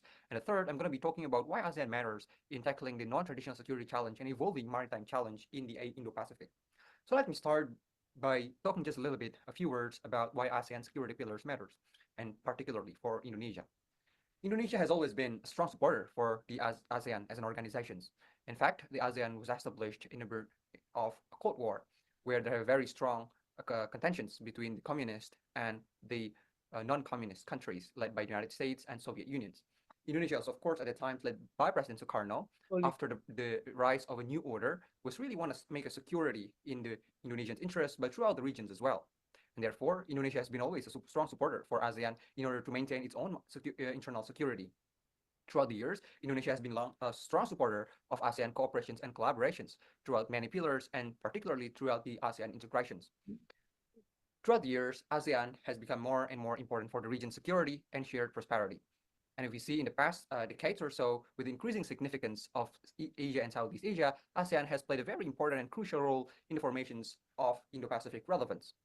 For example, with increasing significance of China and its advisories with the United States, ASEAN has become more and more important. For the past few years, the term Indo-Pacific has been introduced in order to put a more priority to Asia, and particularly to Southeast Asia. ASEAN, through its leaderships and strong support from Indonesia, has introduced the ASEAN Outlook on Indo-Pacific to make sure that ASEAN is going to be staying important, relevant, and the driver's seat of the Indo-Pacific dynamics. Throughout the ASEAN Outlook on Indo-Pacific, ASEAN has asserted its centrality in order for initiative and cooperations that come up in the Indo-Pacific. That's why ASEAN is getting more important in the past few years with the increasing focus of the world geopolitics to the Indo-Pacific. We can see that by looking at some of the Indo-Pacific strategies released by several countries. For example, the United States, the European Union, France, Canada, and several other countries. In all their Indo-Pacific strategies, they always put ASEAN as the main driven seat, or in the centrality, or recognizing the centralities and importance of ASEAN as a regional organization. Therefore, ASEAN has always been matters for increasing the security in the regions. Secondly, what ASEAN has something to do with maritime security? Of course, if you're realizing or seeing the maps of ASEAN, ASEAN is very much a maritime region. Even though some scholars often divided ASEAN as maritime ASEAN and land-based ASEAN, but ASEAN as a geography is very much driven by a maritime.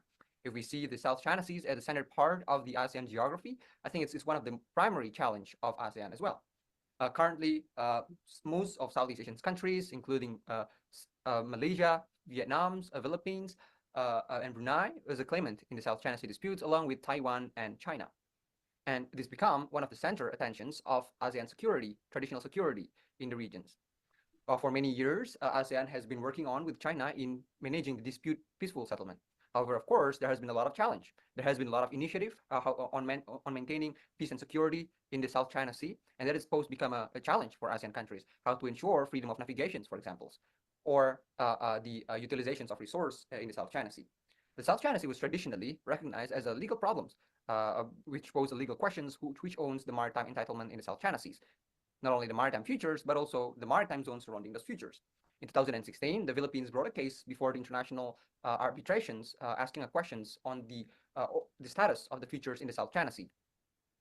The tribunals decide that the futures in the South China Sea was very much is not an island, but which means that it doesn't have, or it doesn't post a maritime zone in itself. Currently, Southeast Asia is still negotiating a code of conduct with China in order to working on maintaining peace and securities and to prevent a conflict in the South China Sea. So the traditional maritime security challenge in Southeast Asia and posed by ASEAN was very much more driven by the South China Sea issues. But maritime security challenges goes beyond traditional maritime securities. In fact, currently, non-traditional maritime security issues becoming more and more important. The issues of IUU fishing, for example, which not only important for the fishing sectors, but it's going to be more related to the other crimes related to maritime sectors. slavery, for example, human trafficking, people smuggling involved in the maritime fishery sectors is getting more and more important. Other issues which getting more and more important as well and becoming existential issues is climate change. And oceans and maritime security has a lot of things to do with maritime security as well. For example, if we observe the sea level rise which happens in the past few decades, it has a lot of things to do with maritime domain. And therefore, how ASEAN also dealing and to becoming more relevant in assuring maritime securities, maritime domain has very much an important role. ASEAN in the past few years has created several instruments in dealing with maritime issues and challenge. And ASEAN has also been working quite closely with other allies and partners, for example, Australia in the regions in tackling maritime challenge. And therefore, ASEAN has always has remained important in assuring maritime security challenge and cooperations in the Indo-Pacific. And of course, maritime has always been the central issues of geopolitical discussions. For example, early this year, Indonesia, ASEAN, and Australia celebrate its 50th anniversary. And one of the most important issues being discussed throughout the anniversary conference was maritime collaboration. ASEAN and Australia, for example, has been committed in increasing its maritime cooperations in a lot of different sectors. Connectivities, for example, non-traditional security, issues such as environment has always been discussed as well. So therefore, to remain important, ASEAN security pillars should put forward an ideas in a more comprehensive way and in a more progressive way in addressing maritime challenge. I hope this conference might generate new ideas and also poke a more concern and focused on maritime securities in Southeast Asia. Thank you very much once again to all the organizers for inviting me, and I hope you get more discussions later on in the Q&A sessions in order to increasing the relevance of maritime securities and ASEAN securities broader in the Indo-Pacific. So once again, I thank you very much, and I hope you get a productive discussions throughout the conference. Udah nyalain mic-nya? Ya, nggak, mic-nya belum nyalain, ntar. Okay. Right. So this is the end of day 2 of Simposium Amerika Eropa PPI Belgia.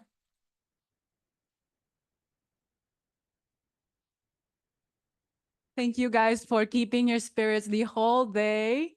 But our agenda still continues, so let me hand over the floor to our MC, Iman, Master of Ceremony.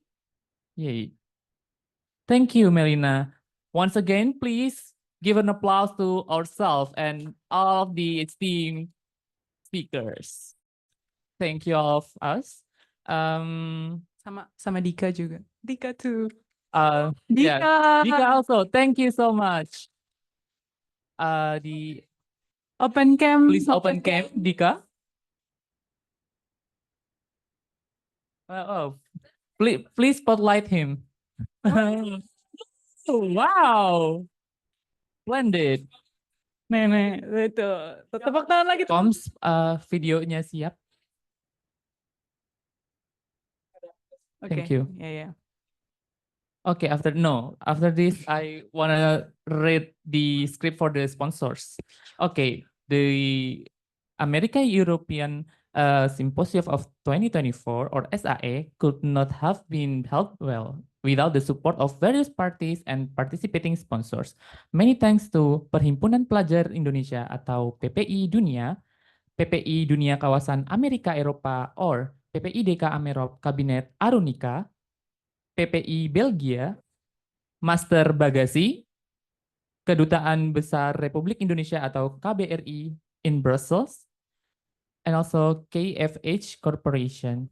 And we also want to thank the official media partners, Metro TV, Antara News, katadata.co.id, Liputan 6, dan Times Indonesia. We also give special thanks to the Attaché Kepolisian KBRI Berlin, Mr. Sinto Silitonga, and our sponsor from the Lembaga Penjamin Simpanan, or LPS. LPS is an independent state institution directly under the President of Republic of Indonesia. LPS was founded in 2004 and just celebrated its 18th anniversary in November 2023. LPS has the function to guarantee all the bank customers' deposits in Indonesia with a maximum of 2 billion rupiah per customers per bank. The conditions are easy to remember, namely the 3 T's or 3T. The first is tercatat or recorded in the bank's book. Second is the tingkat bunga simpanan or the deposit interest rate does not exceed the LPS guaranteed interest rate. And the third T is not indicated to have committed fraud or proven to have committed a criminal act in banking sector. And that's it, all of the subtopics that already, yeah. Okay, thank you for reminding me. After this, the media PIC will play the video for sponsorship. Please do.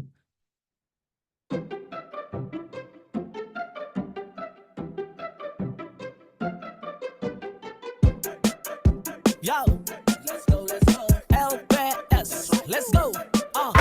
Ku kembali, bukan untuk mengajak perang, ku berbagi. Manfaat menabung di bank, sudah pasti aman, tak perlu lagi stres. Semua terkendali, aman terjamin LPS. Hidup berkualitas, semua teratur. Ada harapan jika nanti pas masa nganggur. Tak terkendala uang dalam saku, karena tabungan selalu ada dan siap membantu. Intinya, tinggal dipercaya. Celengan di rumah tak jamin perginya bahaya. Hanya LPS yang jamin semua tabunganmu melalui pemilihan aman untuk kau dan aku.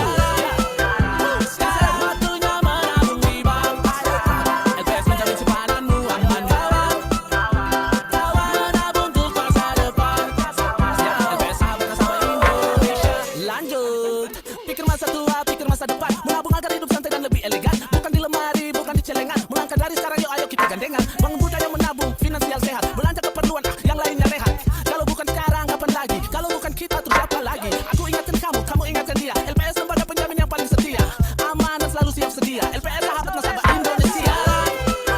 Sekarang waktunya menabung di bank. LPS menjamin simpananmu aman. Kawan nabung untuk masa depan.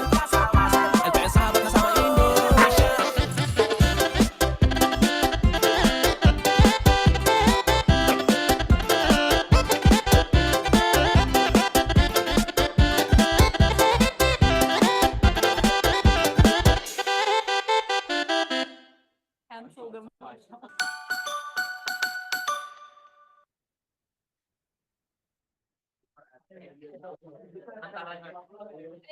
One video more, guys.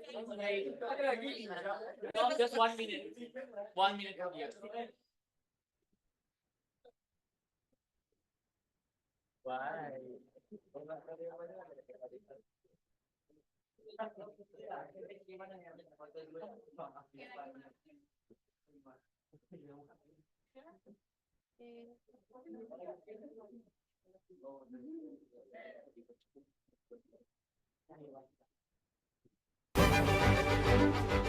The advancement of the digital era compels company to constantly drive.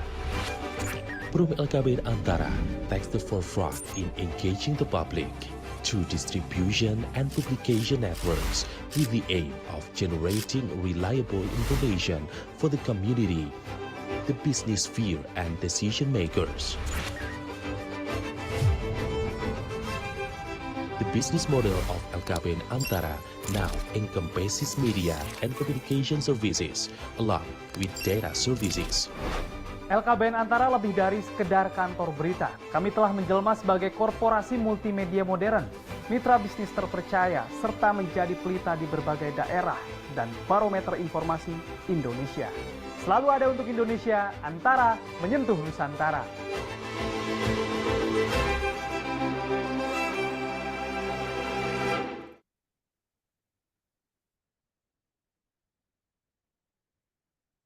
Okay, guys, that's it.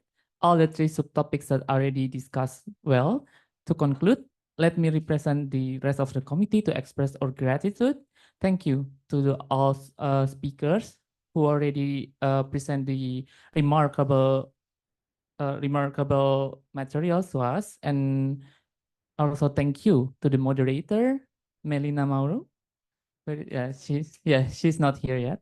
And also thank you to all of the delegates and all of us that present in the Zoom.